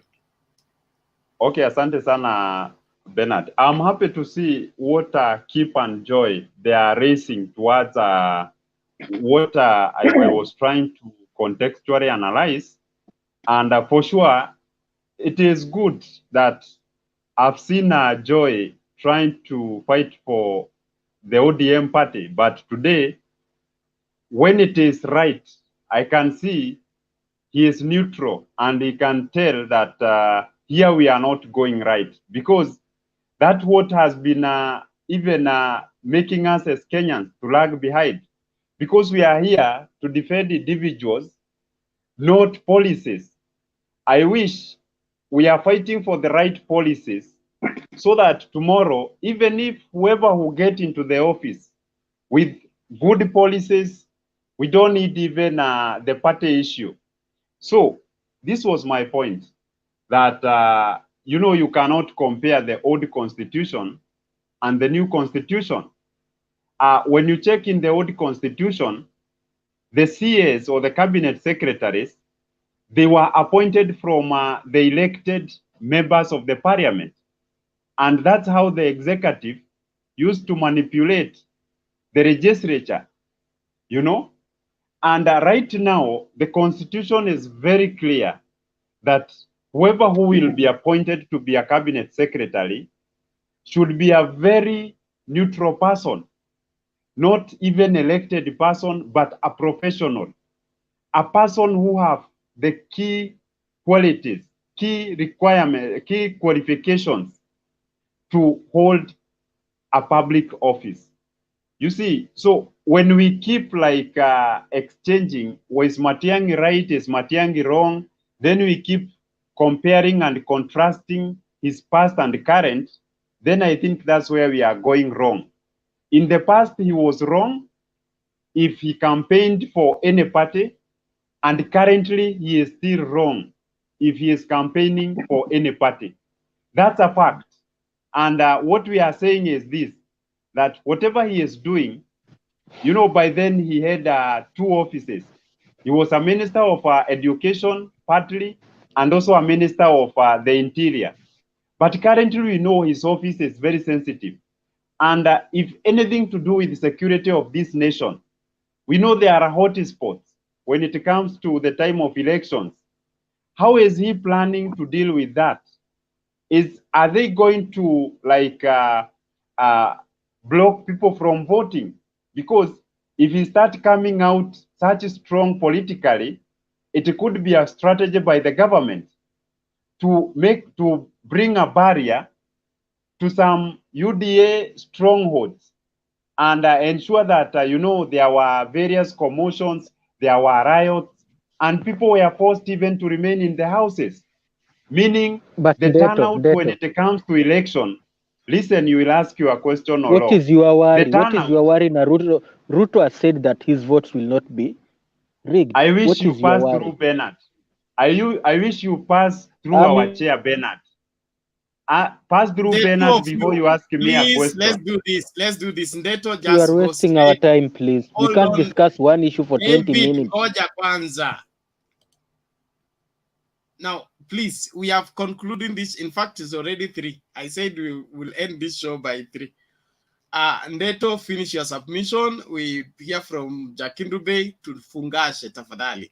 It is 3 a.m. in Nairobi. So this is my conclusion remark. Let Eugene Wamarwa and Fred Matiang'i, we respect them as public servants. Let them not be engaged in political platforms or in political kind of rallies, because the reason why you see UDA reacting, there could be a lot of things that could be other way. And because we are human, we are anticipating that even there could be some plans, like what I have given a scenario, blocking voters from doing their duty to vote when it comes to the material day. So let these people, if they want a peaceful Kenya, when it comes to that day, let them keep off from politics. Thank you, Bernard. Okay, thank you. Let that settle there. Jack. Hold on. Keep your mic mute, please. Keep. Jakindube. Asanteni sana. Nashukuru. Hamjambo jamani. David, you'll have the last word. Huh? Just relax. Huh? Thank you. Jakindube, endelea tafadhali. Dakika zako 2-3. Nimefurahi sana kusikia majadiliano ya leo lakini maoni yangu ni kwamba nashangaa na Ndeto sana kwa kurabish BBI, na saa hii analalamika kwa vitu ambavyo BBI ilikuwa inataka kurekebisha, kwa sababu tulishaona makosa ambayo yako kwa hii constitution mpya. Kuna makosa kwa sababu ukizungumza juu ya Matiang'i ni political appointment, amechaguliwa na executive. Kwa hiyo ni vigumu sana kwa yeye kufanya hiyo kazi ya kusema hasiseme kitu. Kule president ataenda ndiko kule anaenda. Unaona, hata bwana Ruto inatakikana akae nyuma ya president, haitakikani afanye vitu anafanya. Is out of order. Kusema kweli, wewe Ndeto huwezi kutaka mtu ambaye anakuassist. Wewe uko kwa wewe managing director na assistant wako mnakaa kwa mkutano, ile mkutano ya ofisi, alafu mkitoka kwa ofisi assistant wako anaenda kusema kitu Ndeto anasema ni upuzi mtu, afanye kitu chochote. Saa hii nimekusikia ukisema vitu sijui Jubilee imefanya hizo vitu zote, Ruto ana rubbish kwamba hizo vitu zote hazijafanywa, na 1 minute mnasema hizo vitu zinafanywa, 1 minute mnasema hizo vitu hazifanywi. Hauwezi kuwa na nani ufuasi wa namna hiyo. Hizi vitu ambazo sahihi mnalalamikia, BBI tayari ilikuwa imeona hizo. Ndio maana inatakikana turekebishe vitu ambavyo sio vizuri kwa constitution yetu. Constitution yetu ni lazima tuirekebishe kila wakati. Tukiona kitu fulani haifai, inatuletea matatizo, inafaa tuirekebishe. Lakini ninyi wakati ilikuwa inataka kurekebishwa, huyo bwana Ruto na pamoja na wewe mnasema ni mbaya, inataka kupatia watu position. Hizo position ndio nzuri, ndio tusiwe na vurugu kama hii. Wale watu ambao hawashiriki katika mambo ya politics vile ninavyojua, walikuwa wale permanent secretary, walikuwa washughuliki na mambo ya siasa. Akitaka kugombania kiti chochote ana resign. Hawa watu walikuwa wameandikwa na serikali na wanakaa kwa serikali. Huwezi kusema Matiang'i akija president mwingine anamfukuza. Yeye si mtu eti ni permanent. Si permanent, ni political appointee. Kwa hiyo huyo mnavyosema kwamba hawezi kusema kitu president anataka, hata kaa nyuma ya president, na ni vigumu sana yeye kunavigate. Hata wewe ukipewa hiyo kazi itakuwa vigumu. Ndio maana inatakikana watu ambao wanafanya kazi hizi za minister wawe watu ambao wametoka kwa bunge, watu ambao kwa sababu sahihi Matiang'i anafuata policy za Jubilee, na Jubilee ni party ambayo manifesto za Jubilee ndio wanafanya. Kwa hiyo lazima atafuata vile Jubilee inasema.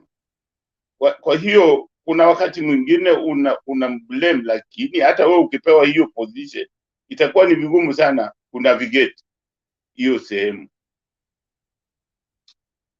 Jambo lingine ambalo nilikuwa nataka kusema ni kwamba ndio maana bwana Ndeto nilikuomba, mimi naomba vijana wote tuanze kwanza na kitu ambayo inaitwa umoja. Umoja, tusikimbilie hizi mambo tunakimbilia kwamba tunataka economy model fulani. Hizo bila umoja hizo model hazitafanya kazi. Hii kitu bado nitawaambia, wakati Uhuru ataacha kazi, Uhuru atakumbukwa kama president ambaye jambo lake la kwanza ilikuwa ni kujenga Kenya msingi wa kudumu, umoja wa wananchi wa Kenya. Kama tukiwa na umoja wa kudumu, tunaweza, hakuna kitu itatushinda. Tunaweza kutokubaliana na vitu, lakini tuwe na umoja, kitu inaitwa umoja. Na hiyo umoja inakuweko kwamba kama kuna jambo ambalo linatutatiza, tunajua namna ya kuitatua. Sasa saa hizi tunaona kwamba constitution yetu ina makosa, tunashindwa kuirekebisha. Sasa ona yale makosa ambayo tunakuwa nayo.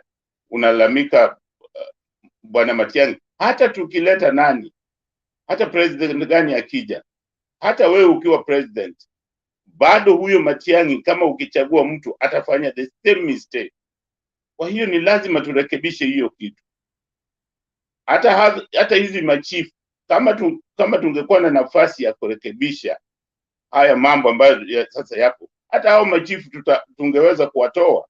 Lakini kama tukikataa kurekebisha hizi mambo, au machifu tutatoaje? Ndio maana ni vizuri kuwa na umoja. Kwa hiyo mimi nasema, mimi naunga kiongozi ambaye jambo lake la kwanza kabisa ni kuhakikisha sisi wa Kenya ni wamoja.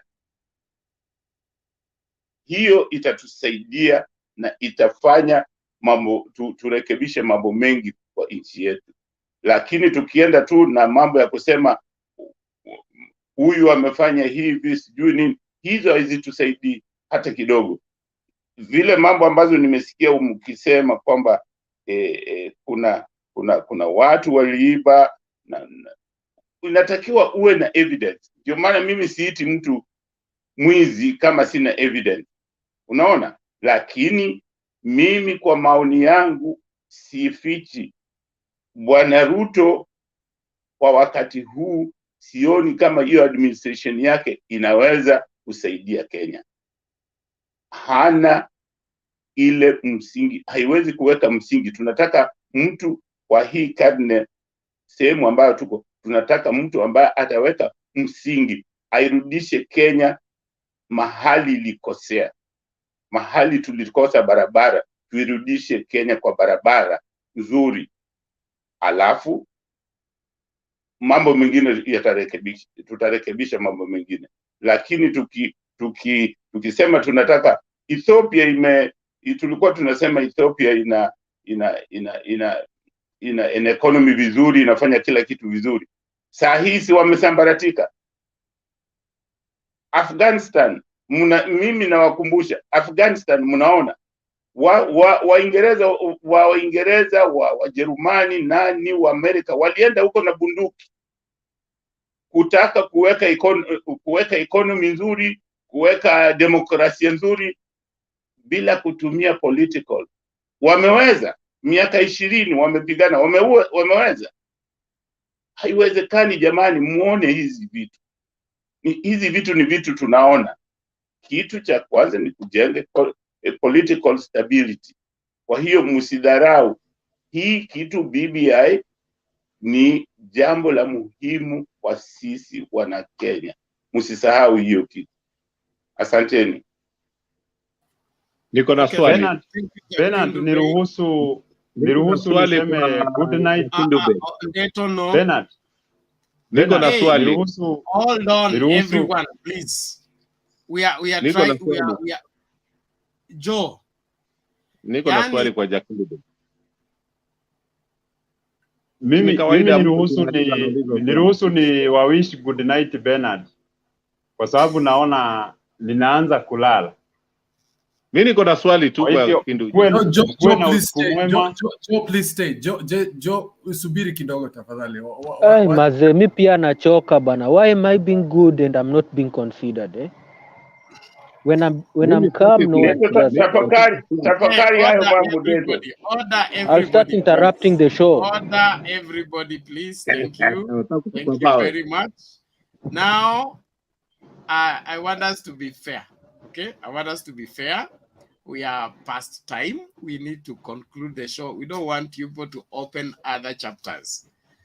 Joe, what do you want to ask Jakindube? Let it be a question, not an explanation, not a statement. Jakindube ilikuwa nataka kuuliza hivi, Nimesikia vile umesema, nimekubaliana na wewe kwa mambo mengi sana. Umesema Matiang'i ni appointment wa wa Uhuru Kenyatta. Na Uhuru Kenyatta ni wa Jubilee. Kwa hivyo lazima afuate tu vile inasemekana.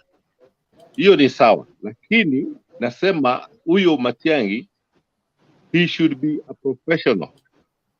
He should work within the law. Sio akiambiwa chochote anafanya. Ndio atafanyia Jubilee, sababu Jubilee ndio mwa point. Lakini hata Jubilee lazima ifanye kazi within the constitution and within the laws of Kenya. Kwa hivyo hawezi fanya tu wafanye vitu vyao ati Jubilee amemwambia ama Uhuru amemwambia ama nini.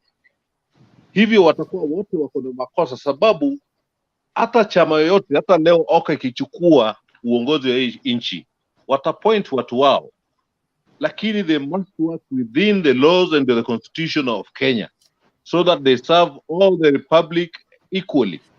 Okay, Joe. Okay, can I respond to, can I ask Joe something? Okay, ngoja kwanza. Joe, your question is made. Please, you are turning it into a submission. Nimemaliza. Asante. David, what is it? You want to ask? So, Joe, let me ask you, what has Matiang'i done wrong? Yani, Matiang'i alisema tu ati I will queue behind my president. Yani, that is a wrong statement. Unataka queue behind who?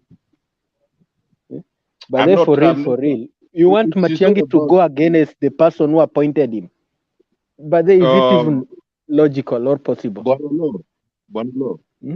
Mimi sijasema akisema hivyo ni mbaya. Nasema iko sheria. Iko vitu. Okay, ni sheria gani amebreak by? Okay, ni sheria gani ameharibu? He should not be doubling in politics. He should not be doubling. Ni sheria gani ameharibu? Okay, hold on, David. Kuna sheria inasema ati minutes at CS. Order, please, David. Umeuliza swali, wacha ujibiwe. Matiang'i is just like a director of medical services. Na jukumu yake ni kutumikia wa Kenya. Nani amemchagua kwa hiyo kazi? Who considered him among the people who are shortlisted? Unajua Fauci wa Amerika wa huyu wa ninio? No, just answer me. Mi usinilete hizo mambo za Fauci. What I'm asking is so simple. Don't complicate it, okay? Okay, order, David. Joe, now I want us to, like I said, we want to conclude, not to open new cases. Yeah, mimi nishauliza swali tu, nilikuwa nataka jawabu ama emphasis. Ngoja kwanza Jakindu Bay. Hold on. Joe, at least for Joe and Jakindu Bay, you relate to Moi governance, okay? When we, at least in the cabinet, we had something called collective responsibility, whereby even if the president made an announcement on the roadside and he was wrong, all the ministers will line up on that same thing. The same way he changed the education system on the roadside. He said, we have moved from this system to 844. No cabinet sitting, no consideration, and everybody came in support of the same. We are not seeing that today. The DP can go this way, the president is going this way, and then now the ministers who are serving, ni kama tu kwa nyumba, wewe na mke wako mkubaliane, na mko na house girl. Sasa wewe unaambia house girl, iron for me the shirt. And na mke anaambia house girl, wash the utensils. So huyu mwanadada mnamuua bure. Kubalianeni nini mnataka kufanya, alafu atachagua cha kufanya. Lakini kama huyu anavuta huku, huyu anavuta huku, you are the source of the problem. That is not the situation. Unajua Moi, he is the head. Mimi nimesema a ruler, yule anaongoza nchi ni mtu moja tu. And everything inakuwa kwake. Moi could give roadside statements or declaration. The cabinet could go and sit and fine-tune it. as a collective responsibility. They fine-tune it and they go back to him and tell him, ile kitu ulisema, ojo, it cannot be just iwekwe tu vile Moi alisema, pana. They have to go fine-tune it and then represent it to him. That's the way I knew it was happening. They have to go and fine-tune it. All the relevant. Hold on. The aspect of collective responsibility was such that nobody contradicted the president in public, especially. You can't go against a government policy of the same government that you are serving. It was nowhere during Moi's time. You either resign or reject the ministerial appointment. I hope we are discussing Matiang'i, not Ruto Bernard. at this point. Bernard. Okay. No, mi nasema Joe, I think kama umekuwa ukiona Matiang'i, he has been trying to follow some political ambitions. Unaona? So hayuko kama other cabinet ministers. Ukimcompare na mtu kama Chelugui hakuna mwenye hata jawahi chaguliwa na watu wake wakisema akuwe leader wao. Ukiangalia Matiang'i wakisii wako na a lot of dreams about him. Hadi in fact wanamforce hata. So it's very very difficult kukataza Matiang'i kuongea politics. Unaona? So unafaa kudifferentiate saa zile Matiang'i anaongea as the leader of Kisii people and as CS.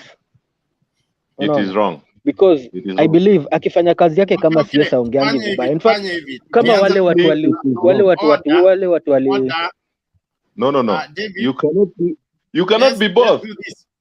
Huku unaongea siasa, huku unaongea civil. No, you cannot. But kama Ruto anaweza fanya, mbona Matiang'i asifanye? Two wrongs do not make a right. Si Ruto aliappointiwa tu kama Matiang'i. Yeah, both of you are not even going to sort this matter on this platform. So let's forget it. Let Matiang'i, Ruto, and Uhuru sort out their issues out there. The fact is, we will not come to conclusion on the same matter. Let's hear from Dikim and Kibet to talk up. Hello, everybody. First of all, Chamge Kibet, long time no speak. My brother from Bari. Sorry. Ngoja kwanza keep. Dikim, go ahead. Okay, sorry. Habari zenu? Nzuri, vipi? Poa. Nimekuwa nikifuata kwa mbali for a few days now. Your shows, and I've been following very keenly, and I've actually been enjoying because this is a very good platform to air our views and our feelings, and maybe it is a place to vent out and maybe to be heard, to be corrected. So thank you, Bernard, for being a good leader. I'm actually following from the US, but our heart is always at home. So kitu moja nimekuwa nikiangalia is a lot of the people, like what is happening now in the political scene. I think majority of the people tumekuwa spectators for a long time. Last time when everybody was behind Uhuru and Ruto, it was kila mtu alikuwa, there was that euphoria and everybody was up in the air going, wengine wakaenda kwa upande wa Raila, and then after a while today everybody is crying out loud.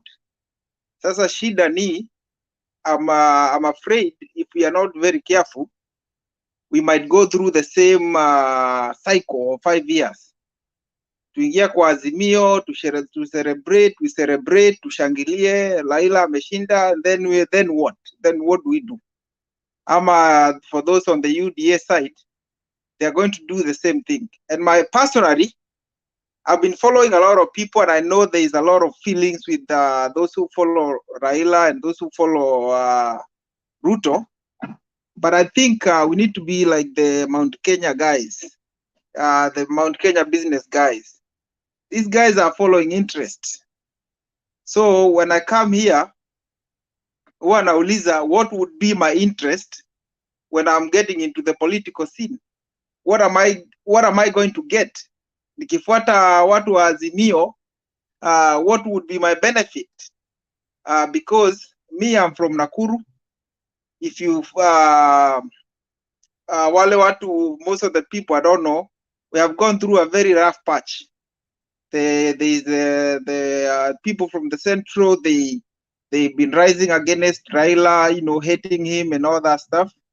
But we also know who was the most hated person in Rift Valley, especially amongst my community.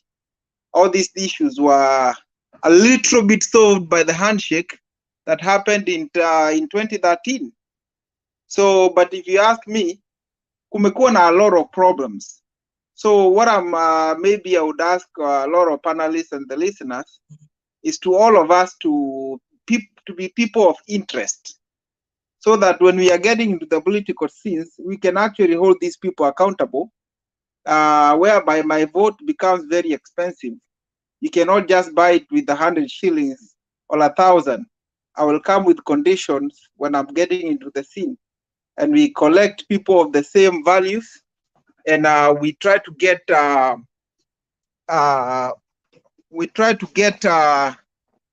collective of people that we can actually come up with a little bit of demands before we give out our vote. Personally, I have a lot of history during the Moi's time. I've gone through all the tribal crashes, and I've really known that we have really suffered. I'm not blaming anybody for that anyways. But when you look at what is happening, because now we are watching Kenya from a distance, and you can see where the direction people are going, whereby people become, people forget very easily where we have come from, which is actually very wrong. We have lost relatives, we have lost houses, we have lost properties, mashamba, kila kitu imepotea. And some of us, we are actually overseas because of political instability that happened in the during the Moi time. So when you ask me, we as Kenyans, and especially now that maybe there is a little bit of hope, the Raila may become the president or the other guy. I hope he doesn't, but you know, there is a little bit of hope. I'm hoping that somehow we as people of Kenya in the political scene, we may begin to come up with policies as wananchi. Kama saizi, if you ask me with the deputy president, he comes from Eldoret. Huko ni nchi ya mahindi. Hao watu wa mahindi, they only depend on mahindi. Most Trans Nzoia huko kote ni mahindi, si ndio? Sasa my question is, umekuwa pale for a long time. Watu wako bado, they are still suffering, wana mahali ya kuuza mahindi. Sasa shida ni what policies have people championed actually yenye inaweza kusaidia watu wa area kwako. That way when we go there tunakuambia sasa tutakupatia kura because umetusaidia sana, economy imeimprove, tuko na mahali ya kuuza mahindi, hata mambo ya influence. Because ukiangalia kama saizi because of the handshake Kisumu nasikia imeendelea sana. I haven't gone to see it myself. But I know when you are in that seat, high position, you have a lot of influence. Kwa hivyo huwa naomba when we are championing for people, yes, we champion for this one, we champion for the other one. But let us also come tukue na masharti. See ati because me I can vote for Laila, I will just give my vote like this. I've met most of these guys. We have eaten together on the same table, you know. But we have to come up ikuange. See ati because nimekuja na bottom up, umekuja umeshout huko kwa vijiji nini. Then now I give you my vote just like that. So it is extremely important. Sasa hata mama mboga wanjanjaruke. Nasema hii kura hatukupati, mnakataa nayo kwanza. Ndio huyu jamaa anafanyia kazi, anauliza sasa mnataka niwafanyie nini? Mkikuja when you come up, then we are able to negotiate. We get on the negotiation table. Lakini kwa sababu sisi tumekuwa ni watu wa kupewa kitu kidogo, you are given a little bit of something, tunaenda, then after a few days we come back on the same. We are so frustrated Mount Kenya people, Central people, when you wanasema they are frustrated, they are so frustrated because the expectation was very, very, very high on the last government. What they don't know, government haifanyangi kazi hivyo, inakuanga ni interest. Unaingia kwa negotiation table, mna negotiate, haya tutakupatia mahindi, wacha ikue 350, 3,500 kwa nini? Kwa nini watu wa Rift Valley na Nyanza na wapi tumeambiwa tupate miti ya blue gum, you know what I mean? Sasa wameanza kutengeneza miziki ya stima ya concrete. Hebu niambie, hao ni watu wenye wanafikiria mambo ya Kenya ama nini? So we need to come up with the policies. Tunaanza kusema we come up with something that we can hold these people accountable. That's for that reason, mwenye atakuja, if they don't do what they say they are going to do, we can actually even midway 1 year down the line tuambie, hey, nyinyi amfanyi ile kazi tuliwapatia, and we make it known to everybody through the shows like this one, the media. Tunasema huyu jamaa mahindi yetu bado ni inauzwa kama 2000, 2000 yenye hata hawezi kulipia watoto shule. So and all these things when they start happening, I think Kenya atakuwa ameamuka. Watu wa miwa wafanye the same. Wasema hii kwanza utuambie miwa utatufanyia nini kabla tukupatie hii kura, Watu wa maziwa wafanye the same, kahawa wafanye the same. Ikuwe ni kama revolution. These people will begin to behave, because sasa tumekuwa ni watu wa kupelekwa tu hivyo kama baisikeli. Every direction wanataka tunaenda. Alafu miaka 2-3 wananunua mahelikopta, sijui wanajenga manyumba sijui wapi, wananunua mashamba wapi, sisi bado tuko pale kwa mashinani tunaumia. Anyway, I'm just warming up to the show. Thank you everybody, and I hope to participate more often. Okay? All right. Good night everybody. Thank you, Dekim. I appreciate your input and your position on interest. I would want to challenge that, but time is not on my side. I spare you. I mean, I wait for you for the next show. Kibet, are you there? Sawa. Kibet, upo? Can you hear me today? Yes. Yeah. Go ahead, Kibet. Okay, Dikim, you're warming up in the 18th banner. Anyway, to say I didn't watch the news yesterday, tomorrow, and see what I can contribute tomorrow in the evening. I just came here to, as usual, to interact, see other, listen to other people's ideas, and yeah, there's nothing much. And my black people left. No, tomorrow nitakuwa na show from the word go, but today I'm out. I just experience, and that's it. Have a nice one, Bernard, and the rest, and see you tomorrow or today later. Okay, in the evening. Thank you, Kibet. Thank you very much. See you later.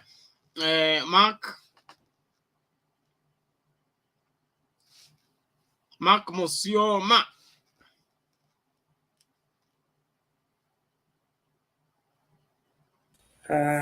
Ben, habari? Fiti, namna gani? Poa kabisa. I think people are so tired. Naona kila mtu anataka kutoroka.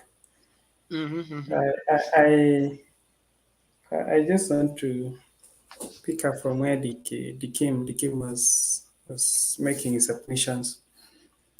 I think the biggest nightmare we've had as Kenyans is we easily forget where we are coming from. I mean, we had a very good constitutional dispensation that was coming on board, especially with the new administration of Jubilee. But I guess we didn't have the goodwill. We didn't have the goodwill to lay down the infrastructure that was necessary to have this constitution run well. I pity people like Joy when I see the arguments here. Because truth be said, even here in the States, the Democrats are on board now. They're governing this country, and you see them doing appointments. The guys they are doing appointments, including those that serve in the Supreme Court. Sometimes some decisions they make decisions based on their party affiliations. I don't find what Matiang'i is doing as extraordinary, because that was the basis that was laid both in 2013 and 2017.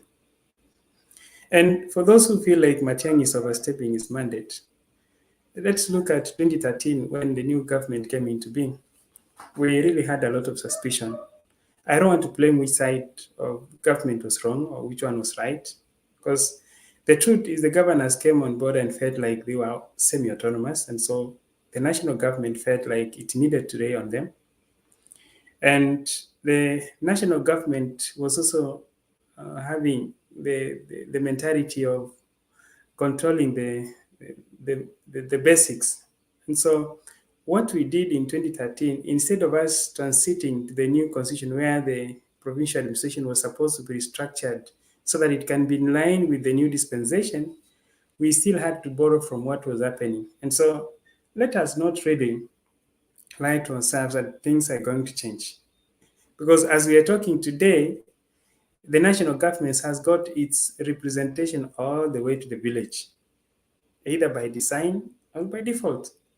So in 2016, 2017, what we saw is ministers actively participating. In fact, I remember even people went to court to complain about the behavior of cabinet secretaries. We saw what happened after the Supreme Court ruling. Such declarations that you saw outside the Supreme Court after the Supreme Court had nullified the 2017 presidential election did not just happen and did not just let the rule of law take its course. Because basically we had one part of government declaring war on another part of government. And so even as we talk of the 2022, we're looking at 2022. Perhaps it's time we start looking at whether indeed we have laid sufficient structures for the new constitution, whether we are meeting the threshold of what is required in the new constitution, whether we indeed want to go back to where we were before the 2010 constitution, or whether we can be able to have new structures placed so that we can be able to bring both the past and what the future portends or presents for us, so that we do not have to have these arguments about cabinet secretaries. But one thing I can tell you on this, we must agree, all of us, whichever government that is going to come, cabinet secretaries are appointees of the president and will always toe the line of the president. So we shouldn't really be sacrificing what the cabinet secretaries are doing in terms of supporting his agenda. And his agenda includes what he feels is good for the country in terms of its new government organization. Finally, in terms of interests, like the King was saying, I wish our interest was one, and I wish our interest was the interest of everybody, the very interest that can serve our people. Because the fact that I'm not in Kenya does not mean that I do not want our folks in the village to get, like Awole said here, good roads. I mean, if the government can be able to provide finances, for example, for SMEs, which Kibaki did very well, if the government can be able to assist our mamambogas directly by providing the soft loans, I mean, all of us will be happy, because then we can be guaranteed of the security of the nation. Then we can be guaranteed that if, for example, a child is born in a poor family, after going through a system of education, the same child has got the same opportunities like a child born from a rich family.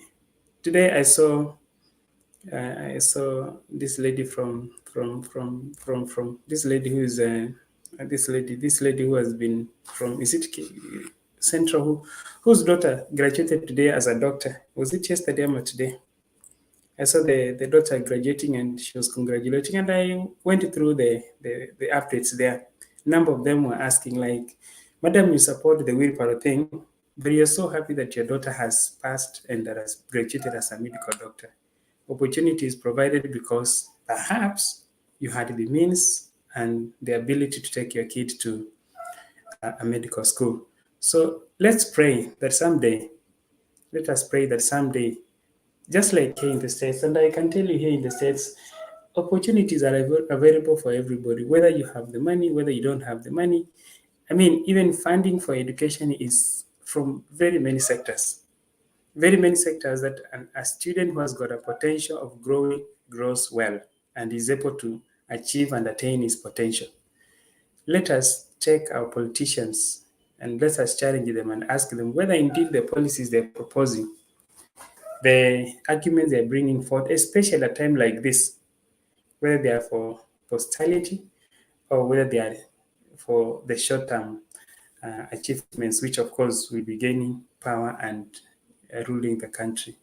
Thank you so much, Ben. And for Joy, your arguments are, for today, I found your arguments as being bad arguments. And I want honestly say those arguments are bad because you cannot live in isolation. And whether it's Matiang'i or whichever cabinet secretary, whether it's Raila who is going to be the president coming, whether it's Ruto being the president, the reality of the matter, as long as these guys are appointees of the president, they always have to serve the interest of the president. That is not going against the law. Can I, before you go, can I also respond? You see, John, yeah, Mark, you're the same man saying, I wish our interest was one. That could be an ideal situation, according to you, what you have said. So when you're appointed, or when you're the president of this country, you should take that one interest, the interest that all of us are united in. So the underlying factor should be our interest, no matter which way you want to go. It should not be that your interest is my downfall. I mean, your interest for my downfall and my interest is for your downfall. No. You could have an interest in a certain way, like you say, opportunity in another way, and me also in another angle. But it's for building this country. But when your interest is for my downfall, then that is not correct. That's what I'm saying. That is what I'm saying. No, interest should be one. Hold on, you guys. Thank you, Joe. You are saying the same thing, only that you are shifting goalposts. Hold on, Jakintube, we are coming to you. You give us the last word. One interest means, like, if I can quote from Matiang'i. Matiang'i said, we had a stormy start of this regime, okay, until the handshake. And after the handshake, we were given orders on how to relate in going forward. And they say, I've not deviated from the instruction of the president on now that we have the handshake, we must ensure that the handshake succeed. That is now a government policy, which is being pushed. Now, anybody going against the handshake is the one getting out of what the government is pushing for. Now, if you are in the government and you want to frustrate that same government, then you must be deemed as the enemy of the government. So how am I going to sponsor you so that you frustrate me? Is that viable? Bernard, you're the same person who was saying, wakati Ruto alisema, Matiang'i, wacha Matiang'i afanye kazi yake. How was your feelings by then? Was it to the interest of all Kenyans? Whatever he was doing when aliambiwa, wachana afanye kazi yake, Ruto said, was it through the interest of all Kenyans by then? No, it was the Jubilee interest. Exactly, that's what I'm saying. Even the Jubilee, the interest should be for all Kenyans. They're in power, yes. But whatever they're doing should be the interest of all Kenyans, to the interest of all Kenyans. That's what actually. That's where we are actually parting. Yeah. Hold on. Thank you. Let's conclude this. If whatever he did in 2017 was wrong, and it was oppressing some other Kenyans, then what he's doing right now is also wrong and is oppressing some other Kenyans. Like David put it. Okay. Bernard, let me ask, and I think maybe we are not getting it right. What is this that is extraordinary that Matiang'i is doing that can draw a lot of attention, that is against perhaps the cabinet or against his appointment position? Is it contradicting anything that we feel like it's a threat to the security of the nation, or it's a threat to the national security, or a threat to the national well-being of the country now that is the Minister for Internal Security? Is there something that is extraordinary, or is just because of the political pronouncements that he's making? Not only political pronouncements. I think there's a time these people were tear gassed when they went to the police station. And there's a time also the ODM Who is these people? The UDA guys. Actually, the pro-Ruto guys. They were tear gassed. But what is wrong with tear gassing people who are... Tear gas is part of the operation of the police to disperse crowds that are illegally or disorderly trying to mess up the current order. And Bernard, by the way, if politicians were tear gassed, that is purely the role of the IG. It's never the role of the... If you must now talk about the law, it is the IG. It's not the minister in charge of internal security. Yeah, but you know, sometimes you guys think... Order. Hii maneno mtamaliza. Jakindu Bey, kuja ndani tafadhali, tumalizie hii mkutano. Mi nataka kusema kwamba hii kitu moja mnasahau. Hii ni administration ya Jubilee.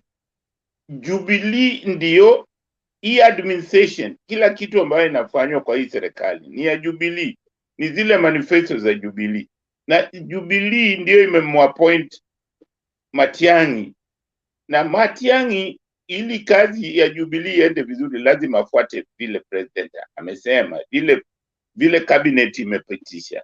Sioni makosa alifanya wakati ule mtalalamika, kama mko kwa serikali mtalalamika. Hiyo ni sawa, hiyo ni haki yenu kulalamika, lakini serikali lazima ifanye hiyo, administration ifanye. Hata administration nyingine ikija watalalamika, na hao wengine watafanya tu vile policy zao. Hata saa hii policy za Democrats kule Amerika, Republican hawazitaki, wanalalamika, hata kitu mzuri wanalalamika, lakini policy lazima ifanywe, kwa sababu hiyo ndio mipango ambayo mlikuwa mmesema, ambayo iko kwenye nani yenu, kwamba tunataka kufanya ABCD. Hizo ndizo zifanywe, na mtu ukisha kuwa appointed. Ndio maana BBI ilikuwa inataka kurekebisha vitu kama hizi, ndio politician achaguliwe, ndio watu wasilalamiki kwamba kwa sababu politician akichaguliwa, kama angekuwa ni politician hatungelalamika, na bila shaka labda mngelalamika vile mnalalamika, kwa sababu tumeshaona hayo makosa. Kwa hiyo ni jukumu letu kurekebisha hizi vitu, ndio tuache kumulaumu Matiang'i. Mtu ambaye anafaa kulaumiwa zaidi ni Ruto, kwa sababu yeye ndiye ameleta vurugu kwenye serikali yake. Huwezi kuwa mnaenda mnakubaliana tunataka kufanya hii, alafu wewe ukitoka nje unasema huyu jamani asemi ukweli, labda ni mtapeli. Vitu kama hizo ni mbaya. Mimi bado nawaomba, kitu ambayo imetukosa ni umoja. Kitu inatakiwa tushoneke kabisa, tuwe kitu kimoja. Azimio la umoja ni jambo la muhimu, na ni vizuri vile vile turekebishe. Wale watu wanakataa sijui BBI itatuponeshia mambo mengi sana. Asanteni sana Bernard, muwe na siku njema, na Mungu azidi kuwabariki siku zote. Thank you, Jakindu Bey. I appreciate your continued support and contributions. Let's keep talking. It's important that we ensure that that happens. I would want to only emphasize one thing. Kenya is our country and should be our interest, first and foremost. Kenya is our country and should be our interest. So if we are talking about my interest or our interest, we must first of all have Kenya as our interest for us to pull together. And that is why the unity of Kenya becomes a priority, not a unity of a political party or a unity of a particular political persuasion. And so as long as everyone in leadership and everyone in Kenya puts Kenya first and wants Kenya built, because when Kenya is built, every Kenyan will be safe. When Kenya is rich, every Kenyan will be safe. When Kenya has all the resources, every Kenyan will be okay. So our main focus should be to build Kenya, make Kenya great so that it's able to accommodate all of us. I see that there is a spirited effort to tear Kenya into pieces. Everybody is looking for what to eat out of this country, and nobody is willing to go to the kitchen to prepare that same thing that we want to eat. So Kenya does not just exist to meet the interests of various communities within its borders. Kenya exists first and foremost to be a resource that every Kenyan a resource that every Kenyan should draw in for his welfare as well as for its welfare. And so our approach to leadership must be first and foremost, what am I doing to make Kenya better? What am I doing to increase the productivity of the country and the viability of the country? Not what position should I take so that I share this cake with my community at the expense of the rest of the communities in the country. And so as we go forward, let's scrutinize all these leaders. I'm happy that today we looked at UDA governance, and later on in the day, we'll be looking at Azimio la Umoja governance. What does it give to Kenya? And what does Kenya require, stand to gain, lose, or what is Kenya afraid of with the Azimio governance? So let's prepare on the same and ensure that we're here in good time. Themba, I give you all powers to read and to announce and to close the station. See you later when I come back with Azimio. Thank you. Themba, you need to pray before we go. I'm glad that you can hear me, right? Yes, you can hear you. Kip is here. Kip had gone. Kip, hey, how are you, bro? I can see Joe. Joe is still holding on. Jakindu Bey, nafurahi sana kuona. If you spare me a moment, yeah. Before I really do not want Bernard to leave before I say one thing, yeah. First of all, I need your Safaricom number. Nowadays, there are services that I can send a little bit of Thanksgiving to this channel. I need to do that, you know. Today, I think we had some heated conversation, and I really like that because I think Bernard, Joe, and Temba, and even Jack were there, and we could see that 1 out of 4 were against each other, and I could see that there was Olo was not very happy with what we're saying, and there was Joe there who was not happy with what we're saying, and then there was Jakun the Bay not happy with it. But what I liked about it is 4 of those people were in the same political party. That is the kind of discussion I wanted. They did not know they were within the same discussion. And that was the discussion about the chiefs.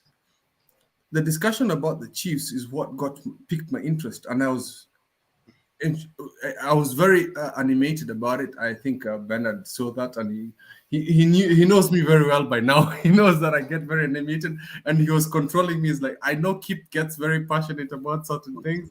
I need to control him. But Temba left too soon before he could actually hear what we're trying to say. It's the fact that I hope so, and I think I did that. I managed to get some information into people like Bernard's mind to show that there are things that we are trying to do in this community as Kenyans as a bit of a tit for tat politically, meaning that we are following a particular leader rather than following a political ideology. And that's when our older generation came and says, okay, hold on a second. I see what both of you are doing, and that's when Jack came and came into the picture. It's not what I like to hear, but Jack said, "Okay, I have been to the Moi regime, and what was happening with the provincial and the district executive was wrong." But then I spoke to one of my cousins, and he said, "Yeah, it's written in the constitution that these guys should not be involved in political views, but under the same constitutional laws, it doesn't give them exclusion to portray their political views." So this is very confusing. So that is where Jack comes in and says, okay, the BBI came to eliminate such loopholes and stuff like that. So meaning that in 2013, these guys were not allowed to come into the political scene. But right now, we're in a kind of gray area right now. Why aren't these guys being prosecuted to do that? It's because we're in a gray area. This guy has the right to portray their political views, but at the same time, for the UDA side, it feels very unfair. It actually feels very unfair. It's like the machinery of Uhuru is working against UDA towards Raila's side.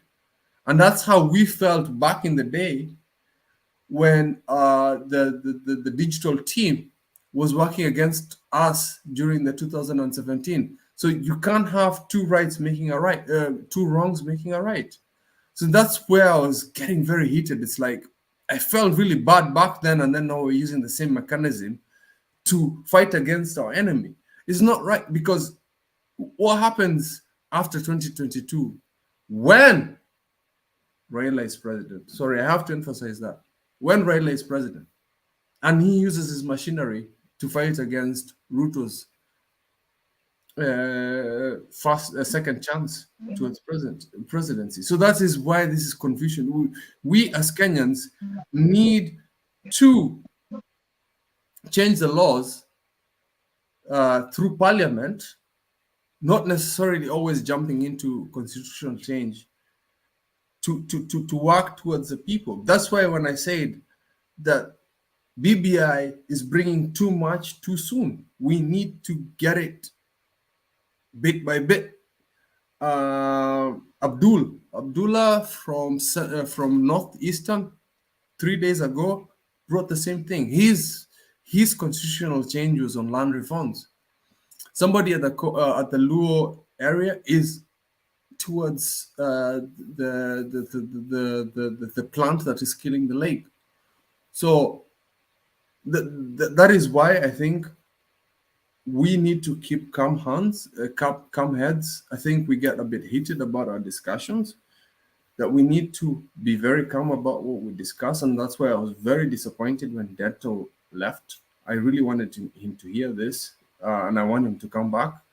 And then I was really disappointed with how Olo was very defensive. He did not want to hear what Joe and myself wanted to say. Joe and myself believe in the same political views, but we were trying to show him that there's something that Baba is doing here that makes us feel a bit uncomfortable. You know, that's us. We feel uncomfortable.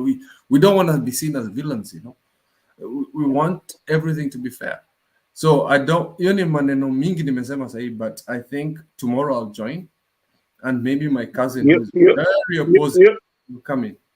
Hiyo ndio hizo vitu ambazo unasema, ndio maana unaona incumbent president ni ngumu kumshinda hata president wa Amerika, ambao hizo tumechukua kutoka kwao. Ni ngumu sana kumshinda kwa sababu anapo campaign kama president anatumia ndege za serikali kila kitu.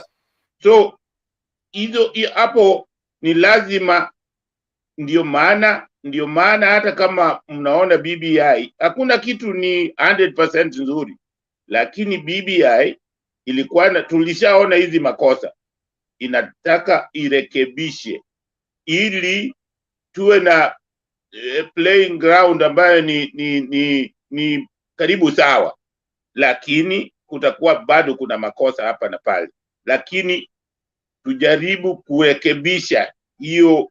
Ndio maana BBI, mimi nasema ndio maana BBI ilishaona haya makosa, kwamba huyu amechaguliwa, amesemekana mara hatakikani kufuata vile president anataka, lakini ukiangalia amechaguliwa na hiyo serikali, unaona. So ni kitu ambayo inatakikana irekebishwe, unaona.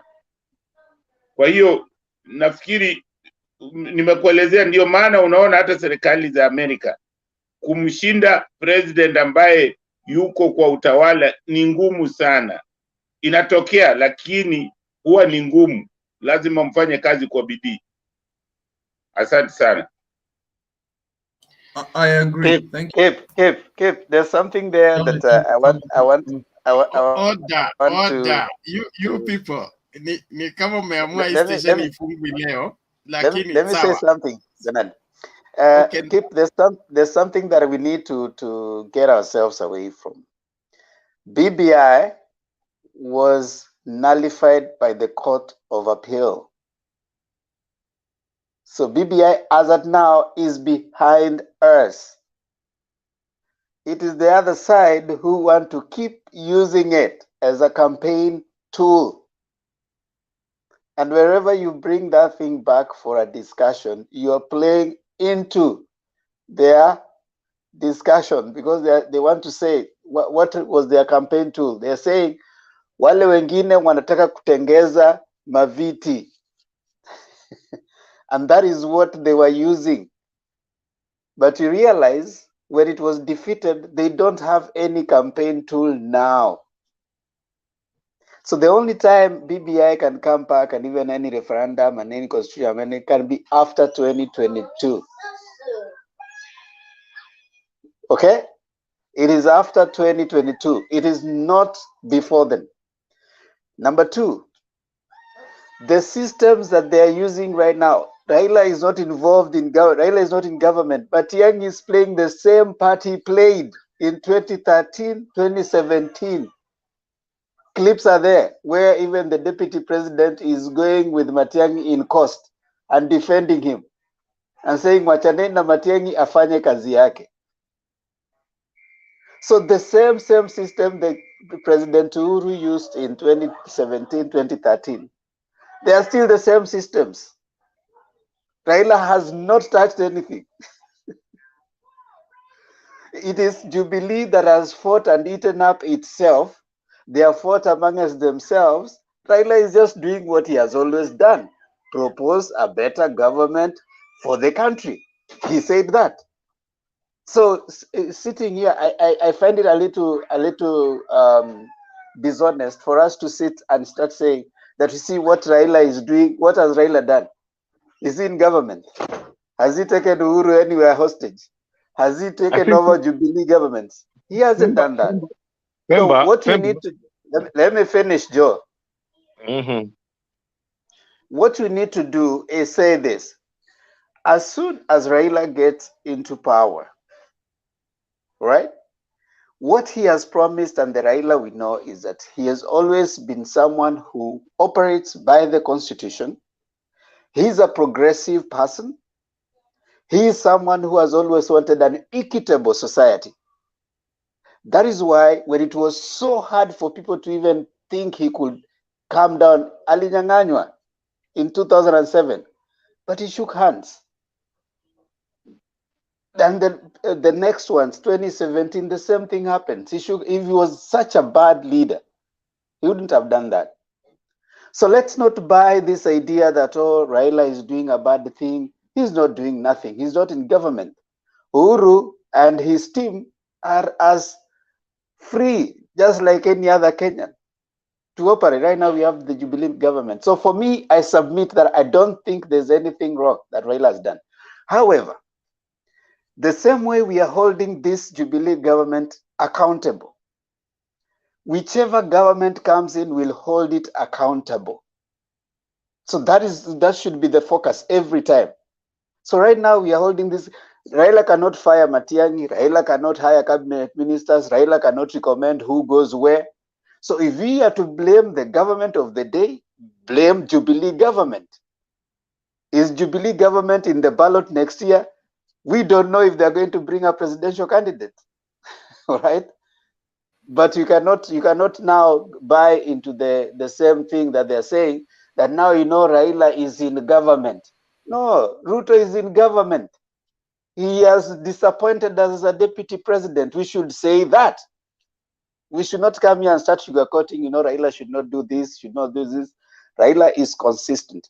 So it's a good debate, but I think for the benefit of Bernard, those people who have to sleep, we want to close it there for now. We will continue tomorrow. I know Bernard will come here tomorrow early so that we can that matter. But I don't agree with those who are telling Baba should not. If Uhuru was supporting Ruto today, the conversation will be different. But because you're correct. You're very correct. I'm with Joe. That's okay. what Okay, thank you. The argument me and Joe are having right now. I think you're very correct. Yeah? You're very correct, member. But what you are discussing here is the conduct of a public service officer. Correct. Not Raila bad or who is bad, or Raila is in government or not. It was the conduct of a public officer. Like which public officer? Matiang. Okay, order, both of you. I told you. Matiang'i was. Hold on, please. I told you that matters Matiang'i will never finish, even if we argue here all day long. As Matiang'i is on record, he wants to do what his president wants him to do. He has been sent on an errand. He's doing what his boss wants him to do, and his loyalty is to one person. So tukiingilia hapa kati, sisi tutajimaliza bure. Just to add on what Themba said on matters Raila, the president is on record to say Raila was did not ask for what? Did not ask for anything in government. So if there is any support that Raila has donated to the president, is the member of parliament in parliament, so that when he wants to do bills, he can bank on the ODM support. I think that was where the argument, but matters of being in cabinet, being appointed. Public officer, the conduct of you see, Bernard, I am a public officer. How do you want me to conduct myself? Yes, that's what I want to tell you. If you're a clinical officer, there's the director of that hospital. Yeah? And there's a conduct, there's ethics of how you should conduct yourself. Now, there are people... No. Joe, you are getting it wrong. A cabinet minister is a political appointee. A political appointee is appointed by the president. He does what the president says. Asante sana Demba. Nimejaribu kueleza hiyo again and again. He's a political appointee. And a political appointee is serving the political appointer. Who is the appointer? The president. Government officer ni secretary, ni secretary wale walikuwa wanaitwa cabinet secretaries. Ndio officer. Yeah, ndio hao ndio maofisa ambao hawashughuliki na mambo ya siasa. lakini huyu Matiang'i amekuwa appointed, ni political appointee, so lazima afuate vile ile nani za sera za Why is Ruto telling everybody? Why is Ruto?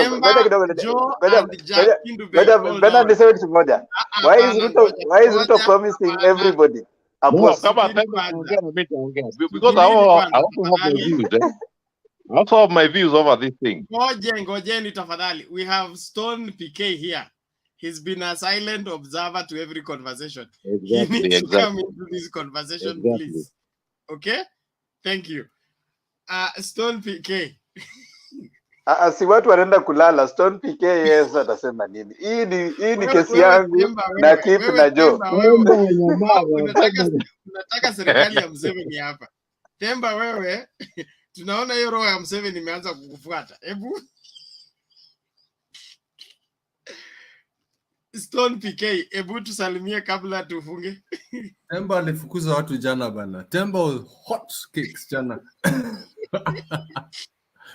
Temba, you don't joke with him.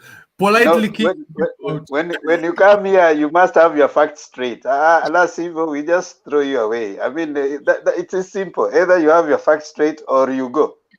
We don't have a babysitting forum. You know, sympathy. This is not a sympathy addiction rehabilitation center. Thank you, Temba. Let me say something. Direct quote from Temba yesterday. I don't care about your feelings. What are your feelings here? This is political. I'm not abusing you. Temba. Did I say anything vulgar yesterday? No. I don't care about your feelings. This is political. Thank you very much, Temba. I like that language. Let's hear PK, please. PK, your microphone is not working again. Baada ya mimi kulobi namna hii kukuingiza ndani tena unanilet down. Huyo achana na yeye bwana. Si upatie wale watu wako na vitu za kusema kama Joe na mimi na Kip. No, Kip, listen. It's not that we don't care. It's not that we don't care about people's feelings. But it shouldn't come with feelings on a political forums. No. You need to be very cognitive. Whatever it is that we say here, I should convince your head, not your heart. You know, when I convince your head, you are likely to we are making decisions with here. I agree. We don't if you make decisions with emotions, you are going to, I don't hate Ruto. I don't hate Mudavadi and all those people. I don't have a reason to. And you're not in but love I have a reason to disagree with them. You know, so when I put that out with the fact, I'm here to convince you. If you don't get convinced, that's okay. We differ, we agree. And that's it. And that's why Joe, we differ with Joe quite a number of times, but it doesn't make us enemies. That's why so when someone comes here and becomes too emotional, and then you're trying to say that we have to say things that you agree with, I mean, then they should tell us that we just say things that are going to please, let's say, Ruto. I mean, that's not what you're going to say. It's their business to criticize Raila. It's my business to criticize Ruto. No, I agree with you because I say that with no apology. Yesterday, what I was watching from a distance. Yesterday, I felt that we talked about this previously. It's like the Hustler Nation changed their name to what?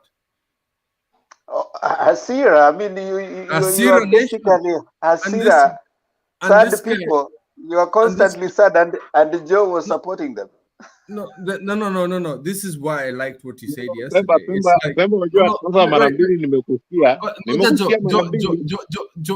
I was not supporting. I was just saying to Joe tafadhali, wacha niingie, because I was not there yesterday.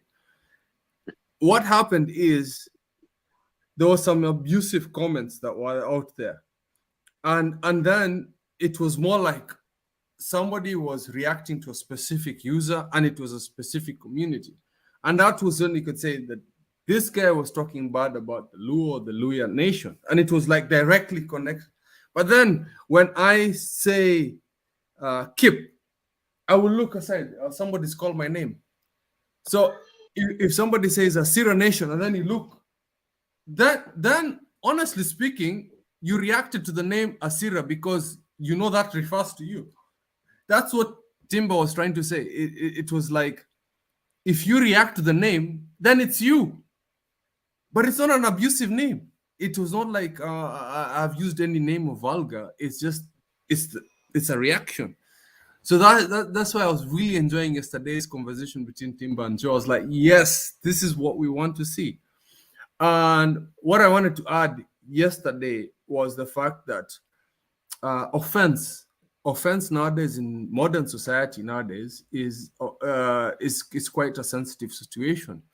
In the US, the name Negro, nigger is very sensitive.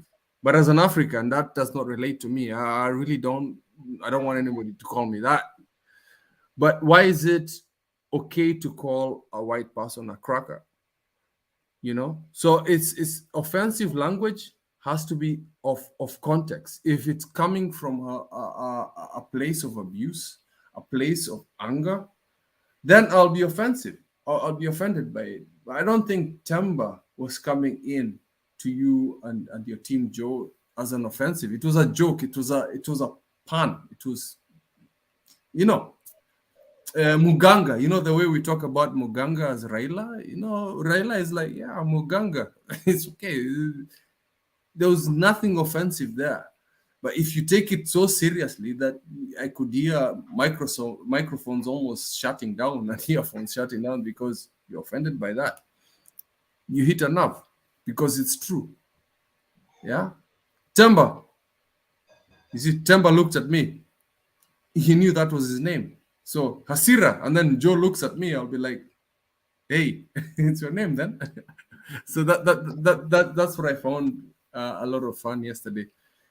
So please continue. Sorry about that. It's just I'm having a bit of fun with this. And Bernard, someone else wants to. I mean, when you get that rich, kindly remember me in your kingdom. I can see Pen Nyagaka also want to bless you down there. So kindly, if he remembers you, and I know also Jakindube will bless you. I know also Joe will bless you. Kindly remember me in your kingdom. I called you for pastoral ministry, you ran away. So maswala ya makuhani usiingilie tafadhali. Tafadhali hiyo sadaka tugawane. Now, straight to acknowledging those who are joining us on the various platforms, including Penyagaka, asante sana. Banada nangoja hiyo sadaka.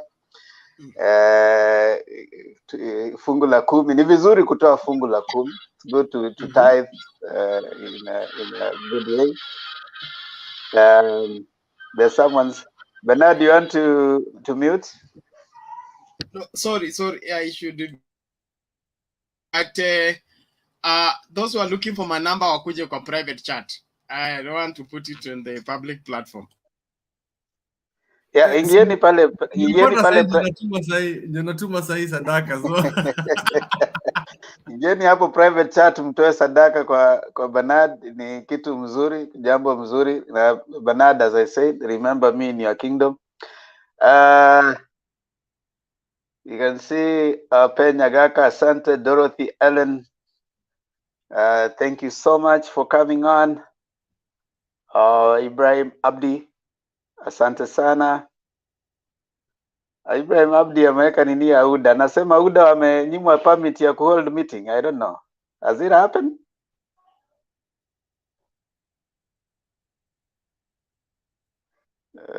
Anything is possible now. I mean, UDA was supposed to hold a meeting where? I don't know. Mi naona nasema hapa they deny UDA permits to hold meetings. So I don't know if it is another one of those things. Maraga, Penyagaka Silitu TV. Thank you. Alan Onyando. Who is that again? Geoffrey Ruto. Thank you. We look for the names. Martins Wilson, really appreciate you logging in and talking to us and commenting. As always, we want to be civil with our exchanges. If you can, try to keep it civil.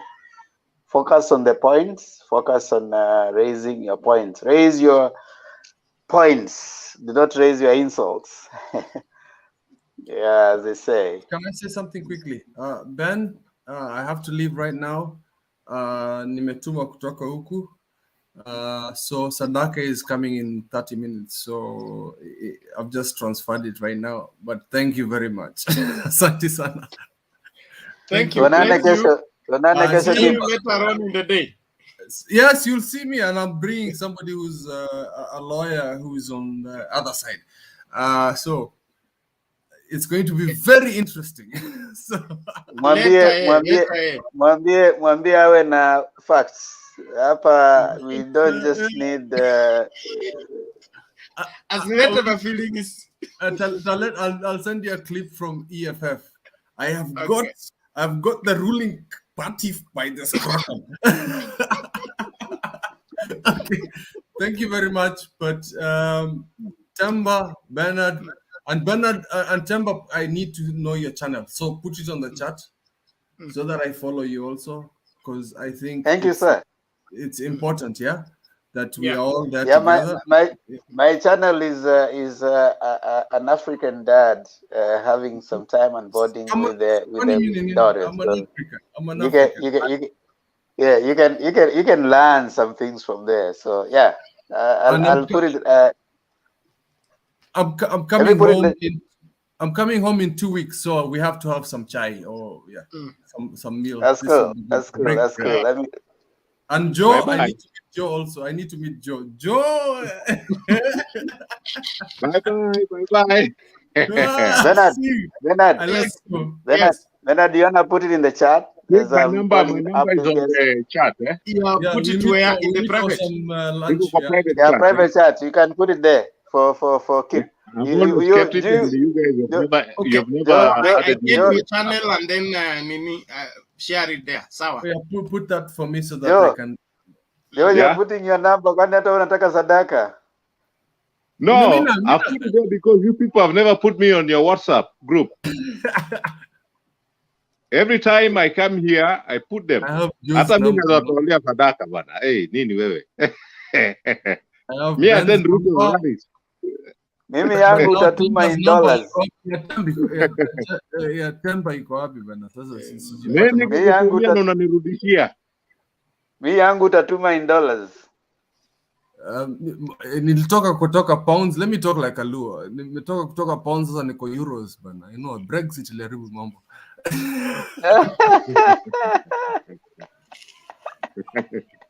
Okay, brothers, actually. Yeah, tuma sadaka bana, tuma sadaka. Nimeweka jina ya channel yangu hapo. Thank you very much. Femba hii mambo yako kwa show, alafu ukikuja hapo umekuja umewaka moto utawacha. Alright. Utatuliza kidogo Sawa sawa Joe. Joe naona umetumwa na wale watu wa Asira Nation Hapana, umejua mimi I'm a very neutral guy very very neutral. Bernard, nimechukua namba yako. Okay, asante. Alan Onyando, I think Bernard, Kena Gunda, Emmanuel, I think tumewasalimu watu kadhaa, so I think it's important now. Thank you so much everyone. As usual, this is Mutembe TV. We are here for a robust discussion about what is taking place in Kenya and mostly to the political scene. We interrogate, we analyze, we criticize the political currents and of course the players, policies, and any agendas that are taking place each and every single day. We try to give a balanced view on everything, but also we appreciate that it's not good to stand in the fence. So it is important that we come in and we give our view as and how we see it is. We encourage all of us to keep coming on, because we say the more we talk, the more we sharpen each other, because they say iron sharpens iron. It's always here for your best valued analysis on the political current. Stay with Mutembei TV. Kindly remember to subscribe and share and pass to as many people to come in and be part of this conversation, because Kenya is our business. Now, before we finish, we want to say again that all the comments and statements expressed here are those of the owners, not necessarily of Mutembei TV or the owner. Thank you so much. God bless you. Let's have our pastor closing for us with a word of prayer.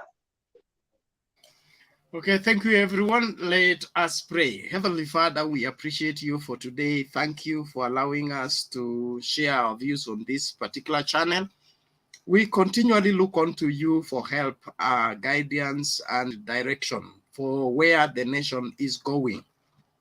This is your doing, and only you can make this nation to prosper. We pray that your wisdom will be the governance force behind every decision that is made in this great nation. We present to you each and every family in this country, wherever they are. Lord, we pray in the name of Jesus that you reach out to each one of them and meet them at the point of their needs. Lord, we pray even as we look forward to the 2022 elections, you are the only one that knows us and knows our leaders, and you know who is right for this nation and what is required of the same prophetically and by predestination. We pray in the name of Jesus that we will not miss the mark this time round, that you will cause lines to fall for us in pleasant places, and you will give us a goodly heritage.